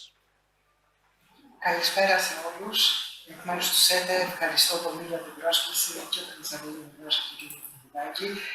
Απολογούμε που δεν μπορώ να είμαι μαζί σας. Η τελευταία στιγμή προέκυψε κάτι, αλλά έχουμε μάθει στο καιρό της πανδημίας να προσαρμοζόμαστε και να αξιοποιούμε την τεχνολογία προς όφελός μας, δεν μπορούσε να είναι γνωστό. Έχουν ήδη προηγηθεί πολλές και ενδιαφέρουσες ομιλίες και τοποθετήσεις γύρω από το θέμα του τουρισμού ευεξίας και θα προσπαθήσω να φωτίσω κάποιες επιπλέον πτυχές δίνοντας στοιχεία αναφορικά με τη σημαντικότητα του προϊόντος αλλά και σε επίπεδο στρατηγικών κατευθύνσεων. Ο τουρισμός ευεξίας εμφανίζει σταθερά αναπτυξιακή τάση και πορεία, ενώ στοιχεία του ενσωματώνονται στην πρόταση αξίας των περισσότερων τουριστικών προϊόντων. Ως προς το μέγεθος της αγοράς, ακούσαμε πολλά ενδιαφέροντα στοιχεία και στο πρώτο session του συνεδρίου, του συνεδρίου. Σύμφωνα με το Global Wellness Institute, η παγκόσμια οικονομία της ευεξίας άγγιξε το 2020 τα 4,43 εκατομμύρια δολάρια. Ενώ σε επίπεδο Ελλάδας, και έχω εδώ μπροστά μου και μια πολύ ενδιαφέρουσα έρευνα της διανέωσης, σύμφωνα με εκτιμήσεις, αν βελτιωθούν οι υποδομές και το θεσμικό πλαίσιο και βεβαίως υλοποιηθεί και η στρατηγική του τουρισμού για την τρίτη ηλικία, έχουμε ακούσει και γι' αυτό στο σημερινό συνέδριο, η χώρα θα μπορούσε, σύμφωνα με τη συγκεκριμένη μελέτη, να κερδίσει 13,6 δις ευρώ και πάνω από 170.000 νέες θέσεις εργασίας σε 5 χρόνια από τον τουρισμό και την πώληση κατοικιών και τη διαμονή μακράς διάρκειας ξένων τρίτης ηλικίας, τον ιατρικό τουρισμό και τον ιαματικό τουρισμό. Η ταχεία ανάπτυξη του τουρισμού ευεξίας σε όλο τον κόσμο υποκινείται από την αυξανόμενη μεσαία τάση, την αυξανόμενη επιθυμία των καταναλωτών να υιοθετήσουν έναν τρόπο ζωής με ευεξία και βέβαια το αυξανόμενο ενδιαφέρον για βιωματικά ταξίδια. Καθώς όλο και περισσότεροι καταναλωτές ενσωματώνουν την ευεξία στον τρόπο ζωής τους και στο ταξίδι τους, αυξάνονται ταυτόχρονα και οι ευκαιρίες για τους παρόχους τουριστικών υπηρεσιών και προϊόντων να ενσωματώνουν την ευεξία στην πρότασή τους στους καταναλωτές. Ακούσαμε για πολλές και σημαντικές επενδύσεις και από τον κύριο της Enterprise Greece νωρίτερα. Ανάπτυξη επίσης παρουσιάζουν οι εμπειρίες που συνδυάζουν την ευεξία με τις τοπικές παραδόσεις, με τα έθνη, με την κοινότητα, με τη διασκέδαση, με την ψυχαγωγία. Πράγματα, concepts που μπορούν να ενσωματώνονται τόσο στον σχεδιασμό εγκαταστάσεων εντός ξενοδοχείων ή χώρων φιλοξενίας, αλλά και να εμπλουτίζουν την προώθηση, το marketing και το branding. Σύμφωνα με την μελέτη Ελληνικός Τουρισμός 2030, μια μελέτη που εκπώνησε το Ινστιτούτο του ΣΕΤΡΕ σε συνεργασία με την Deloitte και τη Ρεμάκο, οι τουρίστες ευεξίας διακρίνονται σε δύο βασικές κατηγορίες. Έχουμε τους πρωτογενείς τουρίστες ευεξίας, οι οποίοι έχουν ως βασικό και αποκλειστικό λόγο ή κίνητρο ταξιδιού τον ιατρικό σκοπό, την ευεξία, και τους δευτερογενείς τουρίστες ευεξίας που θέλουν να διατηρήσουν το well-being τους ή να συμμετέχουν σε τέτοιου είδους εμπειρίες, δραστηριότητες κατά τη διάρκεια του ταξιδιού τους. Και εδώ αξίζει να σημειώσουμε ότι το 89% των ταξιδιών ευεξίας και το 86% της τουριστικής δαπάνης προέρχονται σχεδόν από αυτό το δεύτερο κοινό στόχος, αν θέλετε. Και όπως έχουμε ήδη ακούσει από πολλούς ομιλητές, στην Ελλάδα υπάρχει σοβαρό πεδίο ανάπτυξης του κλάδου. Έχουμε ήδη εδραιωμένη τουριστική αγορά. Διαθέτουμε πολύ καλό καταρτισμένο ιατρικό προσωπικό. Είμαστε ασφαλής προορισμός, το ανέφερε και η κυρία Κερέκου νωρίτερα. Προσφέρουμε καλό επίπεδο, καλή ποιότητα ζωής, ιδανικές συνθήκες ευζοίας. Έχουμε εξαιρετικές κλιματικές συνθήκες και φυσικό κάλος, τα οποία συνδυάζονται άριστα με τις υψηλού επίπεδου υποδομές και υπηρεσίες του ελληνικού τουριστικού τομέα. Ταυτόχρονα, βέβαια, χρειάζεται να γίνουν σημαντικές βελτιώσεις σε διάφορα επίπεδα. Σε επίπεδα υποδομών, και εδώ μιλάμε και για προσβασιμότητα και για μέσα μαζικής μεταφοράς και ουσιαστικά και συνδεσιμότητα προορισμών και τόπων με τις υπηρεσίες υγείας και μεταξίας, καλύτερη οργάνωση συστήματος υγείας. Μιλήσαμε νωρίτερα και ακούσαμε νωρίτερα τη σημασία που έχουν οι πιστοποιήσεις στον εισερχόμενο τουρισμό και ιδιαίτερα στην ελληνική αγορά. Και βέβαια στη γραφειοκρατία, και νομίζω το αγγίξατε κι εσείς κύριε Διευθυντάκη νωρίτερα, εδώ μιλάμε για έναν κλάδο με πάρα πολλούς stakeholders, πολλά εμπλεκόμενη υπουργεία, τοπική αυτοδιοίκηση, φορείς, επιχειρηματίας, ιατρική κοινότητα. Άρα για να περάσουμε λίγο στις προτινόμενες στρατηγικές κατευθύνσεις και στην μελέτη του INSETE που ανέφερα νωρίτερα, όπου αναλύουμε τα προϊόντα και τα κύρια και τα συμπληρωματικά του χαρτοφυλακίου του ελληνικού τουρισμού, ο τουρισμός ευεξίας, το well-being στην έννοια του, συγκαταλέγεται ως υφιστάμενο ή ως προς ανάπτυξη, είτε υποστηρικτικό είτε δευτερεύον προϊόν, σε προορισμούς σχεδόν όλων των περιφερειών της χώρας. Και εδώ βλέπουμε τις ευκαιρίες που προτάσσονται. Άρα, ανάμεσα στις προτινόμενες στρατηγικές κατευθύνσεις, οι οποίες είναι λίγο πολύ κοινές για τους περισσότερους προορισμούς, είναι αφενός η βελτίωση του θεσμικού πλαισίου, τόσο για τον ιατρικό τουρισμό, έχουν μιλήσει προηγούμενοι ομιλητές σε λεπτομέρεια για το θέμα αυτό και για το κομμάτι των επενδύσεων. Την διασύνδεση με τα υπόλοιπα τουριστικά προϊόντα, τους πόρους που έχει η Ελλάδα, και τονίζουμε ότι έχουμε όλους τους πόρους, τις εμπειρίες και τις δραστηριότητες κάθε προορισμού. Εδώ πέρα μιλάμε δηλαδή για τη σύνθεση του προϊόντος. Και αφού καταλήξουμε στη σύνθεση του προϊόντος, βεβαίως να προχωράμε σε δημιουργία κλάστερς προορισμών, με έμφαση και στην παροχή υπηρεσιών wellness, στην στοχευμένη προώθηση του τουρισμού ευεξίας, marketing, branding, ανάπτυξη περιεχομένου, storytelling, και βέβαια διακρατικές συνεργασίες και συνέργειες μεταξύ φορέων. Έχουμε πάρα πολλά παραδείγματα. Μπορώ να αναφερθώ και στις πρωτοβουλίες της ΕΛΤΟΥΡ και τις υπογραφές μνημονίων συνεργασίας με φορείς και με τον ιδιωτικό τομέα και με τη Διεθνή Αερολιμένα Αθηνών και με το Ξενοδοχειακό Επιμελητήριο. Εφαρμογή συστήματος πιστοποιήσεων για τη διασφάλιση ποιότητας και ασφάλειας των υποδομών και των εμπειριών τουρισμού ευεξίας. Και βέβαια παράλληλα απαιτούνται οι κατάλληλες υποδομές που ανέφερα και νωρίτερα, οι υποδομές που έρχονται να πλησιώσουν και τις επενδύσεις που γίνονται παράλληλα από ιδιωτικές επιχειρήσεις. Και η συγκυρία για την Ελλάδα είναι εξαιρετική. Το τομεακό πρόγραμμα ανάπτυξης του Υπουργείου Τουρισμού αναφέρει ως ξεχωριστό στόχο την υγεία και την ευεξία. Ενώ έχει προαναγγελθεί νομοθετική παρέμβαση για τον ιατρικό τουρισμό που αναμένεται επίσης να λειτουργήσει ενισχυτικά. Ακούσαμε και την κυρία Αναστασοπούλου το πρωί σχετικά. Παράλληλα, θετικά αξιολογείται ότι ο τουρισμός υγείας και ευεξίας θα ενισχυθεί μέσω των μιλίων από το Ταμείο Ανάκαμψης. Άρα, μόνο θετικά είναι όλα. Συνοψίζοντας λοιπόν, για να μην πάρω περισσότερο τον χρόνο σας, ο τουρισμός ευεξίας σε συνδυασμό με τα υπόλοιπα προϊόντα και τους υφιστάμενους πόρους που έχει η Ελλάδα αποτελούν στρατηγικούς πυλώνες του τουριστικού προϊόντος και βέβαια πόρους προσέλκυσης νέων επισκέψεων, άλλου προφίλ και τελικά δαπάνης και εσόδων για τις χώρες. Για να επιτύχουμε αυτή τη μετάβαση είναι απαραίτητη η συνένωση δυνάμεων, η δομημένη συνεργασία με όλους τους φορείς, η βελτίωση υποδομών, η σύνθεση και ο εμπλουτισμός του τουριστικού προϊόντος και η αξιοποίηση όλων των εργαλείων που έχουμε στη διάθεσή μας. Είναι μόνο τα μέσα για να δομήσουμε την επόμενη μέρα. Αυτά θα ήθελα να μοιραστώ μαζί σας. Είμαι στη διάθεσή σας για οτιδήποτε άλλο. Καλή συνέχεια εύχομαι. Να ευχαριστήσω Γενική Διευθύντρια του Συνδέσμου Ελληνικών Τουριστικών Επιχειρήσεων, τη Μαρία Γάτσου. Σταχυολογώντας, κυρία Γάτσου, βλέπω ότι πρέπει αρκετά να γίνουν ακόμα για να υπάρξει μεγαλύτερη όθηση σε αυτήν την αγορά. Αλλά είναι σπουδαίο το γεγονός, έχω παρατηρώντας έτσι από το ρεπορτάζ, ότι πολλές από τις θέσεις του ΣΕΤΕ υιοθετούνται από την πολιτεία και γίνονται πράξη. Οπότε ευχόμαστε να προχωρήσει το όλο σκηνικό πολύ πιο γρήγορα.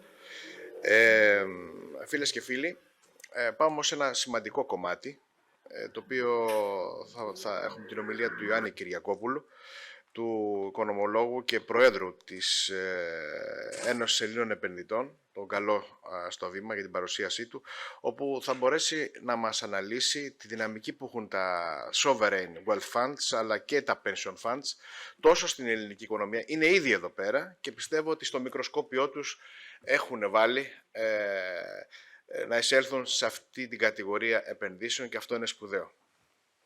Γεια σας.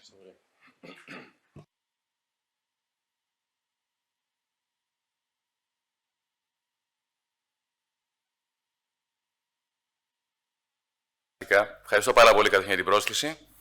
Ευχαριστώ πάρα πολύ τους διοργανωτές του συνεδρίου. Ομολογώ ότι η δική μου η συμμετοχή μάλλον θα προσγειώσει λίγο σε οικονομικά μεγέθη και επειδή ακριβώς έχει γίνει η παρουσίαση στα αγγλικά, θα με υποστείτε στα αγγλικά όσοι είσαστε Έλληνες. Πρέπει να σας πω ότι όντας γιος φιλολόγου, ο οποίος ασχολήθηκε με την αρχαία Ελλάδα όλη τη ζωή, του μακαριστού πατέρα μου, με έντονη επιρροή από αυτόν, στην αρχαία ελληνική γραμματεία και ειδικά στη διατριβή του στο dissertation του was in Hippocrates philosophy. Έτσι λοιπόν παρασύρθηκα πάρα πολύ από την εμπνευσμένη ομιλία της κυρίας Γερέκου, της πρόεδρου του ΕΟΤ, αλλά και από προηγούμενους ομιλητές, οι οποίοι αναφέρθηκαν στα ασκληπιεία. Και αυτό ήταν ένα πάρα πολύ σημαντικό σημείο, γιατί μέσω αυτών υπήρξε αυτή που λέμε η ολιστική μεταχείριση του προβλήματος της ασθένειας, και όχι μόνο της σωματικής, αλλά ψυχικής και εγκεφαλικής. So, well, my presentation will be with regard to the sovereign wealth funds and pension fund investments in the hospitality sector, the international paradigm and the great opportunity for Hellas. Let me tell you why I chose this topic, and I will be very brief and then will not refer to all of these which have been included, because the time is imperative, and I don't have the time to go through all of this, but I'll go to the essence. I'm discussing about the buy side now, not the sell side. Sell side is Greece. Buy side is the investors. And who are those investors, apart from the private equities, and how could get engaged with them, how to attract their attention, and how to promote our case to them, and if there's any appetite for that. So, I'm an attorney at law and I'm also an economist. I'm president of the Hellenic Investors Association. I had my experience in real estate appraisal. I was the managing director of the Hellenic Pension Mutual Fund Management Company, which was running the assets and the mutual funds of the pension funds of Greece in 2009, 2013. And then I was, for a short period of time, I was the managing director of Carlton Private Equity Real Estate Hospitality Division sector. So for 1 year, I was engaged in bringing together to the capital stack of an investment all those family offices, real estate agents, sovereign funds with private equity, in order to acquire big hospitality investments, big. You'll see the region, what I talk about. And actually, my presentation stems from the reference that was done before as to the purchase of the government body of Singapore of Sunny Resort, which put the benchmark up to 2.3 billion as an asset, as an investment.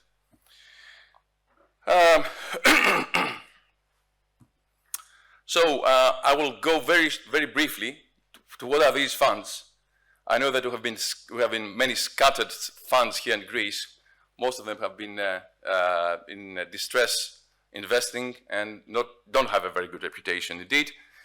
But what we're referring to is other kind of funds, which are those who accumulate reserves of foreign currencies, turn a profit, and they get this money in order that they achieve maximum return in the long term.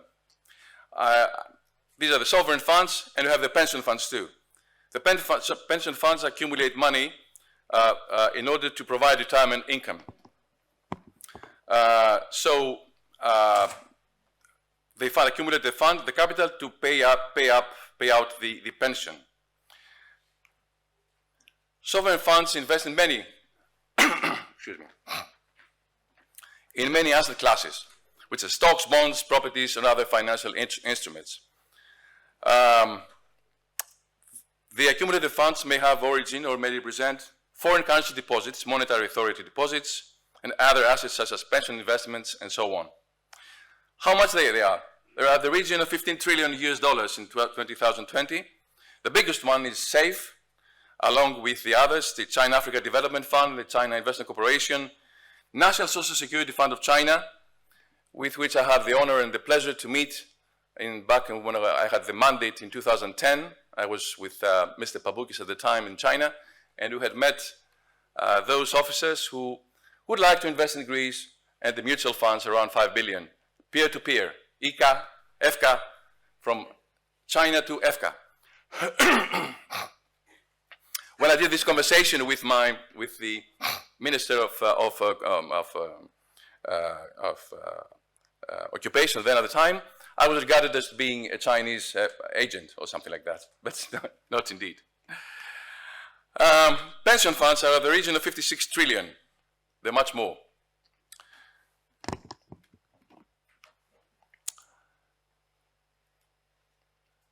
What is happening nowadays? As we see, there's a turmoil in the markets. First of all, we had very slow incomes from the interest rates, which were around zero. And so they had a problem with the maturities of the longevity risk they have to match, due to the fact that they have all those fixed income products, and so the bonds, and they had problems. Now we have an increase in interest rates. So what do? We have huge energy prices. How do we match these risks? What they do is that they use alternative assets exposure in order to avoid this volatility in the long term. So they invest, part of it is infrastructure, part of it is real estate, hospitality investments, and actually due to the ESG prerogatives they have to avoid, to go away from hydrocarbons, apart from seeking returns. Big ones, the Saudi Arabia and the Qatar, Oman, and Kuwait receive more than 60% of their revenues from oil and natural gas.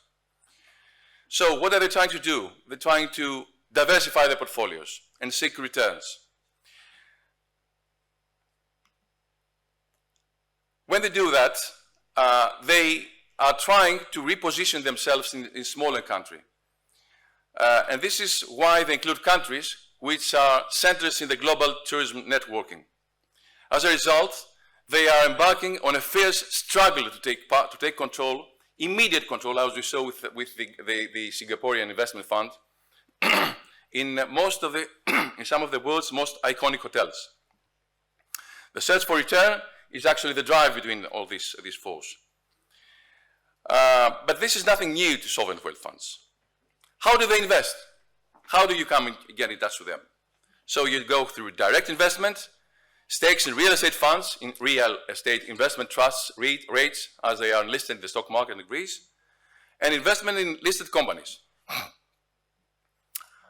85%, the Norwegian Petroleum Fund, which is more than 1.3 trillion in the assets, do that. GIC does that. ADIA, Abu Dhabi, Qatar Investment Authority, using specialized teams, but they go directly to acquire the properties, or they establish daughter companies in order to use that as a way to attract, to go to purchase the investments. Only one third invests through listed companies.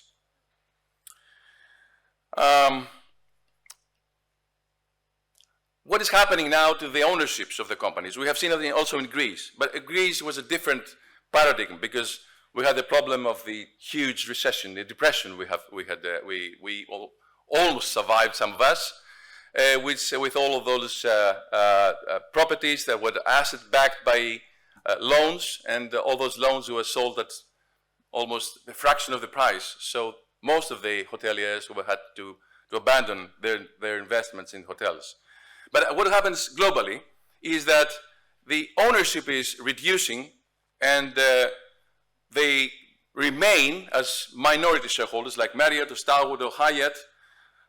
However, the big sovereign investors come and get the hotels.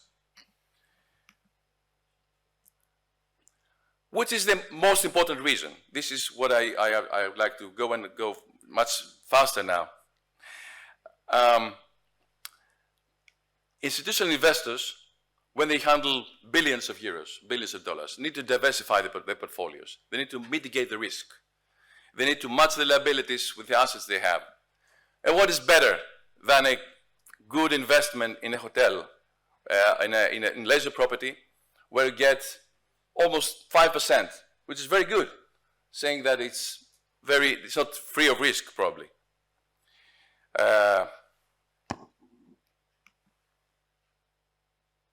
Hotels also are linked to international domestic tourist movements. Global tourism is a dynamic sector and has been experienced exponential growth for decades.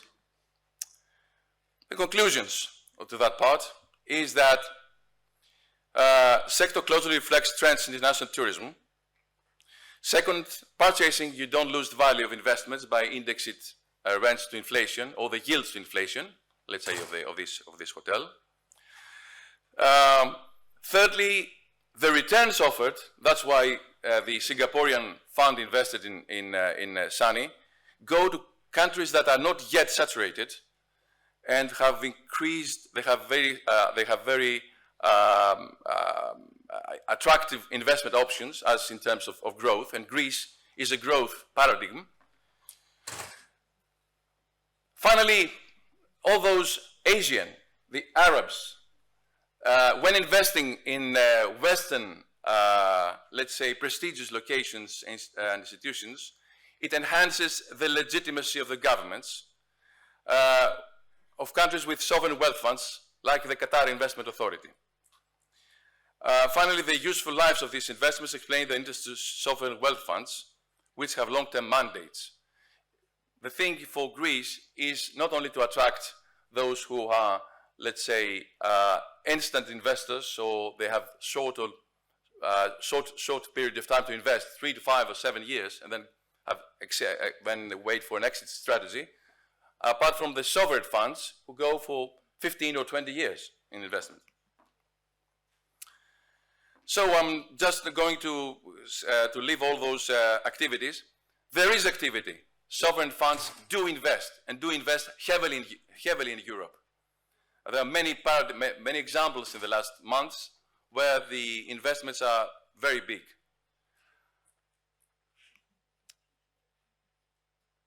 So you see what's the trend after the collapse in 2019, after the pandemic, the pandemia. It starts to recuperate still, and Europe is getting momentum. In Greece, it bought a stake in a deal at which level valued the group at 2.3 billion. It was the biggest European hotel transaction since the pandemic. This alone is an anchor investment and will help also other investors of this kind to be attractive to sovereign funds.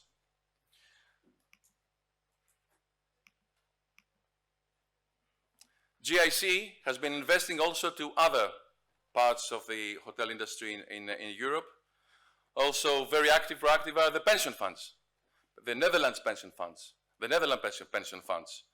They have acquired the Aker Hotel Capital 55/50 joint venture of 1.3 billion. Canadian pension plans.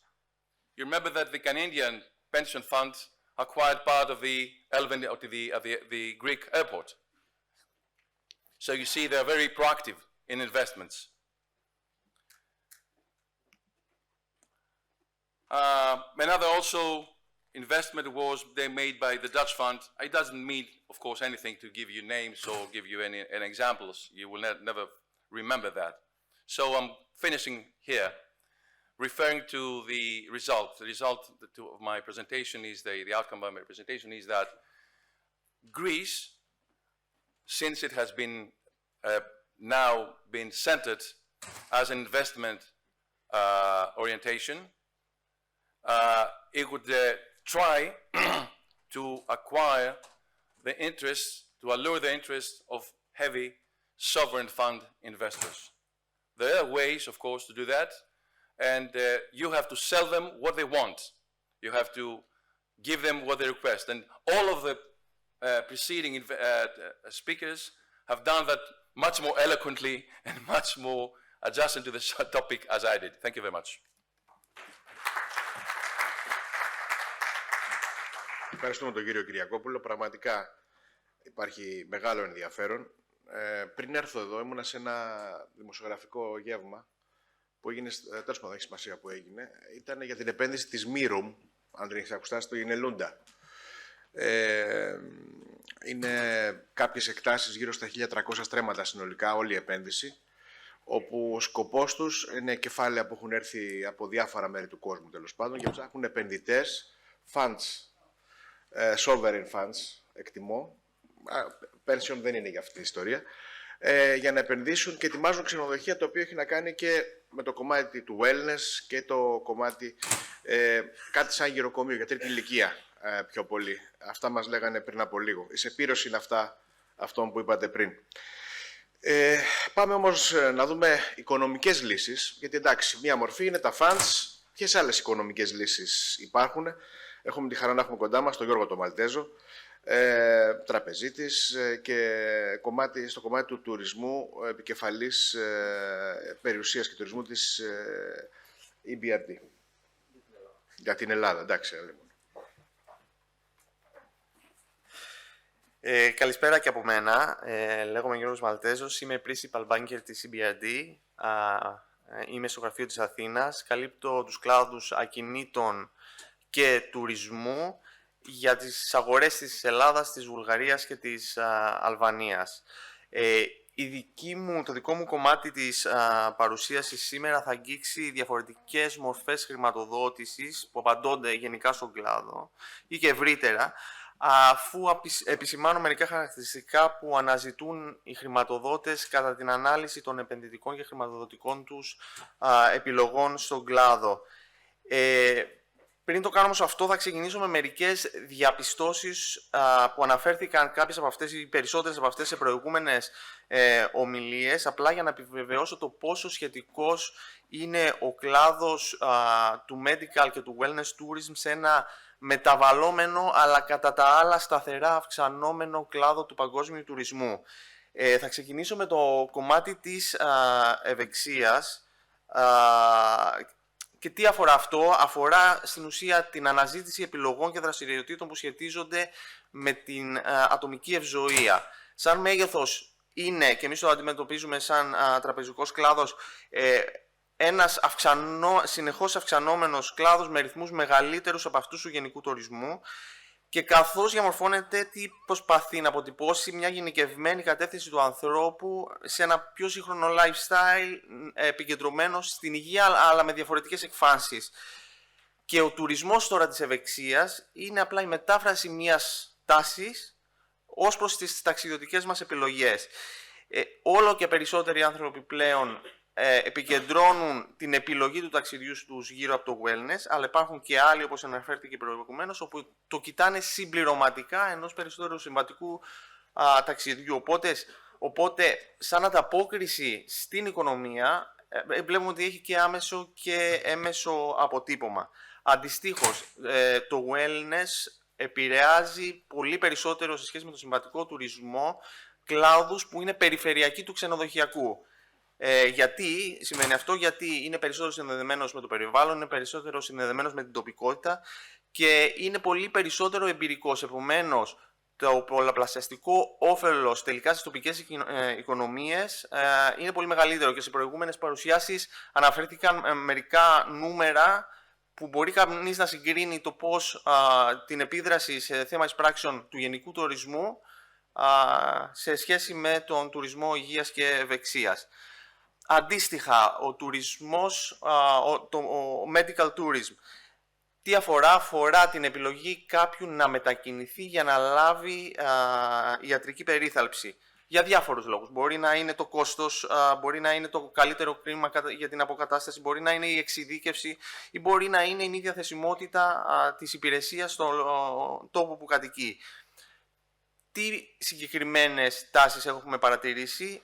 Αρχικά, οι προορισμοί γίνονται περισσότερο sophisticated, προσπαθούν να εξειδικευτούν και βλέπουμε να αυξάνεται ο αριθμός των διαφορετικών ειδικοτήτων που οι προορισμοί ως medical tourism destination προσεγγίζουν.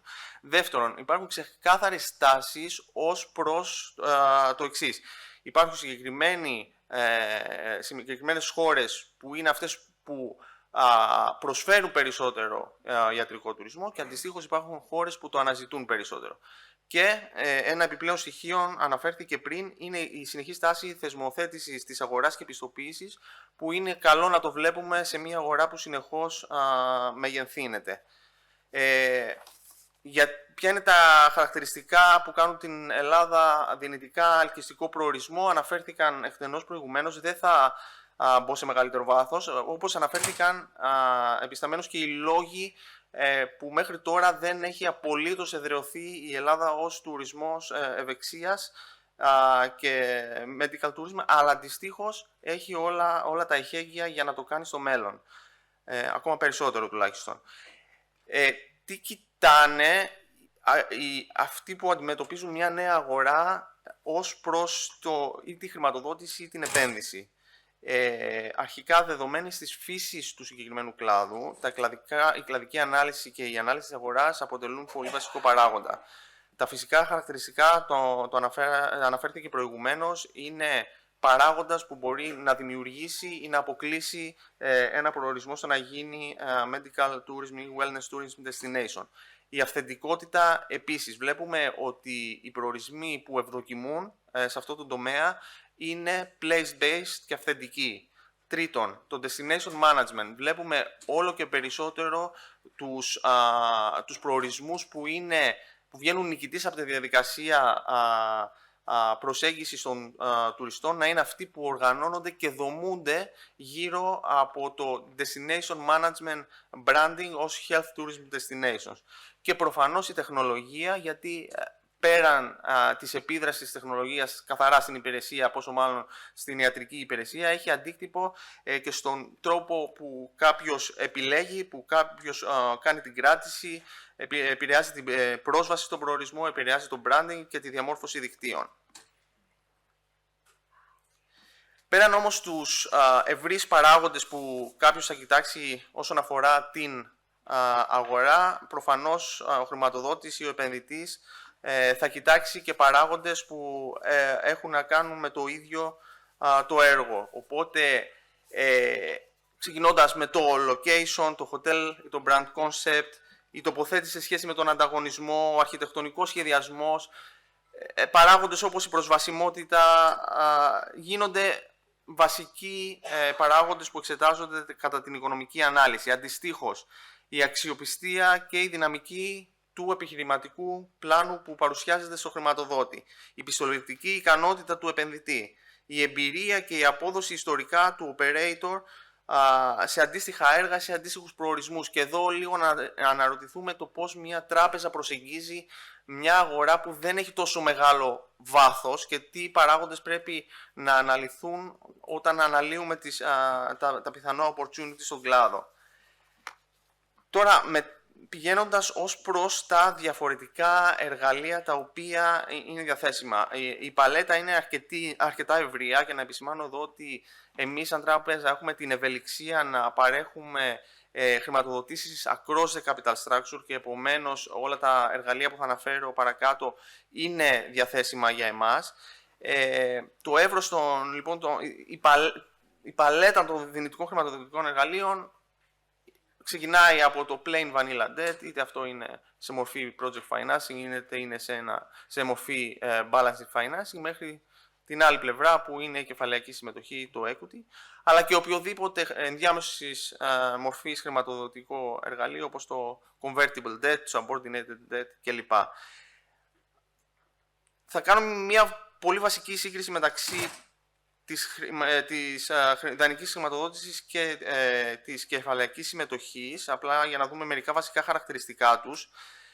Ποια είναι η βασική αρχή μιας δανειακής χρηματοδότησης? Είναι η δημιουργία ταμειακών ροών, και συγγνώμη που γίνομαι λίγο τεχνοκρατικός εδώ, να αποπληρώνει το χρέος της. Οπότε ποια είναι τα βασικά χαρακτηριστικά από την πλευρά του πιστωτή? Είναι η προβλεψιμότητα των λειτουργικών χρηματορέων, η ρευστότητα, η μόχλευση, οι εξασφαλίσεις, χρηματοοικονομικοί δείκτες κλπ.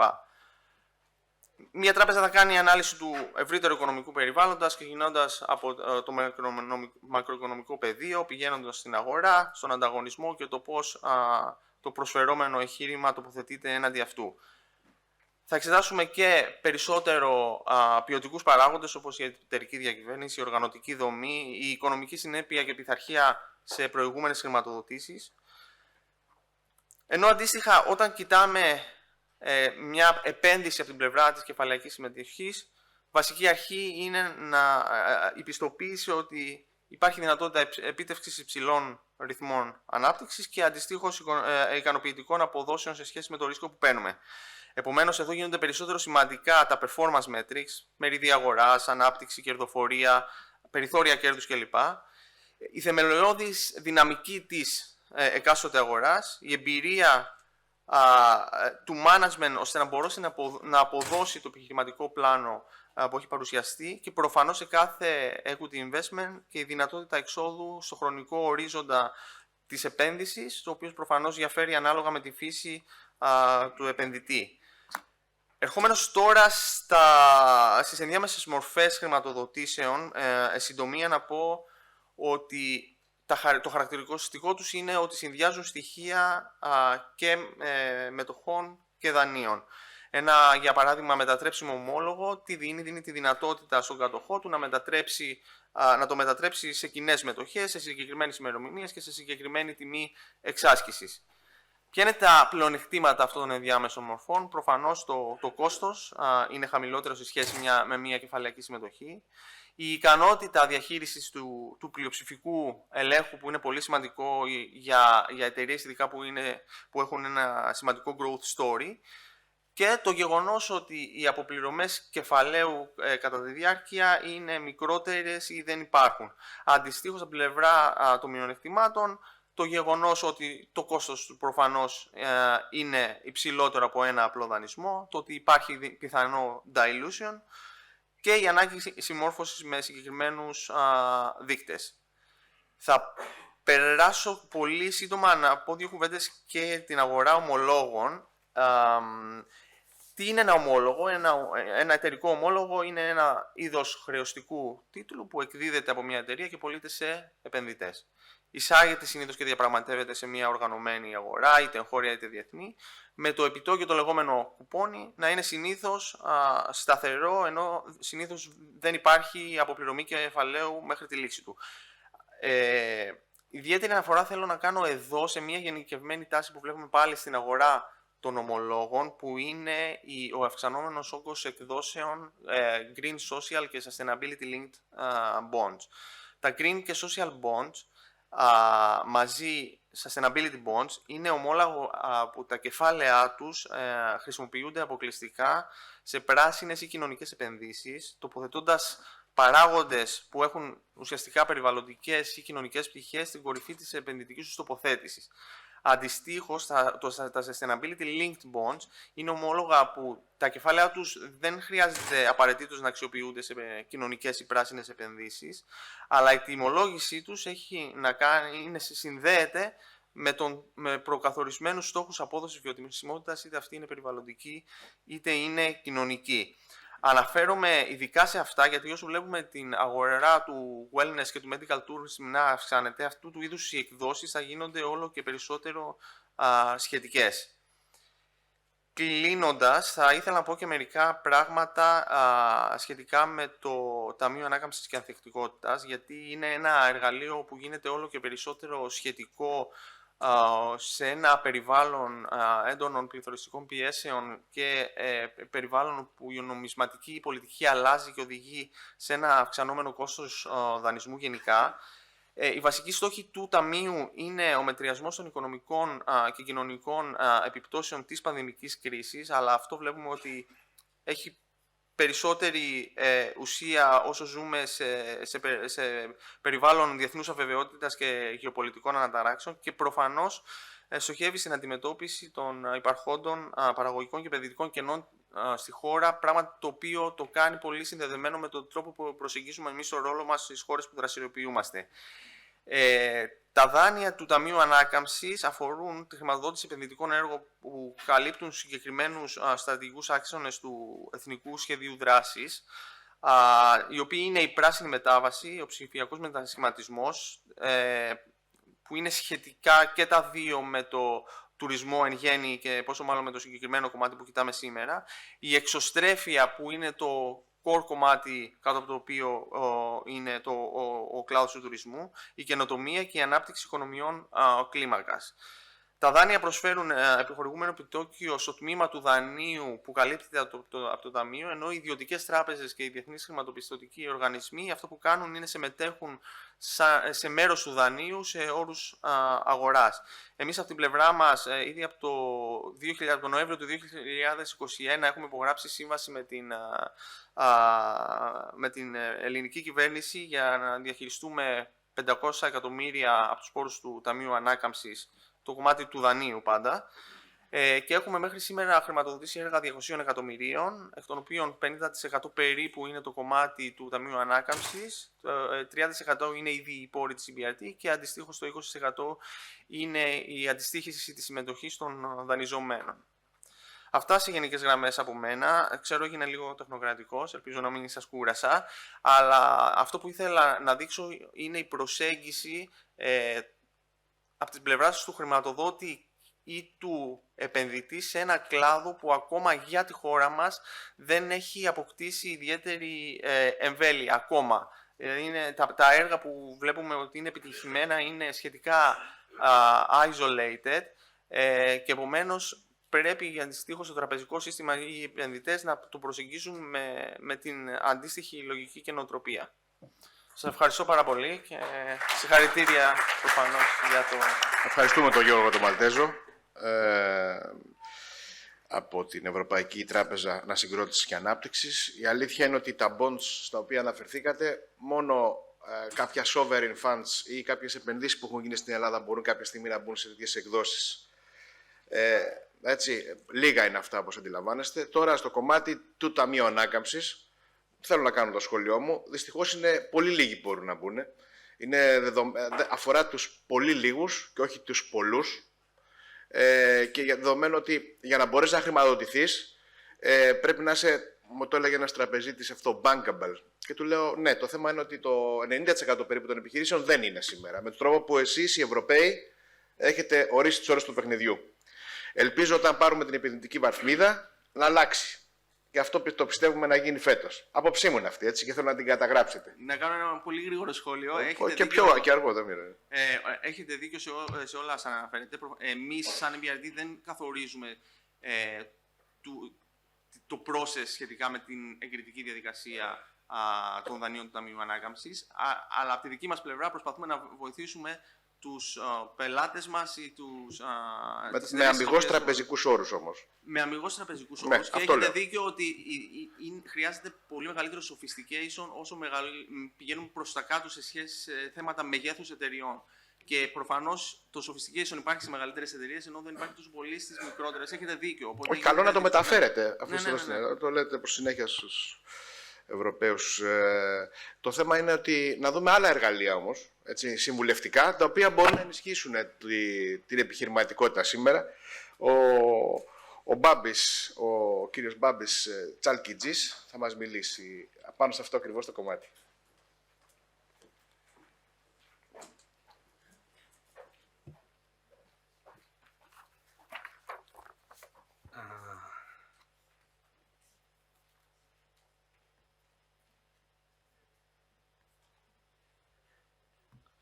Οκ, τέλειο. Λοιπόν, ευχαριστώ πολύ κύριε Τιχρυντάκη. Καλησπέρα και από μένα. Θα προσπαθήσω να είμαι όσο δυνατόν πιο σύντομος. Λοιπόν, βρίσκομαι εδώ εκπροσωπώντας το πρόγραμμα παροχής συμβουλευτικών υπηρεσιών της EBRD, στα πλαίσια του οποίου υποστηρίζουμε σε συνεργασία με την Ελιτούρ και τη διοργάνωση αυτού του φόρουμ, για το οποίο έχω να πω ότι έχει γίνει εξαιρετική δουλειά. Τα συγχαρητήριά μου δηλαδή σε όλη την οργανωτική ομάδα. Συνεχίζοντας, θα ήθελα να αναφέρω πέρα από αυτά που ανέφερε ο κύριος Μαλτέζος και η κυρία Μοράρου στην αρχή της εκδήλωσης, μερικά λόγια όσον αφορά το πρόγραμμα της παροχής συμβουλευτικών υπηρεσιών. Λοιπόν, και τη λειτουργία του στην Ελλάδα. Το εν λόγω πρόγραμμα λοιπόν ξεκίνησε την δραστηριότητα του 2018 και έχει παρουσία σε περισσότερες από 30 χώρες αυτή τη στιγμή, σε 30 χώρες αυτή τη στιγμή, σε 3 υπήρους συνολικά, στην Κεντρική Ασία, στην Νοτιοανατολική Ευρώπη και στην Βόρεια Αφρική, ενώ πλέον έχει ξεπεράσει συνολικά τα 30.000 συμβουλευτικά project σε όλες τις χώρες στις οποίες δραστηριοποιείται η τράπεζα. Το πρόγραμμα χρηματοδοτείται από μια σειρά φορέων, με σημαντικότερο στην περίπτωση της Ελλάδας το ελληνικό κράτος, μέσω του Ειδικού Ταμείου Τεχνικής Συνεργασίας με την EBRD. Μέσω του προγράμματος, η EBRD βοηθάει μικρομεσαίες επιχειρήσεις να αποκτήσουν πρόσβαση στην απαραίτητη τεχνογνωσία που θα τις βοηθήσει να αναπτυχθούν μέσω έργων συμβουλευτικής. Λοιπόν, τα έργα αυτά συμβουλευτικής προσαρμόζονται στην ανάγκη της κάθε επιχείρησης και καλύπτουν μια πληθώρα τύπων συμβουλευτικών υπηρεσιών. Μέσω αυτών των έργων ο σκοπός είναι διπλός. Αφενός η ενίσχυση των μικρομεσαίων επιχειρήσεων ώστε να αναπτυχθούν, να δημιουργήσουν νέες θέσεις εργασίας, αποκτώντας ταυτόχρονα πρόσβαση σε χρηματοδότηση, και αφετέρου η υποστήριξη και ενδυνάμωση της τοπικής αγοράς συμβούλων επιχειρήσεων. Ποια όμως είναι τα είδη των συμβουλευτικών υπηρεσιών και που μπορούν να ενισχυθούν μέσω του προγράμματος? Πρέπει να πούμε εδώ ότι καλύπτεται ένα πολύ ευρύ φάσμα έργων που ξεκινά από τη στρατηγική και μπορεί να συμπεριλαμβάνει στρατηγικό και επιχειρησιακό σχεδιασμό, μελέτες σκοπιμότητας, business plan κτλ. Το marketing, όπου συμπεριλαμβάνουμε ανάλυση αγοράς, εξαγωγικό πλάνο, εταιρική ταυτότητα, ηλεκτρονικό εμπόριο κτλ. Και ενισχύουμε επίσης έργα στην οργάνωση, στα operations, στο information technology, στις μηχανολογικές λύσεις, στο quality management, στην ενεργειακή αποδοτικότητα, στο environmental management και στην χρηματοοικονομική διαχείριση. Καθώς η συνεργασία μέσω του ελληνικού κράτους και της EBRD επικεντρώνεται σε 5 τομείς προτεραιότητας, συγκεκριμένα στην πράσινη μετάβαση, στις εξαγωγές, στην εξωστρέφεια, στις οικονομίες κλίμακος, την ψηφιοποίηση και την καινοτομία. Αυτή είναι μερικοί από τους τομείς και οι τομείς στους οποίους αντίστοιχα δίνουμε και εμείς την προσοχή μας. Πώς ακριβώς όμως λειτουργεί το πρόγραμμα? Εφόσον μια επιχείρηση υποβάλλει αίτημα για να ενταχθεί στο πρόγραμμα, εμείς αξιοποιώντας τη βάση πιστοποιημένων συμβούλων που έχουμε, την υποστηρίζουμε ώστε να επιλέξει τον καταλληλότερο σύμβολο που θα φέρει με τον καλύτερο δυνατό τρόπο σε πέρα στο συμβουλευτικό έργο. Αφού το έργο εγκριθεί και ξεκινήσει, παρακολουθούμε την ορθή υλοποίησή του μέχρι και τη λήξη του, ώστε να διασφαλίσουμε με τον καλύτερο δυνατό τρόπο ότι θα έχει τα καλύτερα δυνατά αποτελέσματα για την επιχείρηση την ίδια. Το πρόγραμμα λειτουργεί στη βάση διαμοιρασμού του κόστους. Συγκεκριμένα καλύπτουμε από 70% έως 88% της καθαρής αξίας του έργου, ανάλογα με τον τύπο του έργου που θα αναλύσουμε και παρακάτω, και το υπόλοιπο 12-30% καλύπτεται από την επιχείρηση. Ένα χρόνο μετά την ολοκλήρωση του project, ερχόμαστε και πραγματοποιούμε μια αξιολόγηση του έργου, περισσότερο για δική μας, να έχουμε μια δική μας εικόνα τέλος πάντων του έργου, ώστε να μετρηθεί ο αντίκτυπος και τα αποτελέσματα που υπήρξαν από την υλοποίησή του. Οι βασικοί τύποι έργων που υποστηρίζουμε είναι τρεις βασικά. Ο πρώτος είναι τα local consultancy projects, που πρόκειται για projects συμβουλευτικής στα πεδία που αναφέρθηκαν και πιο πριν. Σε αυτά η BRD συνδέει επιχειρήσεις με συμβούλους της τοπικής αγοράς και στη συνέχεια επιδοτεί το 70% της καθαρής αξίας του συμβουλευτικού έργου. Μια επιχείρηση μπορεί να έρθει σε εμάς με επιλεγμένο σύμβουλο, ο οποίος θα πρέπει να πιστοποιηθεί αν δεν είναι ήδη, ή μπορεί να επιλέξει μέσα από τη δική μας βάση δεδομένων αυτό που τελικά θα της ταιριάξει. Στα International Advisory Projects μιλάμε για μεγαλύτερα συμβουλευτικά projects με κλαδικούς διεθνούς εμπειρογνώμονες, δηλαδή άτομα με πολυετή εμπειρία σε συγκεκριμένους κλάδους. Αρκετοί από τους σημερινούς ομιλητές θα μπορούσαν κάλλιστα να συμπεριλαμβάνονται σε αυτή τη λίστα, γιατί φάνηκε ότι η τεχνογνωσία και το know-how τέλος πάντων που υπήρχε ήταν αρκετά σημαντικό. Εμείς ως EBRD διαθέτουμε μια βάση δεδομένων με πάνω από 2.500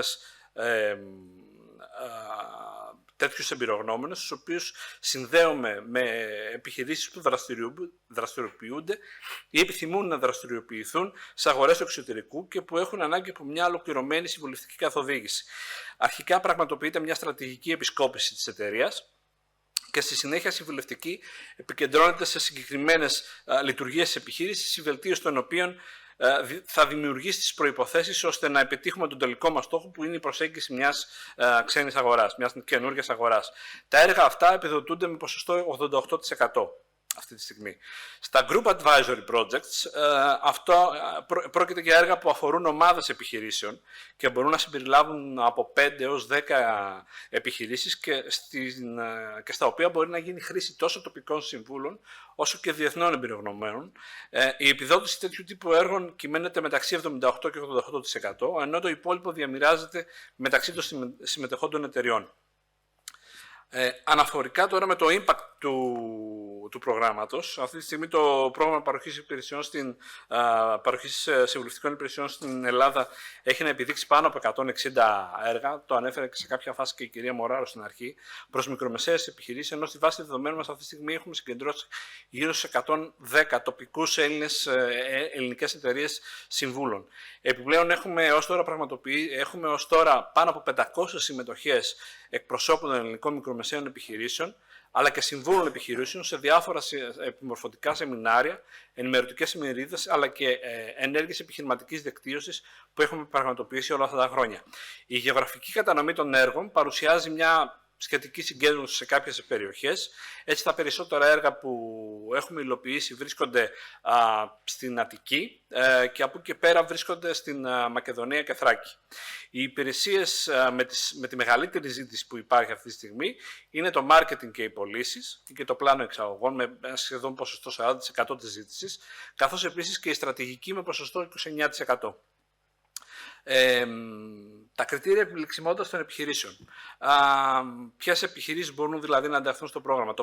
Τα παρακάτω ισχύουν και για τα τοπικά και για τα διεθνή έργα. Απευθυνόμαστε κυρίως βασικά σε μικρομεσαίες επιχειρήσεις, σύμφωνα με τον ορισμό της Ευρωπαϊκής Ένωσης. Θα πρέπει λοιπόν ο αριθμός του προσωπικού τους να μην ξεπερνάει τα 250 άτομα προσωπικό, ο ετήσιος κύκλος εργασιών τους να είναι έως 50 εκατομμύρια και ο ισολογισμός τους έως 43 εκατομμύρια. Θα πρέπει επίσης κατά πλειοψηφία να ανήκουν σε Έλληνες ιδιοκτήτες. Έτσι.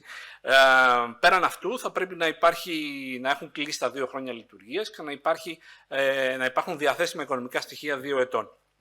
Αναφορικά τώρα με τους κλάδους δραστηριοποίησης των εταιριών, να πούμε ότι δεν μπορούμε να συνεργαστούμε με εταιρείες οι οποίες ενεργοποιούνται στον κλάδο των τυχερών παιχνίων, στον κλάδο του καπνού, στον κλάδο του σκληρού αλκοόλ, σε στρατιωτικού αντικειμένου, ας πούμε, δραστηριότητες ή υποστήριξη στρατιωτικών δραστηριοτήτων, καθώς και επίσης και στις χρηματοοικονομικές και ασφαλιστικές δραστηριότητες.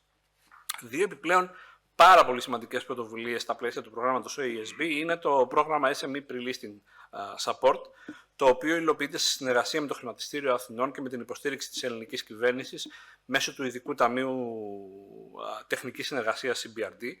Το πρόγραμμα έχει σκοπό την ενίσχυση της αναγνωρισιμότητας της αγοράς εταιρικών ομολόγων και των μετοχών του Χρηματιστηρίου Αθηνών ως εναλλακτική μορφή χρηματοδότησης για τις μικρομεσαίες επιχειρήσεις. Ο σκοπός του προγράμματος είναι η ανάπτυξη ενός οικοσυστήματος επιχειρήσεων, οι οποίες είναι έτοιμες να κάνουν το επόμενο βήμα και να ενταχθούν στο ελληνικό χρηματιστήριο, είτε μέσω έκδοσης ελληνικών εταιρικών ομολόγων ή και μετοχών μέσω δημόσιας προσφοράς. Απευθυνόμαστε σε μικρομεσαίες επιχειρήσεις, οι οποίες θέλουν να αντλήσουν κεφάλαια για να χρηματοδοτήσουν τα αναπτυξιακά τους σχέδια, είτε μέσω της κύριας είτε μέσω της εναλλακτικής αγοράς, και προσφέρουμε ένα ολοκληρωμένο πλάνο συμβουλευτικής που διαρκεί έως και 18 μήνες. Η τράπεζα αναλαμβάνει το 85% του συνολικού κόστους αυτών των συμβουλευτικών υπηρεσιών και το υπόλοιπο 15% καλύπτεται από την ενδιαφερόμενη επιχείρηση. Λοιπόν, το Star Venture είναι ένα επίσης νέο πρόγραμμα που εφαρμόζεται αυτή τη στιγμή στην Ελλάδα. Εφαρμόζεται ήδη σε πάρα πολλές άλλες χώρες που έχει παρουσία η BRD με μεγάλη επιτυχία και έχει ως στόχο την ανάπτυξη νεοφυών επιχειρήσεων, startups. Μέσω του εξατομικευμένου προγράμματος διάρκειας και αυτός 18 μήνες, οι startups που επιλέγονται για το πρόγραμμα λαμβάνουν μέρος σε workshops, υποστηρίζονται από συμβούλους και μέντορες σε πολλά πεδία, έρχονται σε επαφή με ένα διεθνές δίκτυο επιχειρηματικών εταίρων της EBRD και προετοιμάζονται για την άντληση χρηματοδότησης. Το πρώτο cohort του Star Venture στην Ελλάδα αποτελεί μόνο από 7 επιλεγμένες και πολλά υποσχόμενες startups. Έχει ήδη ενταχθεί στο πρόγραμμα και η υποστήριξή τους αυτή τη στιγμή συνεχίζεται, ενώ ευελπιστούμε ότι σύντομα θα έχουμε τη δυνατότητα να ενισχύσουμε έναν επιπλέον γύρο με νέες επιχειρήσεις startups. Μια ακόμα σημαντική δράση με την οποία ενισχύουμε τις μικρομεσαίες επιχειρήσεις της χώρας είναι μέσω σεμιναρίων.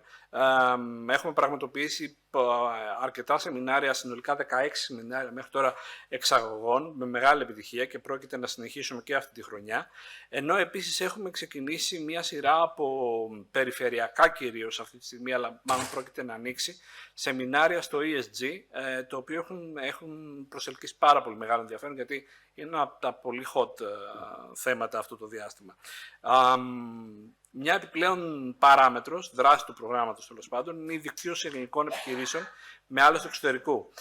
Ξεκινήσαμε το 2019 υποστηρίζοντας την πρωτοβουλία Eat Like a Greek με σκοπό την προώθηση των ελληνικών προϊόντων στην αγορά των ΗΠΑ με τη συμμετοχή 12 ελληνικών εταιριών και 5 κυπριακών. Η έλευση του COVID ανέστηλε προσωρινά όλη αυτή τη διαδικασία και αυτές τις προσπάθειες. Ωστόσο, μετά την άρση των περιορισμών, ξεκινήσαμε και πάλι με επιχειρηματικές αποστολές μέσα στο 2022, οι οποίες ξεκίνησαν πάλι με τις ΗΠΑ, συνεχίστηκαν με μια αποστολή στη Σκανδιναβία και με άλλη μία στη Γαλλία, υποστηρίζοντας συνολικά 12 ελληνικές επιχειρήσεις. Τέλος, θα ήθελα να επισημάνω ότι η υποστήριξη που μπορούμε να παράσχουμε γενικότερα στις ελληνικές επιχειρήσεις, πόσο μάλλον σε ένα κλάδο που, όπως ο ιατρικός τουρισμός, που η εξωστρέφεια είναι γραμμένη στο DNA του, είναι σημαντική και συνεχώς διευρύνεται, και θα ήταν χαρά μας οι επιχειρήσεις που δραστηριοποιούνται στον χώρο να επικοινωνήσουν μαζί μας, ώστε να βρούμε τον τρόπο που μπορούμε να τις ενισχύσουμε. Ίσως ακόμα και με κάποιους από τους πολύ ενδιαφέροντες, όπως είπα, ομιλητές που συμμετείχαν στη σημερινή εκδήλωση. Λοιπόν, θα ήθελα να σας ευχαριστήσω λοιπόν για την προσοχή σας και είμαστε στη διάθεσή σας για οποιαδήποτε ερώτηση. Ευχαριστούμε πάρα πολύ, κύριε Τσαλκιτζή. Σταχυολογώντας, να πούμε τη γνωστή ρίση μέσα από τους τελευταίους ομιλητές, ότι λεφτά υπάρχουν. Καιρός λοιπόν να συνθέσουμε το προϊόν και να το προβάλλουμε. Θα ήθελα να σας ευχαριστήσω όλους που παρακολουθήσατε αυτή την ενότητα. Ελπίζω να δίδατε τις επενδυτικές τόσο προοπτικές αλλά και ευκαιρίες που διανοίγονται για τη χώρα μας αλλά και για τις επιχειρήσεις. Το επόμενο πάνελ έχει εξαιρετικό ενδιαφέρον, πραγματικά εξαιρετικό ενδιαφέρον, γιατί θα δούμε τέτοια παραδείγματα. Το συντονίζει η φίλη Χριστίνα Ιταμπουρέα. Νομίζω για τους οργανωτές ότι κέρδισα όσο πιο πολύ χρόνο μπορώ από που μου ζητήσατε. Και νομίζω να προχωρήσουμε κατευθείαν στο επόμενο. Κατευθείαν. Πάμε. Να είσαι καλά.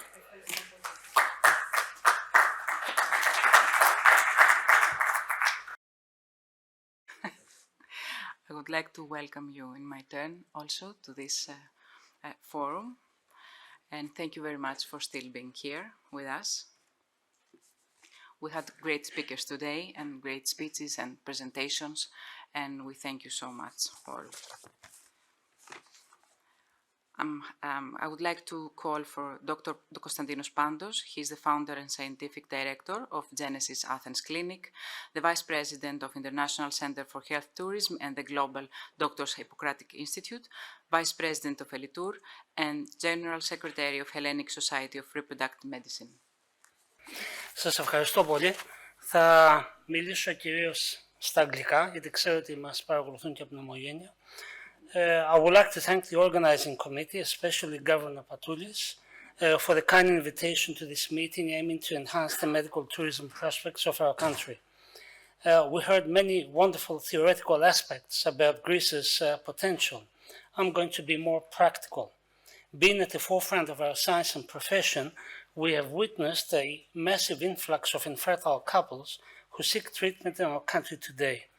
So I take the opportunity as a doctor specialist in infertility to show how pure science promotes cross-border care and should be part of any innovative investment thoughts on medical tourism, coupled of course with the unique advantages that Greece has to offer. In the era of globalization, cross-border movement is an inevitable fact. The desire to reproduce has no borders, and IVF seems to be the leading medical service. As a source of happy testimonials from troubled couples, which tend to be readily covered by the media.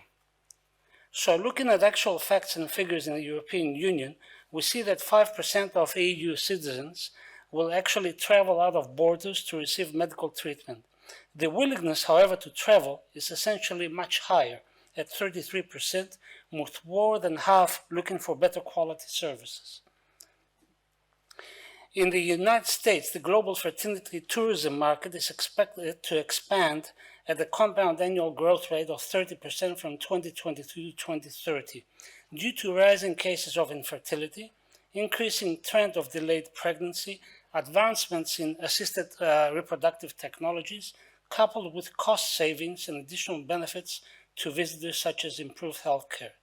It is of interest, however, that an estimated 1.5 million Americans will still travel abroad for medical care, which certainly makes sense to look at patients' views on what troubles them.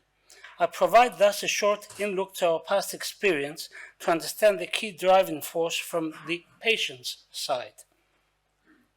Infertility is an unexpected and dramatic event for all couples. A willingness to pay study suggests that to have a healthy child, couples in the UK will accept a 20% risk of death and or will give up 29% of income, whereas United States families will be willing to pay an amount that exceeds the actual dollar cost of IVF. Couples seek otherwise solutions to reproductive issues that cannot be resolved in their countries of residence. The reasons include previous IVF failures and or legal restrictions. These inform patients shopping destinations of proven expertise with safety and quality care, progressive legislation, cost of treatment having, however, the least impact on their decision. Of course, a favorite holiday destination is always desirable, but of no other importance. Couples crossing the borders have their own personal problems to encounter and are very focused to be treated properly. In our specialty, success arises from three basic pillars: scientific research, good clinical practice, and business. Each of these aspects should be taken into account on medical tourism discussions. As for scientific research, we have projects in scientific inquiry leading to advancements in the field of medicine. For example, our research work on the rejuvenation of ovary in menopausal women gives the opportunity for older-aged women to extend their fertility potential. This was published in the New Scientist, and through this coverage, Greece was in the headlines in the English press. And as a result, we were overwhelmed by English women seeking this service. On the clinical practice, indications now tend to cover every possible cause of infertility. Our achievements in early application of blastocyst biopsy led to successes and world's firsts, drawing lots of media attention in Greece and significant international attention with over 92 citations around the world. The last constituent of is the business aspect, where agreements and partnerships between health professionals from different countries facilitate cross-border movements. Of course, great importance are educational programs that are exported abroad. Furthermore, we should always take into account the patient's perspectives and views as shared from personal testimonies of couples. We should not underestimate the power driven from word of mouth, though basic but still fundamental as the most proven successful way of promotion in medical tourism. Of course, combined with other ways as the announcements of new scientific achievements, world's firsts, advertising or international publication and awareness, and health has a major role to play into this, I will follow with more of our examples.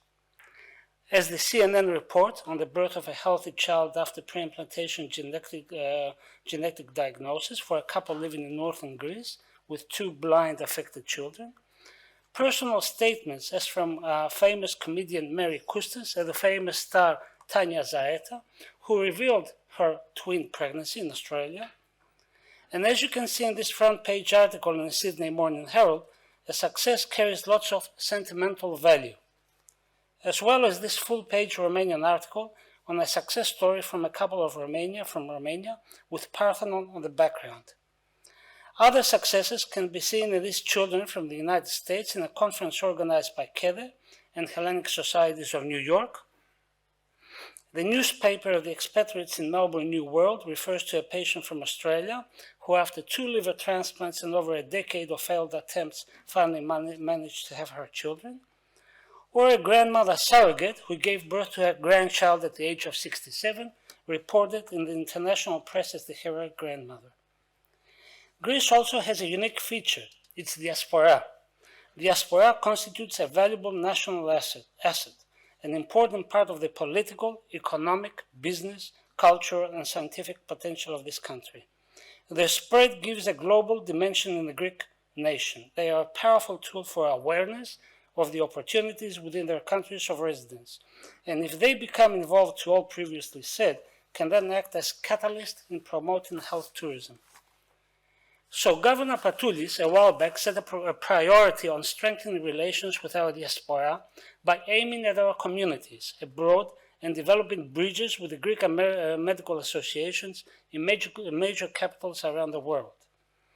An awareness campaign on our innovations, achievements, coupled with testimonials of couples who came to Greece and managed to make their dream come true. Creating headlines in the local and international press had a direct emotional impact and a particularly positive view for our country, attended by prominent members of the scientific and business communities in New York, the same repeated in Chicago, in Los Angeles, in Montreal, Canada, in Melbourne, in London. Our invitation to the Global Fertility Festival in Bucharest was the opportunity of the main square of the municipality to be filled with smiles of children most from in vitro fertilization in Greece. As a result of these actions, Greece soon became a destination for infertile couples from 67 countries around the world, combining medical service and tourism options. So when taking into account the most important components in the strategic development of medical tourism as consumerism, quality, cost, and performance, in order for investments to take place, the major lead on policy making should focus on patients' needs, views, and expectations, which is certainly true from my IVF experience. In regard to policies and government, the role of state involvement in encouraging, developing, structuring, and promoting medical tourism varies strongly across nations. Most countries clearly emphasize the promotion of medical tourism industry by undertaking initiatives which intend to enhance a country's comparative advantages, such as facilitated visa or new medical visa categories, tax incentives, investment in healthcare infrastructure, or even special organizations for boosting the growth of medical tourism industry, state-funded or private. Some countries aim at positioning themselves strongly as destinations from a national level. Governments play active role in promoting medical tourism industry by engaging national ministries of tourism, health, state, regional organizations, or by launching studies and research. Some of them even provide dedicated national promotion websites for medical tourism, stamping the industry as state-guaranteed. In all circumstances, however, this should be combined with experience gained from the past from the patient's point of view. Look at key travel drivers as familiarity or proximity regarding culture, language, habits, religion, history.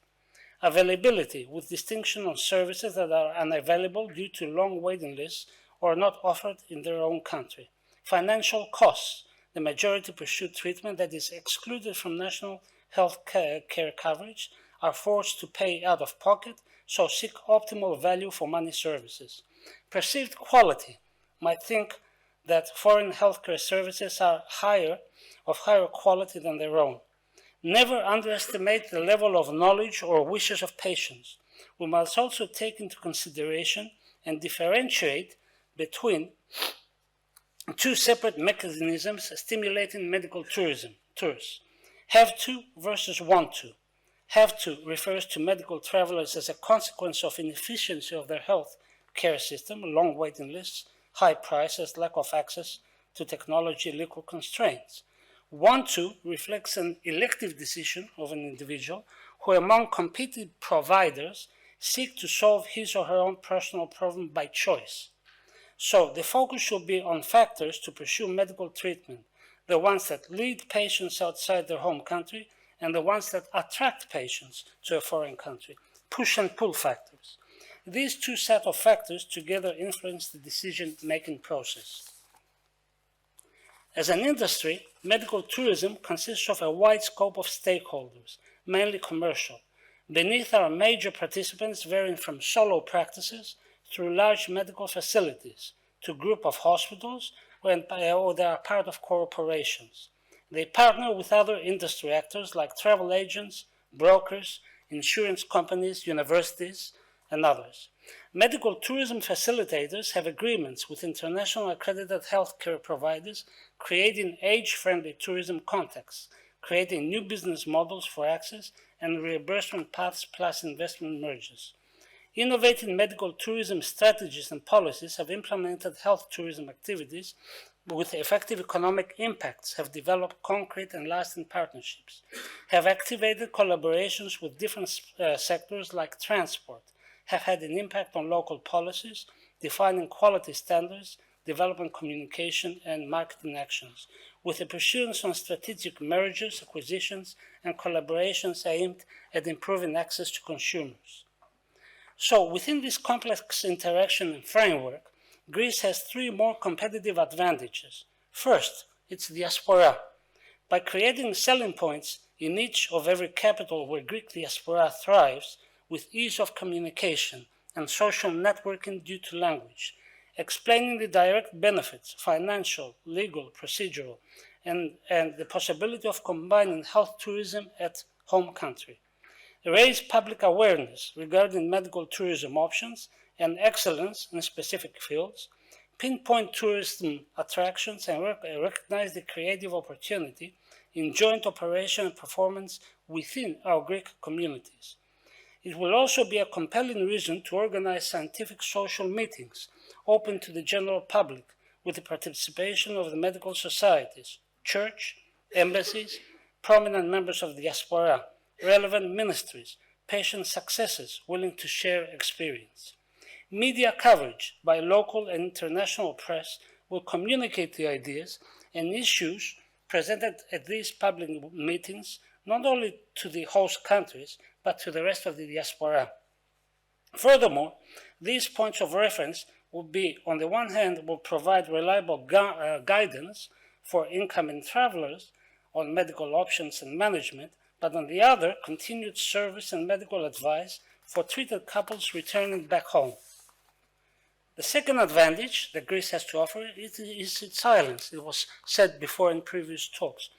Very few countries in the world can provide such scenery, beaches, wealth of archaeological and historical sites in combination with seclusion in small islands of wonder, harmony, tied up symbolically with the Greek ancient mythology, providing the building blocks for medical tourism structures for in vitro fertilization, plastic surgery, and others.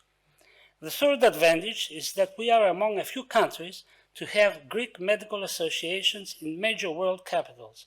In other words, we have a world network of Greek physicians ready to provide reliable synergies, beneficial cooperation, and new business perspectives. A network with unlimited capabilities.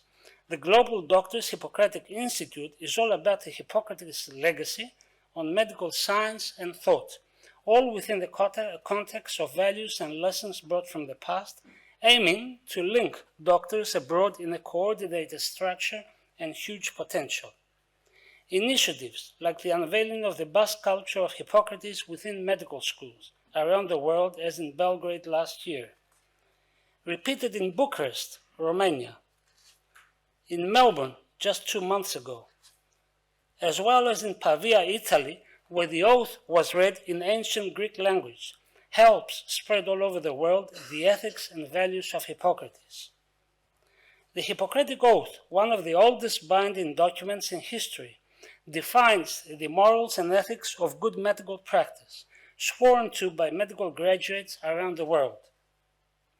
To invite all to audit the authentic oath of Hippocrates on the very same place taken in antiquity, the island of Kos, the birthplace of Hippocrates, is a once-in-a-lifetime experience for all doctors around the world that can only but strengthen the resolve and commitment to medical ethics and at the same time create a new destination point for Greece. Such initiatives on multiple levels will promote the business community to invest in good health practices, contribute further to the development of medical tourism for our country, and provide a further vision for today's participants. Thank you.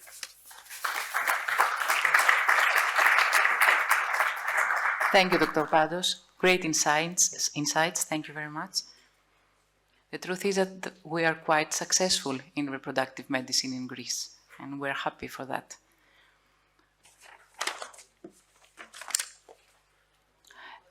Θα ήθελα να καλέσω τώρα την κυρία Μαρίνα Εφρέμογλου, η οποία θα έχει ομιλία με τίτλο Challenges and Opportunities for Investing in the Wellness Sector in Greece. Θα μας παρουσιάσει the Euphoria Retreat Case.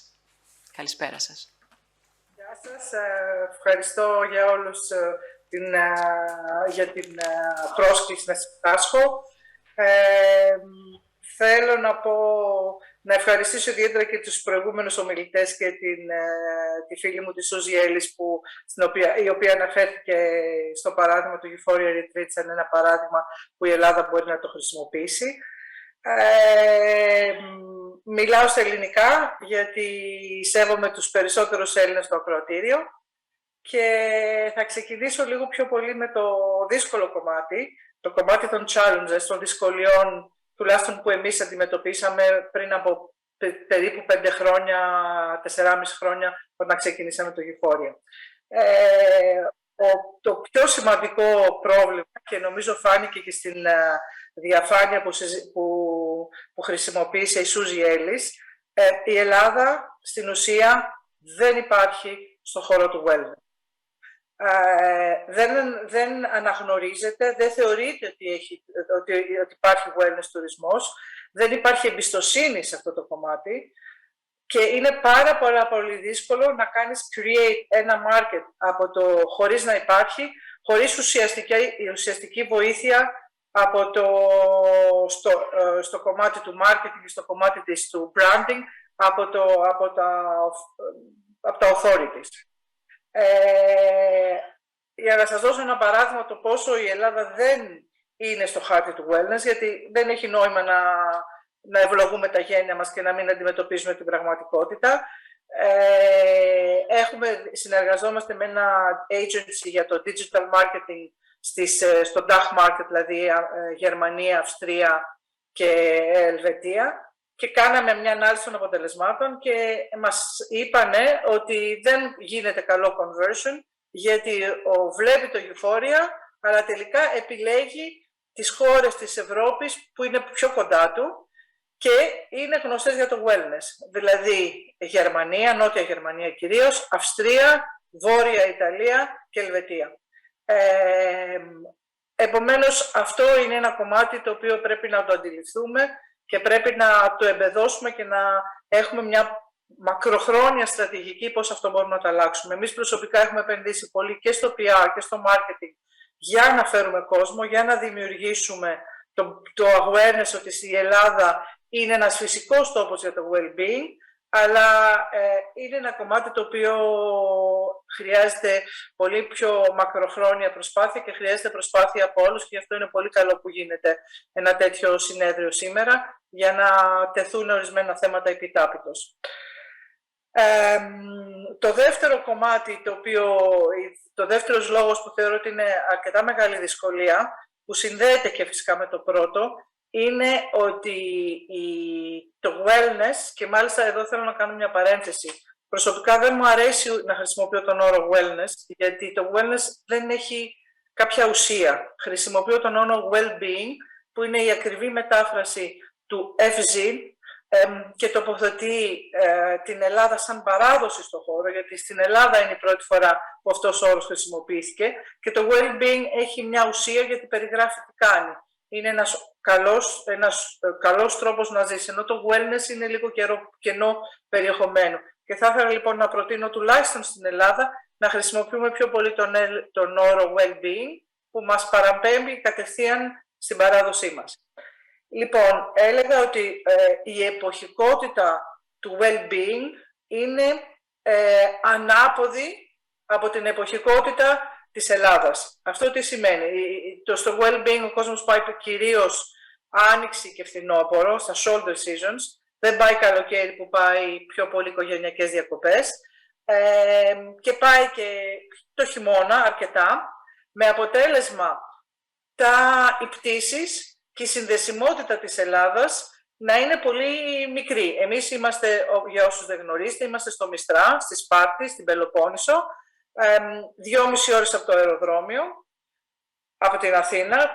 Το χειμώνα, δηλαδή 6 μήνες, οι μήνες που είναι δυνατοί για μας, έχουμε συνδεσιμότητα μέσω της Αθήνας, που σημαίνει ότι είναι 2,5-3 ώρες διαδρομή, που προσθέτει και στο χρόνο, αλλά προσθέτει και κυρίως και στο κόστος. Εμείς και για λόγους sustainability και για λόγους κόστος έχουμε επενδύσει σε ηλεκτρικά αυτοκίνητα, προσπαθώντας να κατεβάσουμε το κόστος, αλλά όταν ο Ευρωπαίος, ας πούμε, ταξιδιώτης κοιτάει πόση ώρα θα κάνει να φτάσει στο Euphoria και πόση ώρα θα κάνει να φτάσει σε ένα κέντρο στην Ελβετία ή στην Ιταλία, φτάνει να κάνει door-to-door σε εμάς γύρω στις 8 με 10 ώρες versus 2, 3, 4 ώρες που είναι αυτό. Και αρχίζει και το συγκρίνει με βασικούς ανταγωνιστές μας στο χειμώνα, που είναι το Southeast Asia, που εκεί είναι μεν περισσότερες ώρες, αλλά έχουν καλοκαίρι. Επομένως, κάνει πολύ πιο δύσκολο να προσελκύσεις πελάτες στη σεζόν που είναι πιο σημαντική για μας. Αυτό, και θα μιλήσω και πιο πολύ πάλι γι' αυτό, μας έχει οδηγήσει να διευρύνουμε το πελατολογιό μας και να απευθυνθούμε όχι μόνο στους pub-goers, όπως είπε και ο Λάσλος στην παρουσίασή του, να επεκτείνουμε όχι στις δύο τελευταίες κατηγορίες που είναι αυτοί που είναι οι dedicated pub-goers, αλλά και στους luxury travelers, για να μπορέσουμε να έχουμε να υπάρχει μια μεγαλύτερη πελατειακή βάση. Τρίτο, θα έλεγα, το οποίο ιδίως 6 χρόνια όταν ξεκίνησα και προερχόμενοι και από τον τραπεζικό χώρο, άρα γνωρίζοντας καλά και την τραπεζική αγορά και έχοντας και πολλές γνωριμίες, ήταν σχεδόν αδύνατον, αν εγώ δεν είχα βάλει και το μεγάλο ποσοστό της επένδυσης, να βρεθεί χρηματοδότηση. Τράπεζες δεν καταλαβαίνανε καθόλου το προϊόν. Όταν τους εξηγούσα ότι τα SPA revenues μπορεί να είναι εξίσου σημαντικά και eventually και σημαντικότερα από τα revenues από το accommodation, με κοιτούσαν σαν να είμαι τρελή, γνωρίζοντάς μας και έχοντας και μια παράδοση. Λοιπόν, το κομμάτι της χρηματοδότησης, και χαίρομαι τώρα που ακούω ότι μπορεί να υπάρξει κάποια χρηματοδότηση από το Ταμείο ή από την EBRD, αλλά η δική μου εμπειρία είναι ότι οι πόρτες των τραπεζών ήταν κλειστές και δυσκολευόντουσαν να καταλάβουν πρώτα απ' όλα γιατί επέλεξα ένα destination όχι τουριστικό, όπως που λέγανε, γιατί δεν το κάνεις σε Σαντορίνη και στη Μύκονο. Μα αν τα κάνουμε όλα σε Σαντορίνη και στη Μύκονο, τι θα γίνει η υπόλοιπη Ελλάδα? Και πώς μπορεί να κάνεις τουρισμό ευεξίας στη Μύκονο που είναι party scene ή στη Σαντορίνη που είναι over tourism. Όμως αυτή ήταν η πραγματικότητα και αυτή ήταν η αντίδραση των τραπεζών.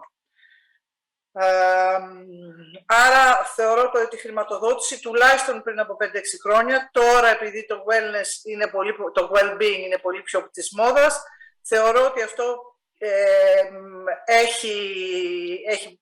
μπορεί να έχει κάποια αλλαγή.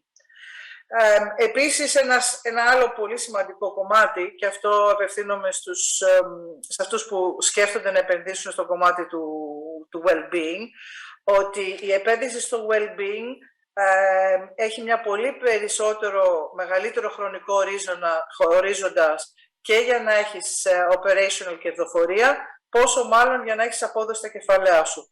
Αυτό είναι γιατί, όπως είπα και στην αρχή, είναι πολύ δύσκολο, όπως είναι δύσκολο να κάνεις establish τη χώρα σαν well-being προορισμό. Ένας καινούριος παίκτης, όπως ήταν το Euphoria, χρειάζεται χρόνο για να γίνει γνωστός απέναντι σε ανταγωνιστές που είναι χρόνια και πολύ πετυχημένοι σε αυτό που κάνουν. Υπάρχουν αρκετά παραδείγματα destination spas, ακόμα και με ένα branded αλυσίδα σαν το Six Senses, που είχε ανοίξει ένα destination spa στο Πουκέ και επειδή ο επενδυτής δεν ήταν ευχαριστημένος με την απόδοση, το έκλεισε. Και υπάρχουν αρκετά τέτοια cases. Άρα λοιπόν όποιος θέλει να μπει πραγματικά στο well-being τουρισμό, θα πρέπει να έχει ένα πολύ περισσότερο μακροχρόνιο ορίζοντα και να ξέρει και παραδείγματα όπως το Καμαλάγια ή το ΣΑ, που είναι πολύ τώρα πετυχημένα, κάνανε τουλάχιστον 5-6 χρόνια για να βρουν σε κερδοφορία. Να μην υπολογίσουμε ότι εμείς είχαμε και το κορονοϊό, σαν έτσι ένα κερασάκι στην τούρτα. Λοιπόν, θα έλεγα και έναν τέταρτο λόγο παραπάνω δυσκολίας, ότι είναι σημαντικό να έχεις μια βάση από τη χώρα σου. Οι Έλληνες, τουλάχιστον μέχρι τώρα, δεν είναι εξοικειωμένοι με το well-being. Έχουμε ελληνική πελατεία, όμως η οποία έρχεται κυρίως στα Σαββατοκύριακα και επειδή είναι ένας γνωστός πλέον πολύ καλός προορισμός και έρχεται και κάνει σπα. Όμως δεν είναι ο κλασικός και ο σωστός πελάτης του well-being, ο οποίος έρχεται εκεί πέρα, κλείνει το πρόγραμμα και καταλαβαίνει τι είναι αυτό που κάνουμε. Βεβαίως για μας είναι ένα από τα πράγματα που θέλουμε να κάνουμε educate τον Έλληνα και να του γνωρίσουμε το wellness. Λοιπόν, για να μην μακρηγορώ στα αρνητικά, θα μου πείτε όλα αυτά, πώς πέτυχε το Euphoria. Μπορώ να πω σε αυτό το κομμάτι, όπως μόλις είπα, ήταν σαν βασικός φορέας επένδυσης, το view μου είναι μακροχρόνιο. Και ήξερα πολύ καλά τον τομέα αυτό, είχα μελετήσει, είχα μπει και στον τομέα αυτό όχι μόνο σαν επενδύτρια, αλλά κυρίως σαν θεραπεύτρια μετά σπουδάζοντας κινέζικη ιατρική και μπαίνοντας στον χώρο στο θεραπευτικό. Επομένως, είχα μια γνώση από μέσα το τι γίνεται και το τι χρειάζεται και έχοντας τη διάθεση και την υπομονή και την όρεξη να το κάνω αυτό πετυχημένο χωρίς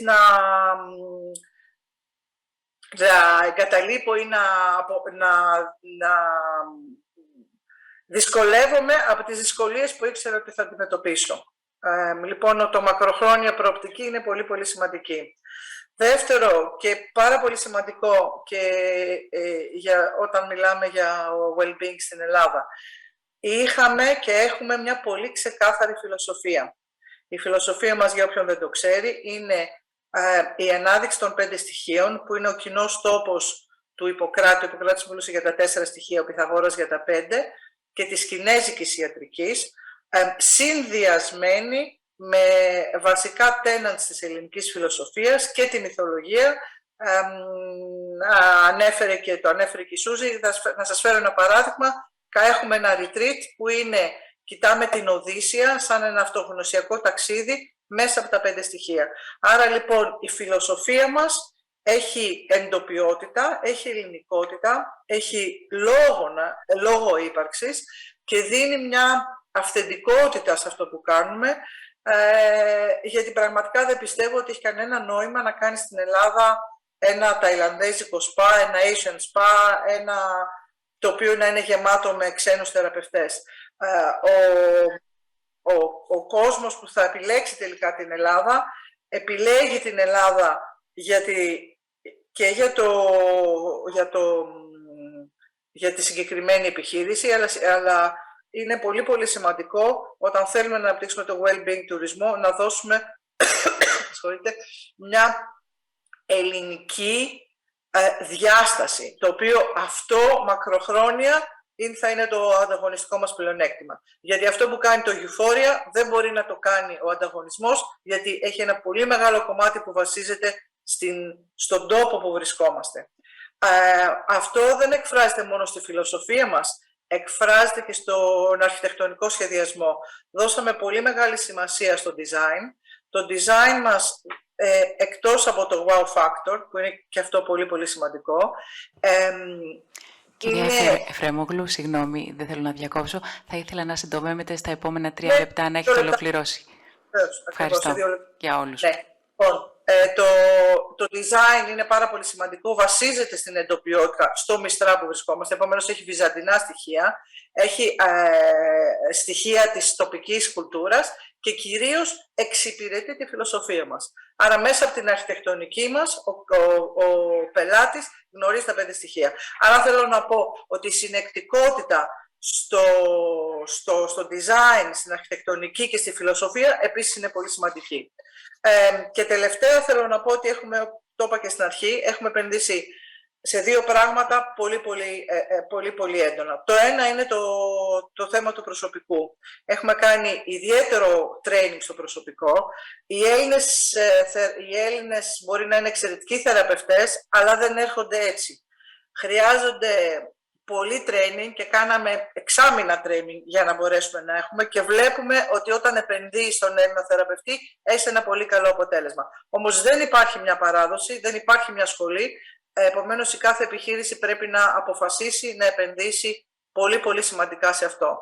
Και στο δεύτερο τομέα που επενδύσαμε πάρα πολύ είναι στο κομμάτι του marketing και του PR, στο εξωτερικό, και νομίζω ότι ένας λόγος από αυτούς είναι και η αναγνωρισιμότητα και τα βραβεία που έχουμε πάρει.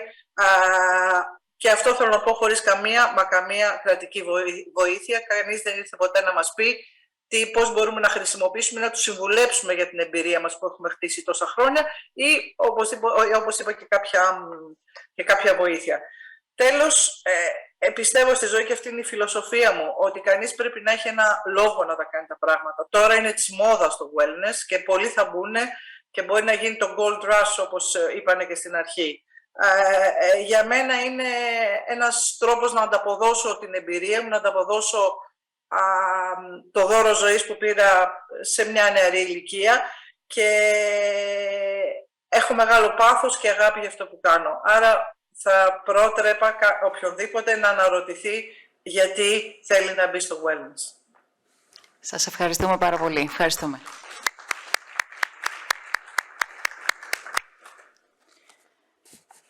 Με χαρά να καλέσω την επόμενη ομιλήτριά μας. Είναι η κυρία Καλλιόπη Καλαϊτζή, Dr. Καλλιόπη Καλαϊτζή. She is a physical medicine and rehabilitation doctor, lifestyle medicine and culinary coaching, head of lifestyle medicine department in Athens Euroclinic, and academic scholar in Attikon University Hospital.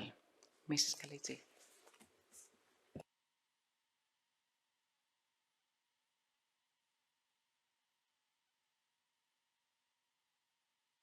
Κάτι δεν ακούγομαι, πιο πίσω, οκ.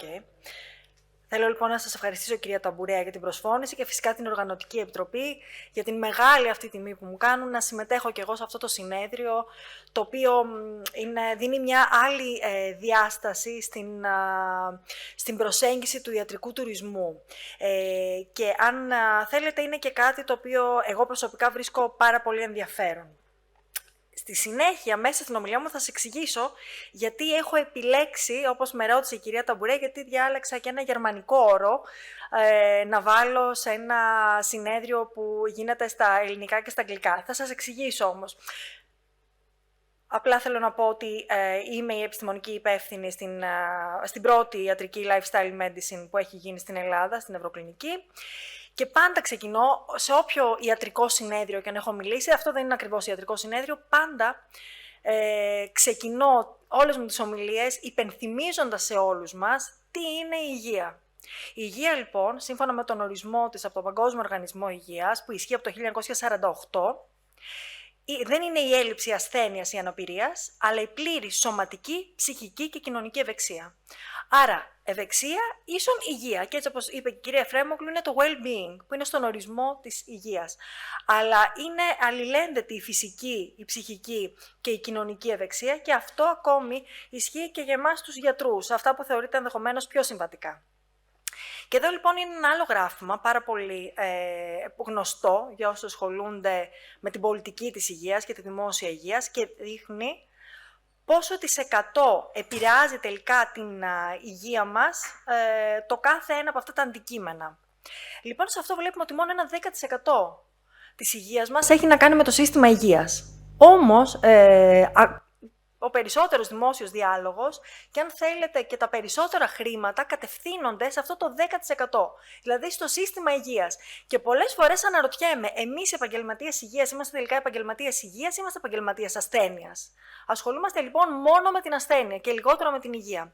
Βλέπουμε λοιπόν ότι ένα 40% έχει να κάνει με τη συμπεριφορά μας και το να αναζητούμε ωραία μέρη για να κάνουμε wellness ή να έχουμε ένα καλό τρόπο ζωής, αυτό είναι το 40% και μπορεί πολύ περισσότερο να μας βοηθήσει, όχι μόνο όμως στην πρόληψη, αλλά και στη θεραπεία των ασθενειών. Και φυσικά ένα 30% είναι η γενετική, αλλά και εκεί, όπως θα δούμε στη συνέχεια, και εκεί η γενετική μπορεί να επηρεαστεί η έκφρασή της από τον τρόπο της ζωής μας και φυσικά το περιβάλλον και οι κοινωνικοί παράγοντες. Σύμφωνα πάλι με τον Παγκόσμιο Οργανισμό Υγείας, 80% των παραγόντων κινδύνου για πρώιμο θάνατο από τα καρδιαγγειακά νοσήματα, το εγκεφαλικό και το διαβήτη μπορεί να προληφθεί.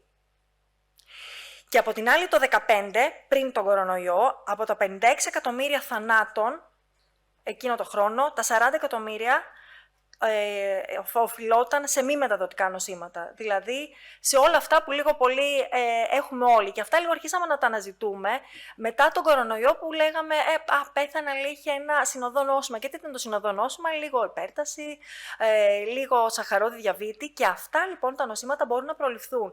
Άρα λοιπόν και η ίδια η κρίση της πανδημίας του κορονοϊού ανέδειξε το πόσο σημαντικό είναι να προσέχουμε την υγεία μας έτσι ώστε να είμαστε λιγότερο ευάλωτοι σε οτιδήποτε άλλο προκύψει στο μέλλον. Αυτό είναι που μπορούμε να κάνουμε σίγουρα. Τώρα, παράλληλα, την ίδια στιγμή που παλεύουμε με την αρτηριακή υπέρταση, με τα εγκεφαλικά, με το σαχαρώδη διαβήτη, που επίσης λαμβάνει διαστάσεις πανδημίας, το 2023 τώρα, τον Ιανουάριο, ο David Sinclair είναι ένας πολύ χαρισματικός επιστήμονας στο Harvard. Είναι αυτός ο οποίος στην ουσία ασχολείται με τη γύρανση και τι έκανε στο Cell, που είναι ένα πάρα πολύ έγκριτο επιστημονικό περιοδικό, δημοσίευσε με τους συνεργάτες του μία μελέτη που στην ουσία τι λέει? Ότι η γύρανση αντιστρέφεται. Έχουν καταφέρει να το κάνουν σε ποντίκια. Και στην ουσία ο Sinclair και οι υπόλοιποι θεωρούν ότι γρατζουνάμε ένα CD, αν πούμε ότι ας πούμε το DNA μας είναι ένα CD, το γρατζουνάμε μέσω επιγενετικών αλλαγών. Επιγενετικές αλλαγές είναι οτιδήποτε στον τρόπο της ζωής μας, ό,τι τρώμε, ό,τι σκεφτόμαστε, αν κουνιόμαστε, αν δεν κουνιόμαστε, χαλάει λιγάκι το γενετικό μας υλικό. Αυτό λοιπόν θα μπορούσαμε ενδεχομένως με κάποιο τρόπο να το ξαναγιαλίσουμε το CD αυτό και έτσι να αντιστρέψουμε τη γύρανση. Αυτό συμβαίνει το 2023. Έχουμε δηλαδή την τεχνολογία και την επιστήμη να αντιστρέψουμε τη γύρανση. Από την άλλη, όλοι θέλουν να πεθάνουν μεγάλοι. Δηλαδή, ποιος δεν θέλει να πεθάνει 150 χρονών μετά από ένα πάρτι, να μην έχει κανένα πρόβλημα υγείας και να είναι και πάρα πολύ δραστήριος. Οπότε, αυτά όλα γίνονται όταν ένας άλλος καθηγητής, από το Harvard πάλι, έχει πει ότι είναι πολύ πιθανόν, ο George Church, ότι υπάρχουν σήμερα άνθρωποι οι οποίοι θα μπορούσαν, θεωρητικά, αυτό τώρα βέβαια έχει πάρα πολλά ηθικά διλήμματα, να μην έχουν ένα ανώτερο όριο στη ζωή τους.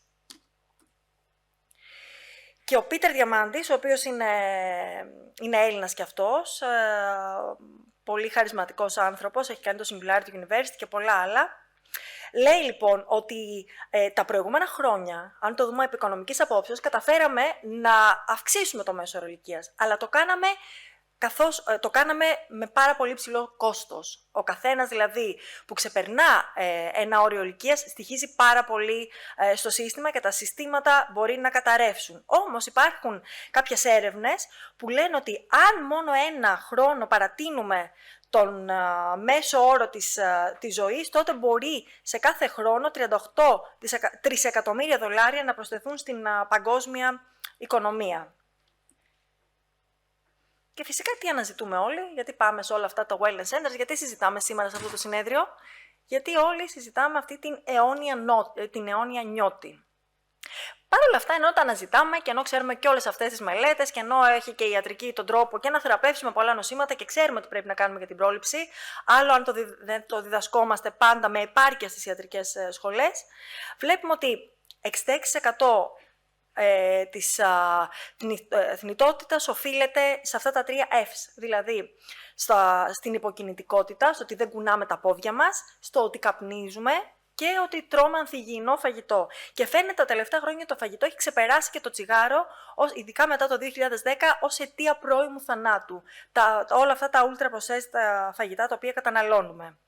Και φυσικά αυτό έχει και ένα τεράστιο κόστος παγκοσμίως, οπότε δεν βγαίνουν τα συστήματα υγείας. Είναι απαραίτητο να πάμε προς το wellness, όχι μόνο όμως επειδή κάποιοι άνθρωποι με χρήματα έχουν τη διάθεση να τα ξοδέψουν σε πολύ ωραία κέντρα, γιατί αλλιώς δεν θα βγαίνουν τα συστήματα υγείας. Και βλέπουμε εδώ πέρα στην Ευρώπη, αυτό είναι στοιχεία για το 2007 μέχρι το 2016, από τα 50 και μετά, δείτε πόσο πολύ στοιχίζει ο καθένας Ευρωπαίος. Οπότε τι θα γίνει? Βέβαια, όταν μετά τα 95 αρχίζει και πέφτει, οπότε αυτή που θα είναι μέχρι τα 150 μάλλον πάλι θα πέφτει, αλλά έχουμε δρόμο μέχρι εκεί. Και τώρα πάμε στο θέμα μας.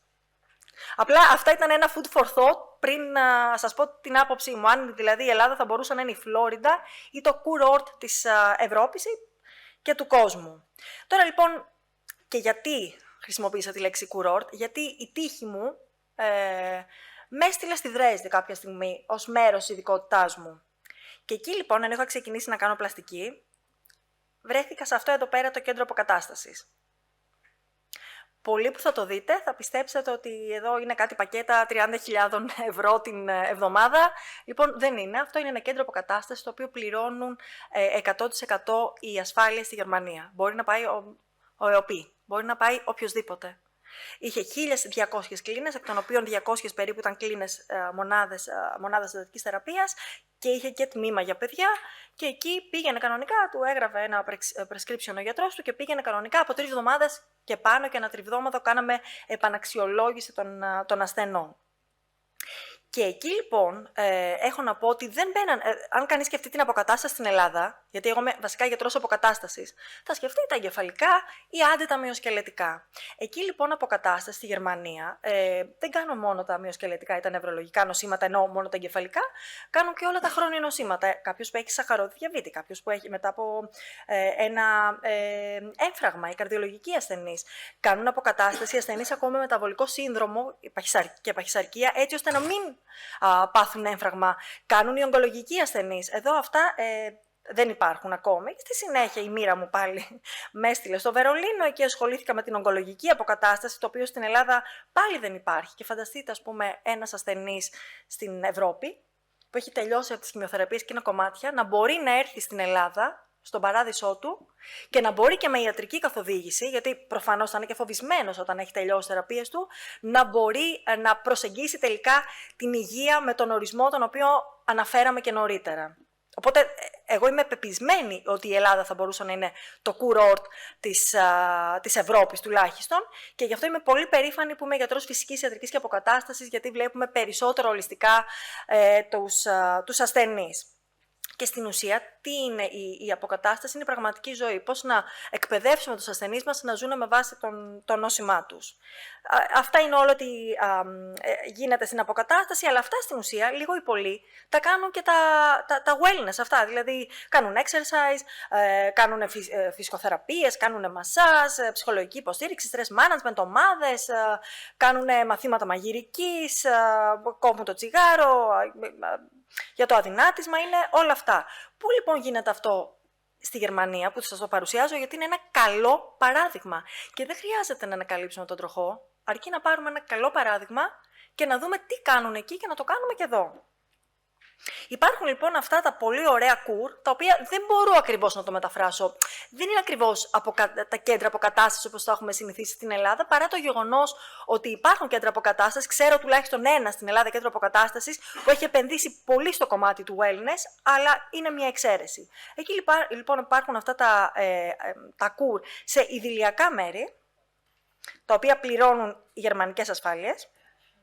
Και τα οποία εδώ είναι μία λίστα, συγγνώμη που αυτά είναι στα γερμανικά, απλά δεν μπορούσα να τα μεταφράσω όλα αυτά, και λέει για ποια νοσήματα είναι. Μπορεί να πάει κάποιος, δηλαδή θέλω να βάλω τη διάσταση και των ανθρώπων που έχουν ένα νόσημα, που οι περισσότεροι μετά από κάποια ηλικία έχουν ένα νόσημα. Είναι για το καρδιαγγειακό, για τα ρευματικά, για το αναπνευστικό, με δερματολογικά προβλήματα, με προβλήματα νεφρολογικά, με νευρολογικά προβλήματα, για παιδιά και φυσικά για το γαστρεντερικό. Όλα λοιπόν τα νοσήματα έχουν ένα μέρος στο οποίο μπορούν να πάνε και να πληρώνονται από τις ασφάλειες. Το λέω πάρα πολλές φορές γιατί σας φαίνεται περίεργο. Και εδώ λοιπόν βλέπετε κάτι άλλο. Υπάρχει αποκατάσταση όταν έχεις ένα νόσημα και υπάρχει το πάνω, αυτό που είναι κίτρινο-πορτοκαλί. Αυτό είναι η πρόληψη. Vorsorge. Αυτή λοιπόν την πρόληψη την πληρώνουν τα ταμεία και την πρόληψη. Και είναι ο τρόπος πώς να το κάνεις. Οπότε λοιπόν στο ερώτημα αν η Ελλάδα θα μπορούσε να είναι η Φλόριντα ή το κουρόρτ, τώρα εδώ βλέπουμε ότι στη Φλόριντα για παράδειγμα, μάλλον ότι είναι στα top states για ανθρώπους που έχουν βγει στη σύνταξη, και δεξιά στο μεγάλο γράφημα βλέπουμε ότι οι άνθρωποι πάνω από τα 65, είναι η τρίτη η Φλόριντα, συγγνώμη, είναι πολύ μικρά. Το κίτρινο είναι πόσοι πάνω από τα 65 δεν έχουν γεννηθεί στη Φλόριντα. Άρα πηγαίνουν όλοι όσοι δεν έχουν γεννηθεί στη Φλόριντα από όλη την Αμερική για να ξεχειμονιάσουν εκεί, να περάσουν τα γεράματά τους. Τώρα βέβαια εγώ έχω ερωτηματικά αν η Ελλάδα θα μπορούσε να είναι η Φλόριντα της Ευρώπης, διότι οι ηλικιωμένοι τι θέλουν κυρίως? Υγειονομική περίθαλψη. Και πού θα θέλουν να πάνε? Στα νησιά. Ξέρουμε πολύ καλά, ειδικά όσοι συνάδελφοι είναι εδώ πέρα μέσα και όσοι ασχολούνται με τον ιατρικό κλάδο, ότι τα νησιά μας δεν είναι στην καλύτερη κατάσταση αυτή τη στιγμή σε θέμα περίθαλψης. Οπότε αυτό είναι κάτι που προβληματίζει πολλούς ηλικιωμένους και επίσης έχουν πάρα πολλές παροχές συνήθως στα κράτη τους, ειδικά στις βόρειες χώρες όταν είναι ηλικιωμένοι, και με τη βοήθεια στο σπίτι και με κάποιες άλλες παροχές που εδώ πέρα είναι λίγο δύσκολο να οργανωθεί, θέλει πάρα πολύ χρόνο, αλλαγή της νομοθεσίας. Θα μπορούσε όμως αυτά τα πολύ ωραία κέντρα αποκατάστασης που έχουμε δει, αυτά που στην ουσία είναι τα wellness center, τα well-being centers, θα μπορούσαμε να επενδύσουμε σε αυτό. Και πώς? Πιστεύω ότι πρέπει να γίνουμε οι πρώτοι στην Ευρώπη που θα ασχοληθούμε με την ιατρική του τρόπου ζωής. Η ιατρική του τρόπου ζωής είναι κανονική ιατρική, δεν είναι ούτε εναλλακτική, ούτε συμπληρωματική, ούτε τίποτα. Είναι η κανονική ιατρική. Αλλά τι κάνει, είναι η ιατρική που ασχολείται, και τελειώνω σε 2 διαφάνειες, είναι η ιατρική που ασχολείται με το κομμάτι των κατευθυντήριων οδηγιών που έχουν να κάνουν με τον τρόπο της ζωής. Για παράδειγμα, έχει κάποιος ασθενής σαχαρώδη διαβήτη. Τι λένε τα guidelines? Άσκηση και διατροφή. Αν δεν πιάσει αυτό, τότε θα πάρεις και την μετφορμίνη, ας πούμε, αρχικά ή οποιοδήποτε άλλο. Αρτηριακή υπέρταση. Για ένα χρονικό διάστημα, άσκηση και διατροφή, και αν δεν πιάσει αυτό, βάζουμε και ένα φάρμακο. Έχει κάποιος υπερλιπιδεμία. Άσκηση και διατροφή, δεν μιλάμε όταν είναι οικογενής που πρέπει να πάρει από την αρχή χάπι. Και στη συνέχεια παίρνεις το χάπι σου. Αυτό το άσκηση και διατροφή και στρες και ύπνος και όλα αυτά, πολύ λίγο το κάνουμε στην ιατρική, παρά το γεγονός ότι αναφέρεται ξεκάθαρα και έχουμε πάρα πολύ evidence. Εδώ πέρα σας μιλώ για το evidence το οποίο υπάρχει. Είμαι εξάλλου γιατρός, δεν μπορώ να σας πω κάτι άλλο. Αυτή λοιπόν είναι μια καινούργια ιατρική ειδικότητα. Υπάρχει πολλή κουβέντα εδώ και χρόνια. Και πιστεύω ότι στην Ελλάδα και στην ιατρική σχολή πρέπει να επενδύσουμε, και νομίζω ότι έχουμε αρχίσει και επενδύουμε. Αυτή τη στιγμή εγώ είμαι ακαδημαϊκή υπότροφο στο Πανεπιστήμιο, και σημαίνει ότι η ιατρική σχολή, ειδικά στην Αθήνα, έχει πολύ ανοιχτά μυαλά, και πιστεύω ότι θα εκπαιδευτούν πολλοί νέοι συνάδελφοι. Λοιπόν, αυτά είναι τα pillars της lifestyle medicine, και γιατί η Ελλάδα μπορεί να είναι το κουρόρτ, χρησιμοποιώντας στην ουσία την κανονική, τη mainstream ιατρική. Γιατί έχουμε 2 συγκριτικά πλεονεκτήματα σε σχέση με οποιοδήποτε άλλο χώρο, και δεν θα σας πω την ομορφιά, γιατί ο καθένας στον τόπο του τον βλέπει όμορφο. Σε κάποιον αρέσει η θάλασσα, σε κάποιον αρέσει το βουνό.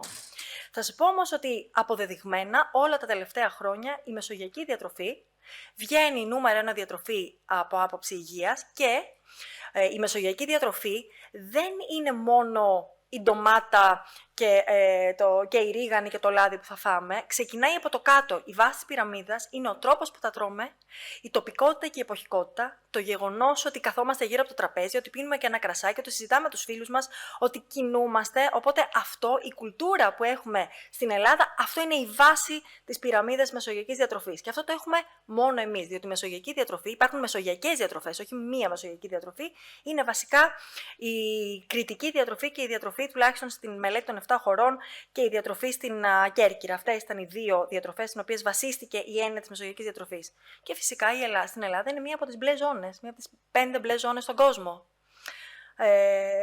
Όλοι θεωρούν ότι εδώ πέρα ότι οι άνθρωποι ξεχνάνε να πεθάνουν. Στην Ελλάδα είναι η κουλτούρα αυτή που υπάρχει και μας κάνει να ξεχωρίζουμε. Έχουμε λοιπόν τη μεσογειακή διατροφή, ανήκουμε στις blue zones, τουλάχιστον μέσω της Ικαρίας, οπότε αυτά είναι 2 συγκριτικά πλεονεκτήματα που δεν πρέπει να τα ξεχάσουμε όταν διεκδικούμε μερίδιο στην αγορά του well-being.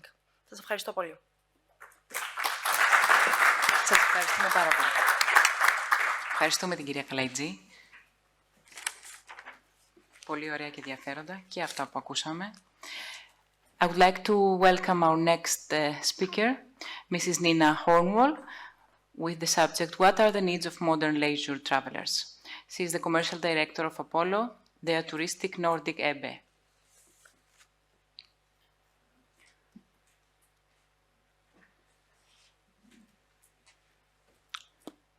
Probably she left. Okay. Is she here? Where is she? Oh, okay. Hello. So, good afternoon. Hello, good afternoon. Thank you for being with us. Can you see my screen? Yes. Yes.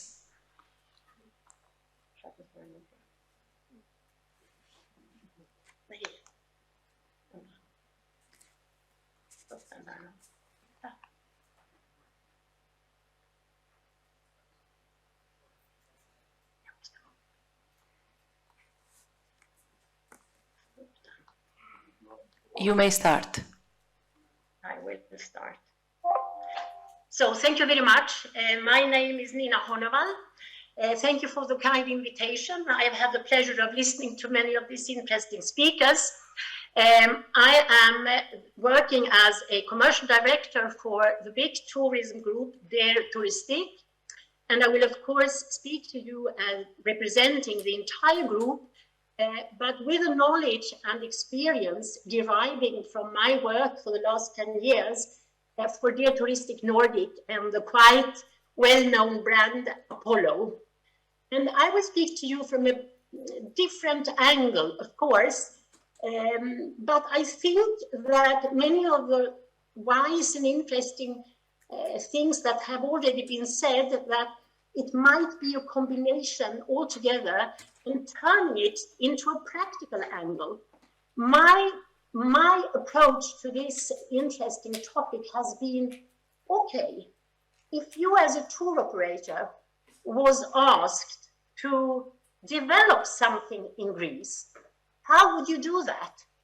And that leads us to the question, so what are the needs of modern leisure travelers and who are they? First of all, I will give you a few words on who we are as a group. I'm sorry, this is,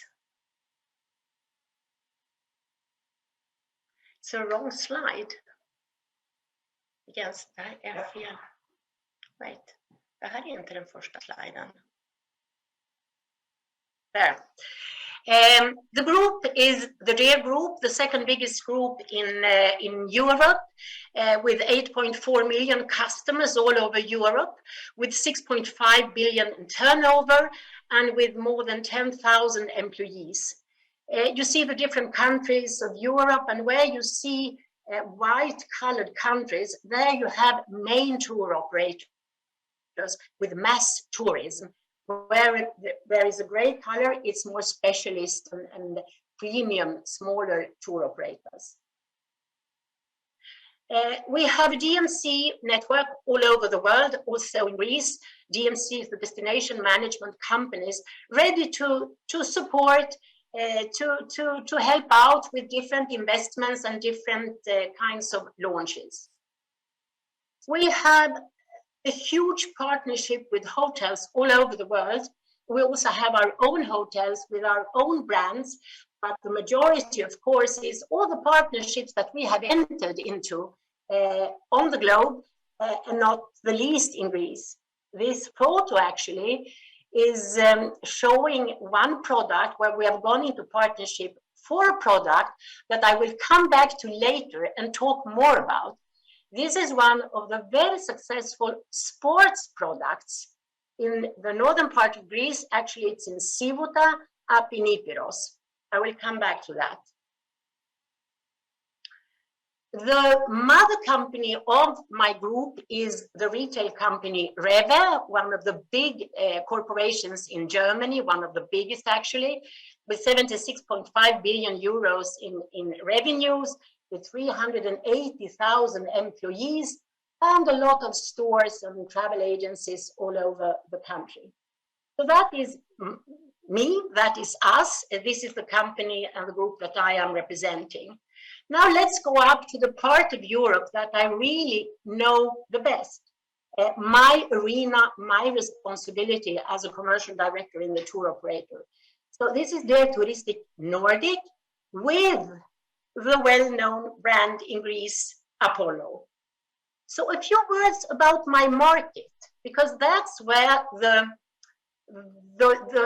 matter starts. That's where the process starts. What is my market like? The Nordic population is one of the most traveled parts of the world. If you look at this scheme, look at the travel frequency outbound. This looks not so impressive, but I can tell you that the Scandinavians and the Nordics, they travel more than most nationalities in Europe. They also travel domestic, and if you look at the domestic layer above the outbound layer, you can see that offering the right products, there is also a share to take for destination countries, taking from the domestic traveling. Scandinavia is such as 25 million euros, 25 million people. So it's not a very big population, but it's a traveling people. And I want to ask you a question. Do you know why we travel so much? We travel so much because of the climate. Scandinavians have been used to the last 40, 50 years to travel because they have to recharge their batteries. It's cold, dark, and we miss the sun. We miss the sea. We miss the good Mediterranean climate. As soon as the Scandinavians have a very good summer, we can see that there is a negative effect. The sun and the climate is the driver. The Nordics have a medium stable income. It's not the highest in Europe. They are not very rich, but they have a good vacation. They have gone used to traveling, and that is why the travel share is so high. During 10 consecutive years before the pandemic, air travel to the south was constantly increasing. Of course, we had a dent in the curve during the pandemic, but that is, I think, quite normal for everybody. That was a few words on the background of my market up there. We are the market leaders up in the Nordics for Greece. We are the biggest tour operator from Scandinavia to Greece. And at the end of this month, there will be a new source market added to our portfolio and to my responsibility, and that will be the Netherlands. So from 25 million people, we will add another approximately 20 million, which makes that quite interesting to see how health tourism into Greece could be developed. And why is it so? This is about our growth. We have a growth strategy to take back the volumes that we lost during the pandemics, but this comes without saying. This is more interesting. Look at the customer structure of ours. Almost 50% of the customers that we have in our portfolio are what we call empty nesters. They are between 46 and 65 years old. You can see that the share of older people above 65 is quite low. But 50% of our customers, you find them in the target group of 46 to 65. And the senior segment is supposed to increase over the upcoming years.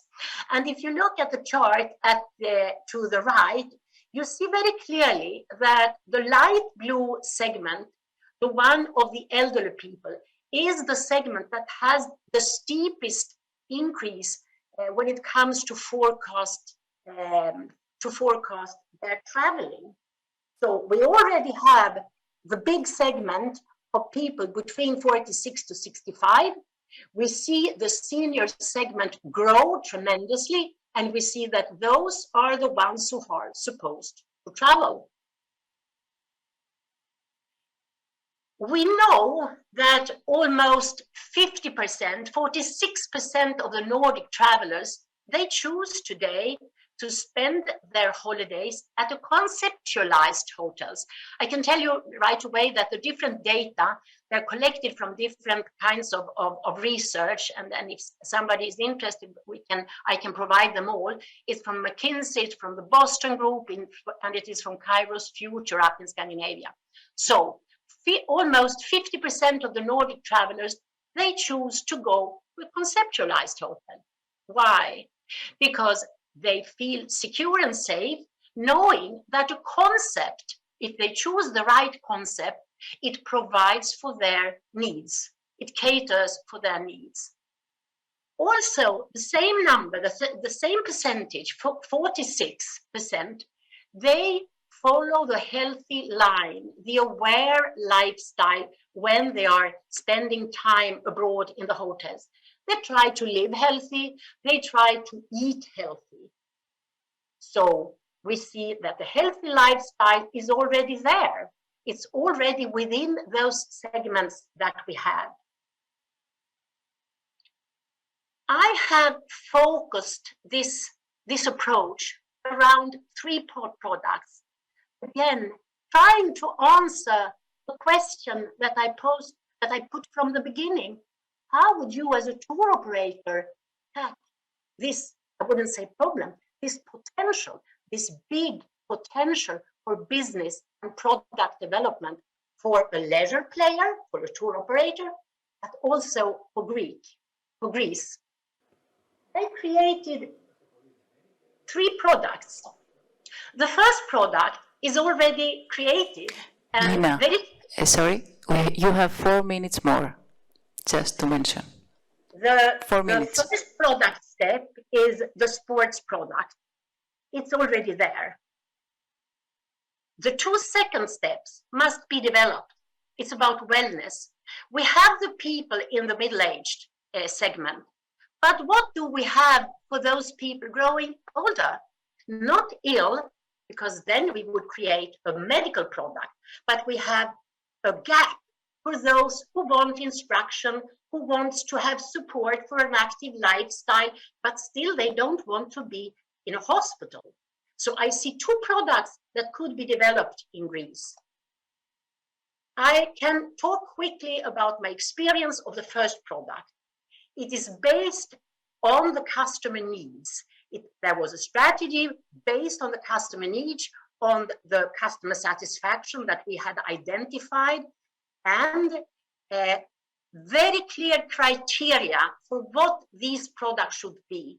Mild and warm climate, a serious player with good governmental relations, varied landscape around, because it's not only a hotel, it's not a product, it's a destination. It must work as a destination.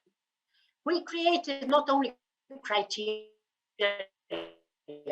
we created core values for what this product should be.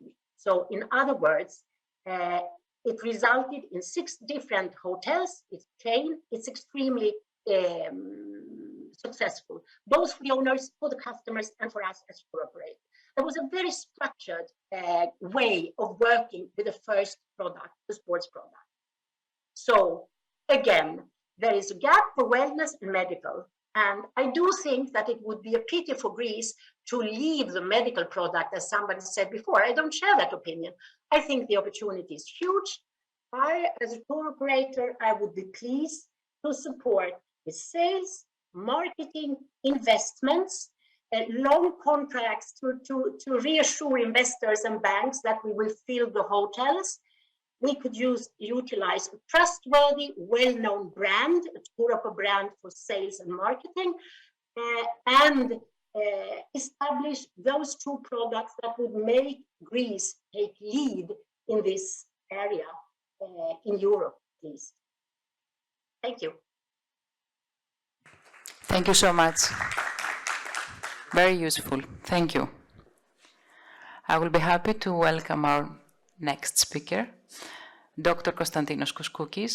He is professor of dermatology, lawyer, president of Hippocratic Academy of Thermal Medicine, president of World Academy Chinese and Complementary Medicine, vice president of Global Hippocratic Doctors Institute, general secretary, Ministry of Education, so many, Dr. Kouskoukis, and author of 12 scientific books and almost 200 scientific articles. You may start. Thank you for being here with us.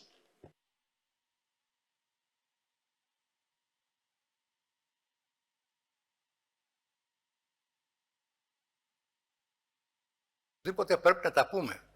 Από αυτούς που μιλούν τελευταίοι έχουν ένα μειονέκτημα που μιλάνε σε κουρασμένο ακροατήριο και ολιγομελές και έχει το πλεονέκτημα όμως ότι αυτά που θα πει μένουν σαν τελευταία ανάμνηση. Εγώ θα έχω ολόκληρη παρουσίαση δομημένη για 12 λεπτά όπως ήταν το πρωτόκολλο, παρόλο που το πρωί μιλήσανε και 40 λεπτά και δεν ξέρω πόσες ώρες, εγώ θα κάνω το άλλο. Θα σας παραδώσω όποιος θέλει τη δική μου το PowerPoint να το μελετήσει με τη ισχύ του και εγώ θα κάνω point out ορισμένα σημεία. Καταρχήν ξεκινάω με την έννοια ότι είμαστε όλοι υποχρεωμένοι και να πούμε ένα μεγάλο ευχαριστώ σε έναν άνθρωπο ο οποίος έπιασε το νόημα του τουρισμού υγείας και αυτός λέγεται Πατούλης ο Περιφερειάρχης. Και κάνει λοιπόν την Περιφέρεια Αττικής Περιφέρεια Τουρισμού Υγείας. Αυτό το λέω να τα ακούσουν και οι άλλοι περιφερειάρχες, οι οποίοι δεν έχουν τα ευήκοα όταν να ξεκινήσουν. Αυτό είναι πολύ βασικό και πολύ σημαντικό για μένα. Το δεύτερο είναι ότι θέλω να ευχαριστήσω πραγματικά και να συγχαρώ την Οργανωτική Επιτροπή, η οποία κατόρθωσε να μπορέσει να καλέσει τόσους ειδικούς από την Ελλάδα και από το εξωτερικό για να μιλήσουμε για ένα θέμα για το οποίο υπάρχουν ορισμένα δεδομένα που πρέπει να τα ξεκαθαρίσουμε. Αναφέρθηκε προηγουμένως η λέξη wellness και well-being. Εγώ είμαι υπέρ του well-being και αυτό προσπαθώ να περάσω. Και η ελληνική λέξη αυτό λέει. Το wellness είναι κάτι ξενικό, το οποίο δεν αντιπροσωπεύει την ελληνική κουλτούρα. Το δεύτερο πολύ σημαντικό είναι ότι μιλάμε για μεσογειακή διατροφή. Λάθος. Μα λάθος. Η μεσογειακή διατροφή με την ελληνική διατροφή δεν έχει καμία σχέση. Απλούστατα ξεκίνησε από την Ελλάδα, την πήραν οι μεσογειακοί λαοί και ξέρετε πολύ καλά τι δουλειά έχει τώρα η Λιβύη με εμάς ή η Αίγυπτος με τις τροφές. Και ακόμη χειρότερο είναι, και το λέω από άμβονος, ότι αυτή τη στιγμή ξεχωρίζουμε και λέμε κριτική διατροφή. Δεν υπάρχει κριτική διατροφή, υπάρχει η ελληνική διατροφή, την οποία πρέπει όλοι μαζί να υποστηρίξουμε για να κάνουμε ένα brand. Όταν λοιπόν αρχίζουμε και λέμε κριτική διατροφή, πολύ σωστά είπε η συνάδελφος προηγουμένως για την Ικαρία. Εγώ ασχολούμαι με τη μακροημέρεση και τη μακροζωία και την ευζωία πάρα πολλά χρόνια. Το κατέχω το θέμα από όλες τις πλευρές. Ξέρουμε λοιπόν στην Ικαρία ζουν πολλά χρόνια. Ένας παράγοντας είναι σωστά η διατροφή. Ωραία. Λένε, προηγουμένως μιλήσαμε με την κυρία Γερέκου, λέει κυριακή διατροφή. Ο καθένας λέει τα δικά του. Μπορούμε να βγούμε τέλος πάντων με ένα brand και να λέμε ναι, ελληνική διατροφή. Αν λοιπόν πάρουμε από εδώ σήμερα κάτι σημαντικό, είναι αυτό. Να μην λέμε από εδώ και πέρα wellness. Έλληνες είμαστε. Ποκράτες. Well-being. Θα το περάσουμε. Αυτό είναι κάτι σημαντικό για μένα, γιατί αυτά είναι πράγματα τα οποία μας εμπνέουν κιόλα.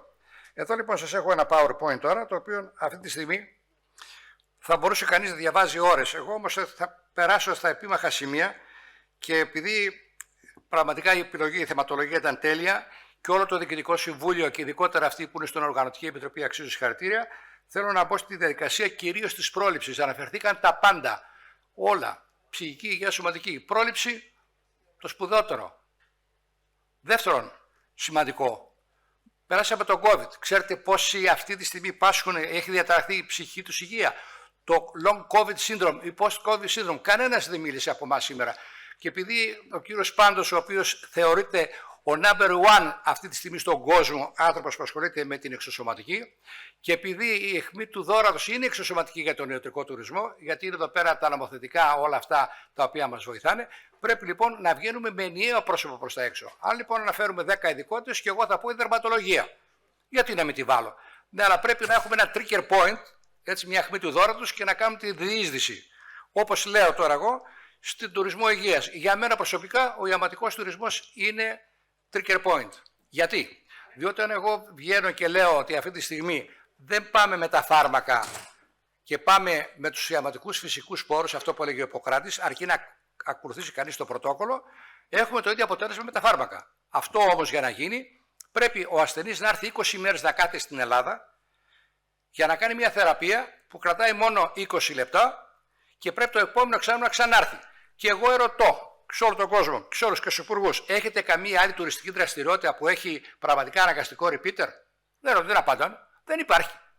Και έχουμε λοιπόν τον ιαματικό τουρισμό και δεν τον προβάλλουμε. Αναφέρθηκε εδώ πέρα, by the way, σε ένα slide που είδα προτελευταίο, το Thermal Springs.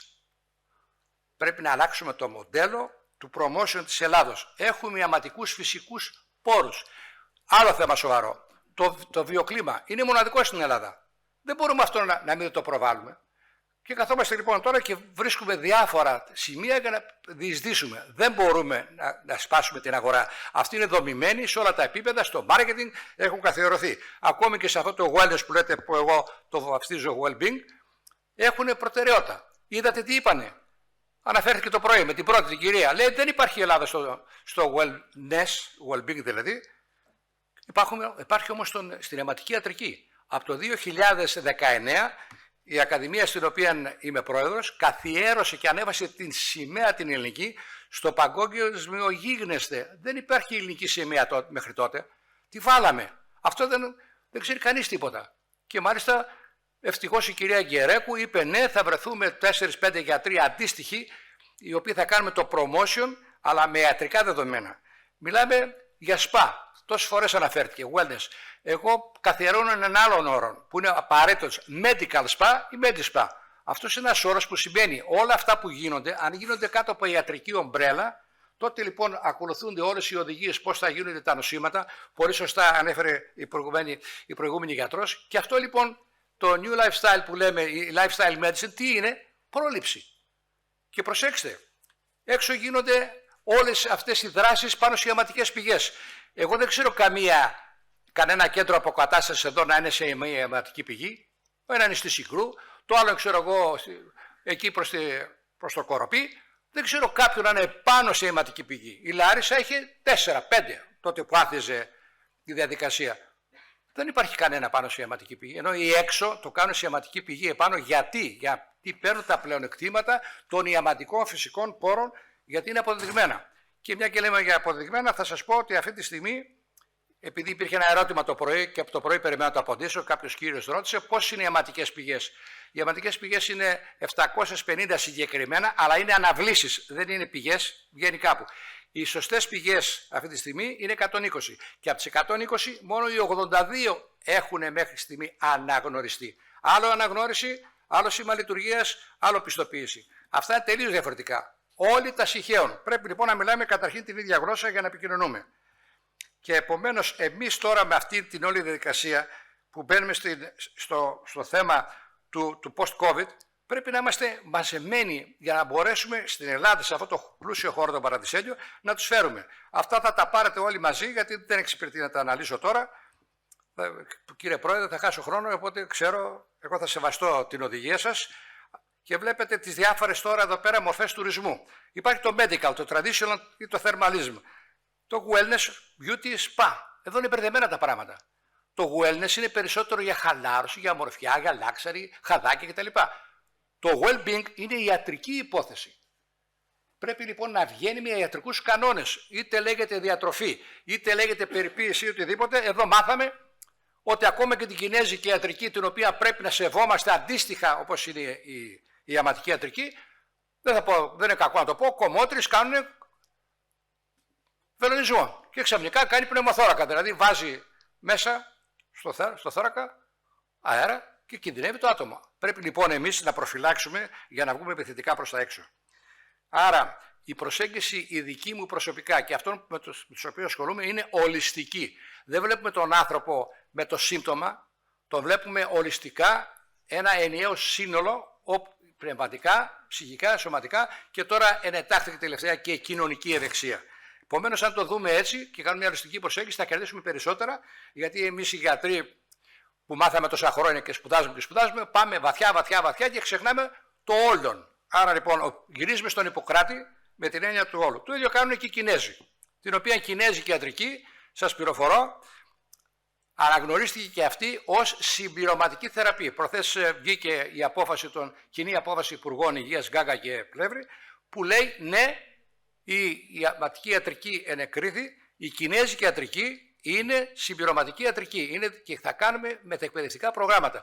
Και μου ανέθεσαν την Προεδρία να συντονίσω και να βγάλω όλο το πρόγραμμα, τα πάντα που αφορά, για να μπορεί κανείς να παίρνει μετά ένα certificate ότι μπορεί να κάνει κινέζικη ιατρική. Γιατί η κινέζικη ιατρική δεν είναι μόνο για τον πόρο ή για οτιδήποτε, είναι και για πρόληψη, είναι για ευζοία αυτό που είπαμε.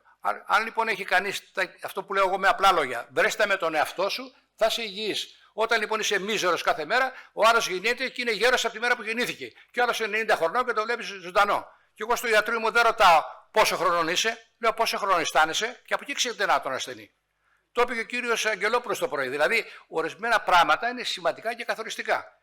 Εδώ πρέπει να καταθέσουμε ο καθένας την εμπειρία του από τη ζωή και να συνθέσουμε περαιτέρω. Βλέπουμε λοιπόν τώρα έχει ένα μεγάλο range από preventive medicine, θεραπευτικές εφαρμογές, το thermalism. Οι περισσότεροι νομίζουν ότι πάνε στα ιαματικά μόνο γέροι. Λάθος. Στα ιαματικά πάνε από μικράς ηλικίας μέχρι προβεβικίας ηλικίας. Όλοι όμως κάτω από ιατρική παρακολούθηση. Έτσι.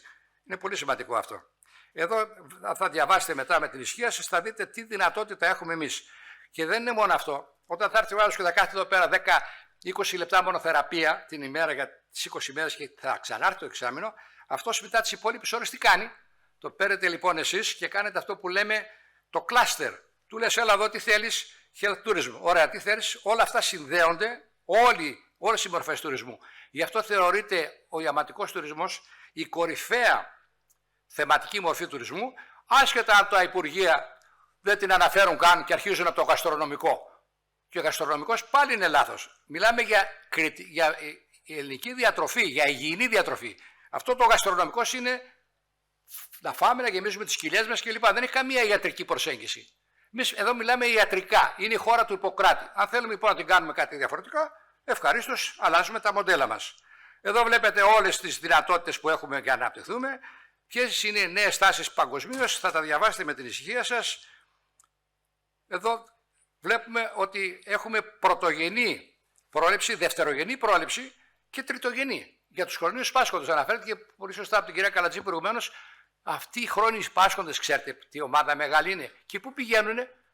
Τραυματίστηκε κάποιος, έπαθε ένα ατύχημα και είναι μεγάλο επιχειρηματία στη Σουηδία. Ωραία, τον πήγαν λοιπόν στο κέντρο αποκατάστασης, έκανε τα χειρουργία. Μετά τι θα κάνει, πρέπει κάπου να έρθει να παρκάρει. Εδώ λοιπόν στην Ελλάδα, σε ένα χώρο που έχουμε ένα ξενοδοχείο με τις υποδομές και γιατρούς, να τον περιποιούνται και αυτός ο άνθρωπος θα δίνει χρήματα απεριόριστα.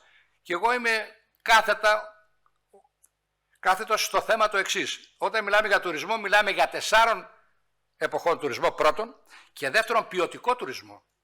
Δεν είμαι ρατσιστής να λέω δεν θα κάνει ο άλλος τίποτα, αλλά ποιοτικός τουρισμός σημαίνει θα έρθει αυτός ο οποίος έχει τη δυνατότητα και μάλιστα για τον άλλο τουρισμό υπάρχουν και τα τουριστικά ταμεία. Και εξασφαλίσαμε και ένα νόμο, το cross-boarding medicine, που έρχεται ο άλλος με το ασφαλιστικό του ταμείο που αναφέρθηκε η κυρία προηγουμένως από την Νορβηγία και έδειξε, όπως η κυρία Καλατζή είπε, τι γίνεται σε εκείνη τη γερμανική πόλη με τα ασφαλιστικά ταμεία πάνε εκεί. Εμείς εδώ, ο ΕΟΠΗ δίνει 150 ευρώ. Ποιος θα το δεχτεί 20 ημέρες να κάνει θεραπεία και να πάρει 150 ευρώ. Μόνο τον ορό που θα ξοδέψει και όλα τα υπόλοιπα. Βλέπουμε ποιες είναι τα current rates in Greece. Οπωσδήποτε εδώ είναι ορισμένα νούμερα που όταν τα δείτε θα εντυπωσιαστείτε, διότι όταν αυτή τη στιγμή έχει 4,2 τρισεκατομμύρια, όχι δισεκατομμύρια, όλο αυτό το... Και αυτά είναι στοιχεία του Global Wellness Institute. Τώρα τελευταία επικαιροποιημένα τα έδειξε το πρωί η κυρία και είπε ότι είναι 4,5. Συμφωνώ απόλυτα. Βλέπουμε εδώ πέρα ότι το life expectancy, όλοι το ξέρουμε. Μεγαλώνουμε και υγιώς. Γιατί έχουμε τα φάρμακα, διότι. Αυτοί οι άνθρωποι τι κάνουν. Μετά τη σύνταξη τι κάνουν. Εμείς λοιπόν πάμε σε αυτούς και τους λέμε ελάτε εδώ στην Ελλάδα στο κλίμα. Γι' αυτό κατεβαίνουν τώρα και οι Γερμανοί και όλοι και αγοράζουν εδώ πέρα σπίτια. Και εμείς ενώ τα αγοράζουν, καθόμαστε και καθέρδουμε έτσι. Δηλαδή τους βλέπουμε ότι αγοράζουν. Και λέμε, το πήρε και ο Γερμανός δίπλα. Ωραία, κάνε και εσύ κάτι. Και πολύ σωστά είπε ο κύριος Αγγελόπουλος το πρωί, δεν μιλάμε για ξενοδοχεία μεγάλα buildings. Άλλαξαν τα trends. Τώρα θέλουν σπιτάκια μέσα στη φύση. Η Ελλάδα αυτό είναι η φύση, το βουνό, η θάλασσα. Και βλέπετε τώρα ευτυχώς ξυπνήσανε, το λέω ευθαρσώς, και μιλάνε για χειμερινό τουρισμό. Πού ήταν ο χειμερινός τουρισμός τόσα χρόνια? Μάθαμε ήλιο, θάλασσα και άμμο. Τα 3S. Το τρίτο εννοείται τι είναι. Σήμερα μιλάνε για 4E. Entertainment, education, economy and education. Ακόμη. Λοιπόν, θέλω να πω ότι άλλαξαν τα trends. Επομένως, πρέπει και εμείς να μπορέσουμε να μπούμε στη διαδικασία. Αυτά είναι τι κάνουν στο διεθνές περιβάλλον. Εδώ κοιτάξτε τώρα, εάν εμείς αναπτύξουμε όλα αυτά, πόσα εκατομμύρια βγάζουμε και πόσες νέες θέσεις εργασίας δημιουργούνται. Και αν αυτό λειτουργήσει που κάνουν οι Γερμανοί τώρα και κατεβαίνουν όπως αναφέρθηκε για το Φλόριντα, το Κούπορτ, και έρθουν λοιπόν αυτοί κάτω, δημιουργούνται τόσες θέσεις εργασίας και κυρίως βοηθάνε το ακαθάριστο εθνικό προϊόν. Αυτό δεν θέλουμε. Είπε η κυρία Γκερέκου ότι έχουμε μεγάλη αύξηση στο ακαθάριστο. Πολύ ωραία. Και επειδή θέλω να είμαι συνεπής, πριν μου πείτε κυρία Πρόεδρε, πέρασε ο χρόνος μου, ευχαρίστως οποιαδήποτε απορία έχετε να τη λύσω, είτε τώρα είτε μετά. Και εγώ απλώς σας δείχνω μόνο να μην είμαστε μίζεροι. Υπάρχουν και ορισμένες περιοχές όπου αξίζει τον κόπο να περηφανευόμαστε σαν Έλληνες. Εδώ λοιπόν είναι το Γαλήνι. Παρεπιπτόντως σας ενημερώνω, το Γαλήνι είναι στα Καμένα Βούρλα. Και τα Καμένα Βούρλα είναι, τώρα τελευταία το πήρε μια εταιρεία ο Μίτσης από το διαγωνισμό, από το ΤΑΙΠΕΔ. Εδώ είναι που κάναμε τα συνέδριά μας. Εδώ είναι που κάναμε το δεύτερο παγκόσμιο συνέδριο αιματικής ιατρικής.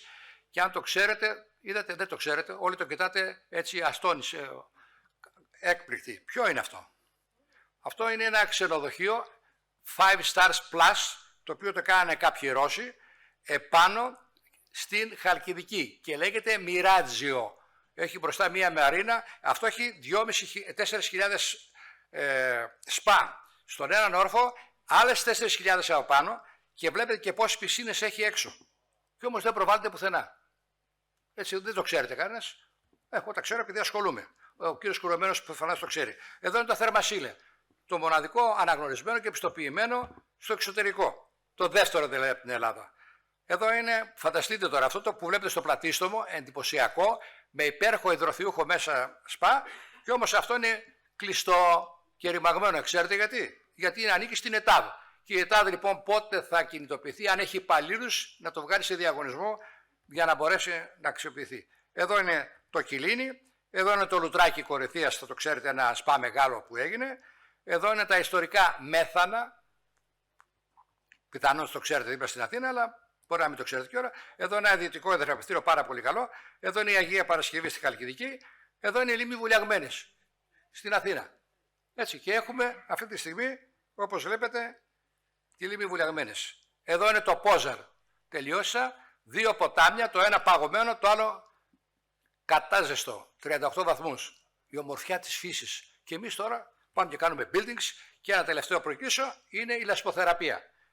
Δεν την ξέρετε. Ο άλλος το βλέπει και τρομάζει. Και όμως αυτή, επειδή είμαι δερματολόγος, είναι το καλύτερο φάρμακο για την ψωρίαση, για κοσμετικά, και εσείς οι κυρίες εδώ χρησιμοποιείτε προϊόντα τα οποία έχουν μέσα Dead Sea, δηλαδή λέμε νεκρά θάλασσα. Έρχομαι εγώ και λέω γιατί Dead Sea και όχι Alive Sea. Ευχαριστώ. Ευχαριστούμε πάρα πολύ. Ευχαριστούμε κύριε Κουσκούτη. Let us welcome our next speaker, Mr. Theodore Liakopoulos, with the subject What do big corporations want for their employees? He is the managing director of Johnson & Johnson Ελλάς. Σας ευχαριστώ πολύ κυρία Ταμπουρέα. Ακούγομαι? Καλησπέρα κύριε Λιακόπουλε, σας ακούμε πολύ καλά. Ευχαριστώ. Καλησπέρα. Είχα και εγώ μια παρουσίαση να δείξω, αλλά νομίζω ότι ο χρόνος δεν θα με αφήσει. Θα δώσω και εγώ την παρουσίασή μου μετά στην Οργανωτική Επιτροπή για να δούνε ακριβώς τι κάνει η Johnson & Johnson όσον αφορά το health and well-being, όπως είπαν και οι προηγούμενοι ομιλητές. Health and well-being είναι ο όρος που χρησιμοποιεί και παγκόσμια η Johnson & Johnson για να προβάλλει αυτό το εγχείρημα. Εμείς λοιπόν σαν εταιρεία της υγείας είμαστε μια από τους μεγαλύτερους παρόχους στα συστήματα υγείας παγκόσμια. Δεν γινόταν να μην ασχοληθούμε με το health και well-being. Οπότε νομίζω ότι είναι καλό να σας πω τι ακριβώς κάνουμε σαν εταιρεία σε παγκόσμιο επίπεδο, αλλά μετά και σε τοπικό επίπεδο ακολουθούμε τις οδηγίες και στρατηγικές της μαμάς εταιρείας. Ένας από τους βασικούς μας στόχους είναι η διασφάλιση της υγείας του ανθρώπινου δυναμικού στην εταιρεία. Όπως είπε και ο κύριος Κουσκούκης, εμείς θέλουμε μέσα στην εταιρεία μας άτομα με χαρούμενα πρόσωπα, με χαμόγελα, γεμάτη υγεία, γιατί μόνο έτσι θα κάνουμε τη διαφορά. Θα κάνουμε τη διαφορά στους πελάτες μας, θα κάνουμε τη διαφορά στα αποτελέσματά μας, στην κοινωνία μας και τελικά στη χώρα μας. Έτσι λοιπόν σαν εταιρεία επενδύουμε σε 3 πυλώνες, που είναι το healthy eating, healthy movement, healthy mind. Θα σας πω με λίγα λόγια τι ακριβώς κάνει η εταιρεία στην Ελλάδα. Καταρχάς, εμείς έχουμε γιατρό στην εταιρεία 2 φορές την εβδομάδα. Εκεί μπορούν να κάνουν οι υπάλληλοι οποιοδήποτε check-up, το οποίο βέβαια είναι σε αρχικό επίπεδο, αλλά μετά συνεργαζόμαστε και με ιδιωτικά νοσοκομεία για να γίνει το check-up, το οποίο το πληρώνει η εταιρεία. Έχουμε medical case management projects, τα οποία ο κάθε υπάλληλος, ο οποίος έχει κάποιο θέμα, πηγαίνει σε ένα ειδικό group γιατρών και εξετάζεται και παίρνει προληπτικές κινήσεις για το disease το οποίο έχει. Φυσικά έχουμε ολόκληρο πρόγραμμα για εμβολιασμό, πέρα από τα εμβόλια του COVID, και με όλο αυτό κατευθύνουμε τους υπαλλήλους της εταιρείας στο να σκεφτούν την πρόληψη. Γιατί αυτό το οποίο είπε πάρα πολύ σωστά και η κυρία Καλαϊτζή είναι αυτό το οποίο πρέπει να εκπαιδεύσουμε τον κόσμο έτσι ώστε να προλάβουμε όλα τα νοσήματα. Ένα δεύτερο πράγμα το οποίο κάνουμε είναι το Employee Assessment Center και εκεί έχουμε μια ομάδα βασικά ψυχολόγων οι οποίοι ασχολούνται με οποιαδήποτε προβλήματα έχουν οι υπάλληλοι, τα οποία φυσικά δεν τα γνωρίζουμε εμείς και πηγαίνουν μόνοι τους και παίρνουν τις οδηγίες μέσα από αυτή την ομάδα των ψυχολόγων.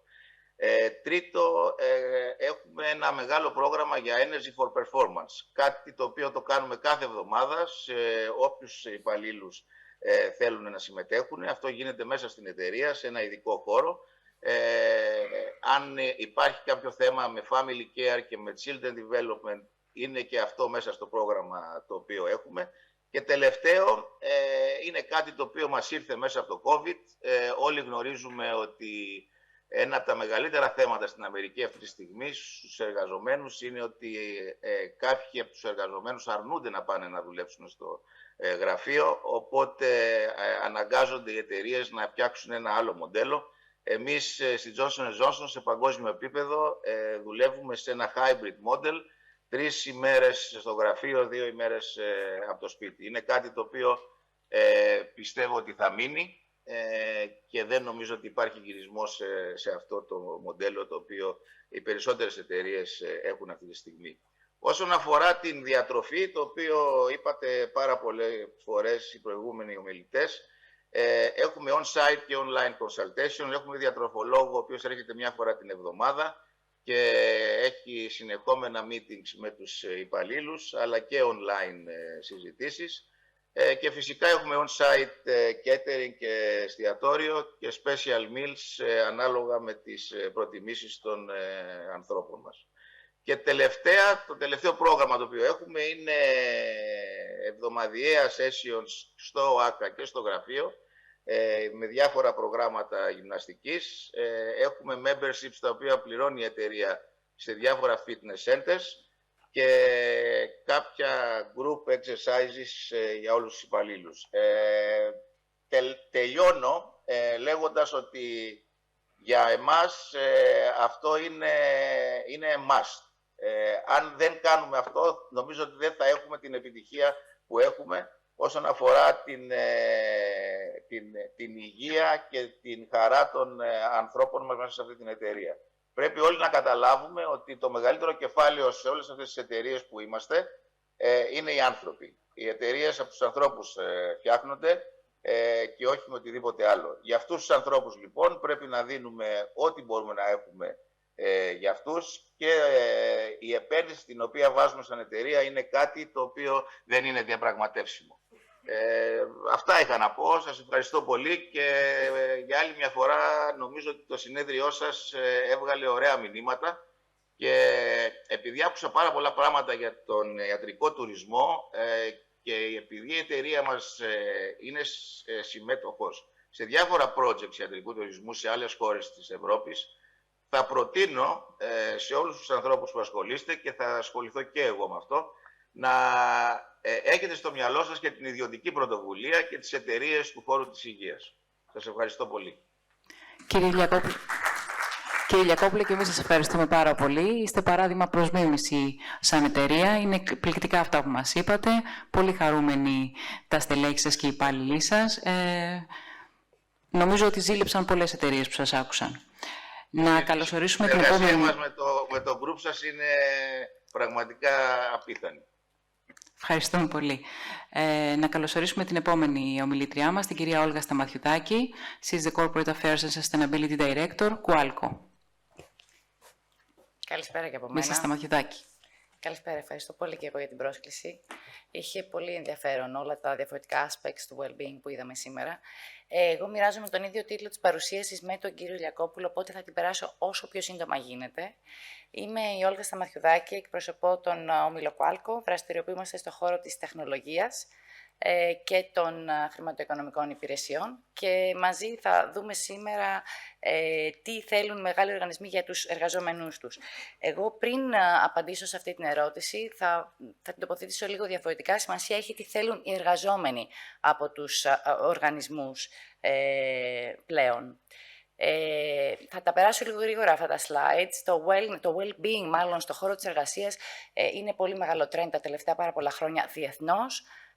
Όλες οι καλές εταιρείες και όχι οι μεγάλες εταιρείες απαραίτητα εστιάζουν στον κόσμο τους, εστιάζουν στο well-being τους, γιατί προφανώς ένα υγιές workforce είναι ένα χαρούμενο, ένα ικανοποιημένο, ένα πιο αποδοτικό workforce, με όλα τα αποτελέσματα που ανέφερε πριν και ο κύριος Διακόπουλος, στα αποτελέσματα του καθενός προσωπικά, αλλά και στα αποτελέσματα των εταιριών.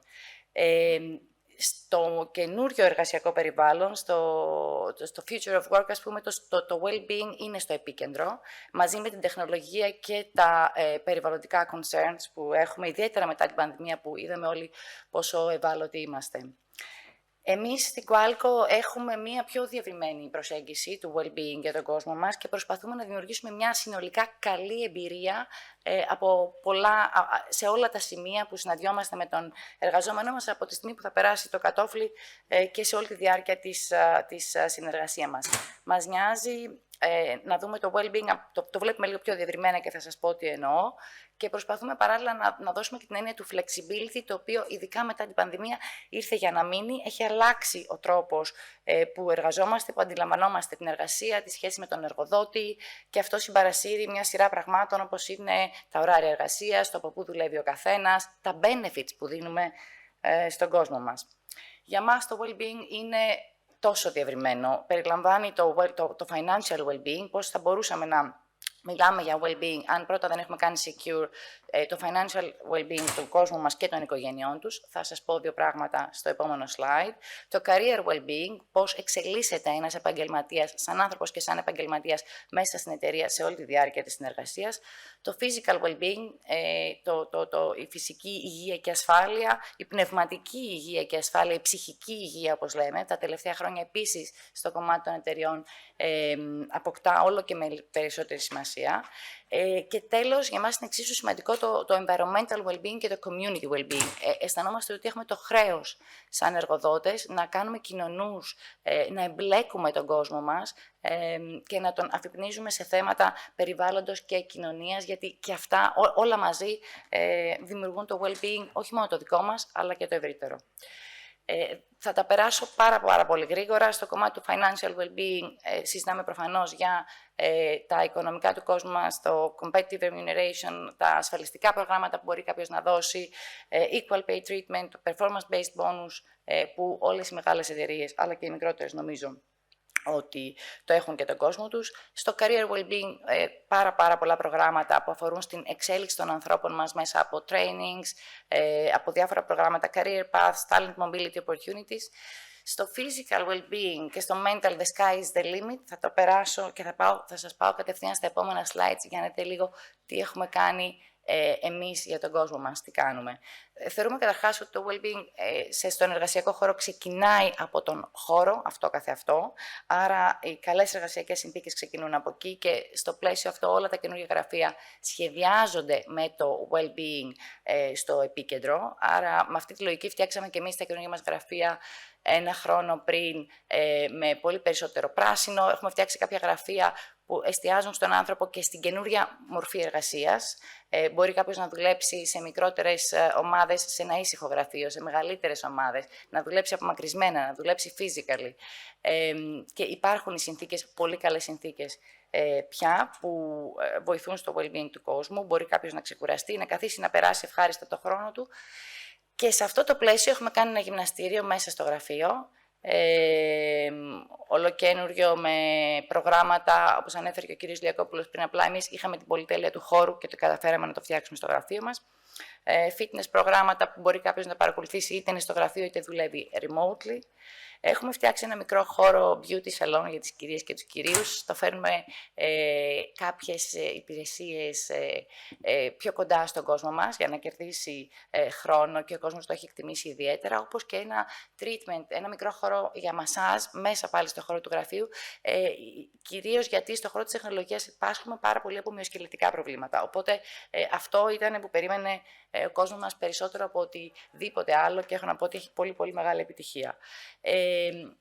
Έχουμε την πολυτέλεια να έχουμε και αρκετά καλούς εξωτερικούς χώρους, γιατί είμαστε ψηλά στο Μαρούσι, οπότε αξιοποιούμε τους εξωτερικούς μας χώρους. Κάποιος μπορεί να καθίσει, να συνεργαστεί, να κάνει ένα διάλειμμα στους εξωτερικούς μας χώρους, ενώ τώρα ολοκληρώνουμε και ένα εστιατόριο εσωτερικά, πάλι στην ίδια λογική, με healthy food, ώστε να ολοκληρώσουμε στο επίπεδο του physical well-being το offering της εταιρείας. Τώρα, σε επίπεδο well-being, physical well-being και mental well-being, εκεί κάνουμε μια σειρά πραγμάτων και νομίζω ότι the sky is the limit. Έχουμε εσωτερικό ιατρείο με διαπιστευμένο προσωπικό σε όλη τη διάρκεια των ωρών εργασίας για να βλέπει και τα έκτακτα, αλλά και ό,τι άλλο μπορείτε να φανταστείτε. Έχουμε πάρα πολλά περιστατικά. Γιατρό 24/7 σε όλη την περίοδο του COVID. Έχουμε γιατρό visiting doctor που έρχεται μόνο για να μας εξετάσει και να μας γράψει συνταγές. Support physician για τα μυοσκελετικά, ειδικά. Έχουμε πολύ ψηλό ποσοστό με μυοσκελετικά λόγω της θέσης που καθόμαστε. Τα τελευταία χρόνια έχουμε εστιάσει πάρα πολύ στο mental κομμάτι, στην ψυχική υγεία του κόσμου μας και εκεί, ενώ δοκιμάσαμε πριν την περίοδο της πανδημίας και σε όλη την περίοδο της πανδημίας μία γραμμή τηλεφωνική που κάποιος μπορούσε να καλέσει για να ζητήσει βοήθεια τέτοιου είδους. Φέτος, το 2022 μάλλον, εντάξαμε και on-site ψυχολόγο που έρχονταν μία φορά τη βδομάδα στο γραφείο, τώρα έρχεται 2 φορές τη βδομάδα, γιατί είναι εντυπωσιακή η συμμετοχή, δεν βρίσκεις ραντεβού μόνο 2 μήνες μετά. Το οποίο πραγματικά δεν το περιμέναμε, αλλά έχει πολύ ενδιαφέρον ότι ο κόσμος φέρνει και προσωπικά του προβλήματα και επαγγελματικά του προβλήματα και είναι πολύ ικανοποιημένοι.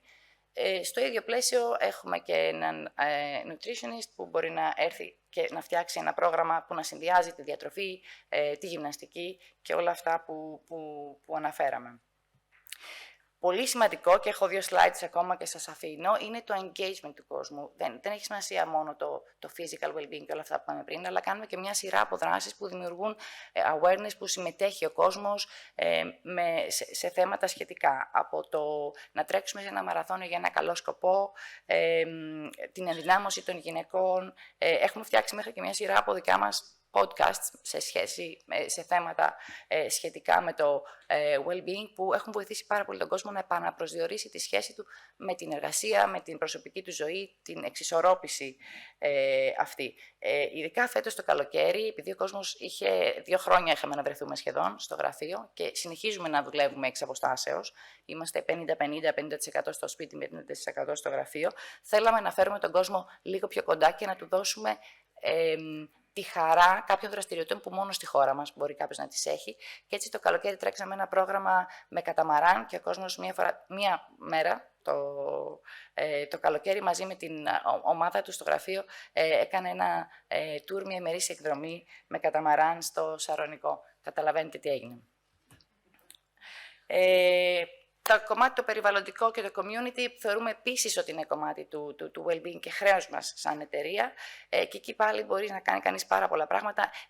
Έχουμε πολύ δρόμο ακόμα για να δημιουργήσουμε κουλτούρα στο θέμα του περιβάλλοντος, είτε αυτό λέγεται ανακύκλωση και καλύτερο waste management, είτε αυτό λέγεται ηλεκτρικά αυτοκίνητα, στόλος, charging stations στα γραφεία μας, μεταφορά του κόσμου μας με λεωφορείο από και προς την εργασία τους, αλλά και η συμμετοχή στα ευρύτερα κοινωνικά θέματα. Προσπαθούμε πάρα πολύ. Υπάρχει πολλοί κόσμος που ενδιαφέρεται, πολλοί κόσμος που ασχολείται, και η αλήθεια είναι ότι είναι κριτήριο για να μας επιλέξει κανείς σαν εργοδότης. Όχι μόνο εμάς, αλλά πραγματικά πιστεύω ότι το investment στο well-being των εταιριών είναι από αυτά που κάνει payback πάρα πολύ γρήγορα και με πολύ συγκεκριμένα αποτελέσματα. Είτε προς τους εργαζόμενους, προς τους πελάτες, προς τους επενδυτές. Αυτά από μας. Συγχαρητήρια και σε εσάς, κυρία Σταμαθιουδάκη. Εξαιρετική εταιρεία. Καταπληκτικά αυτά που δίνετε. Και έτσι και με αυτή την ομιλία φτάσαμε στο τέλος αυτού του φόρουμ. Σας ευχαριστούμε πάρα πολύ όλους. Thank you so much. Ακούστηκαν εξαιρετικές παρουσιάσεις. Βλέπω εδώ ότι υπάρχουν κάποια requests ότι θα θέλανε τις παρουσιάσεις που δεν είδαν, του κυρίου Κουσκούκη, του κυρίου Λιακόπουλου και όποια άλλη παρουσίαση δεν έχει δοθεί, παρακαλώ να δοθεί, γιατί τη ζητάει ο κόσμος. Υπάρχει άλλο ένα σχόλιο ότι οι περισσότερες ιαματικές πηγές, κύριε Κουσκούκη, είναι παρατημένες στην Ελλάδα. Το είπατε, το σχολιάσατε, απλά το αναφέρω. Δεν υπάρχει κάτι άλλο. Σας ευχαριστούμε όλους πάρα πολύ. Μέχρι το επόμενο. Ευχαριστούμε πολύ.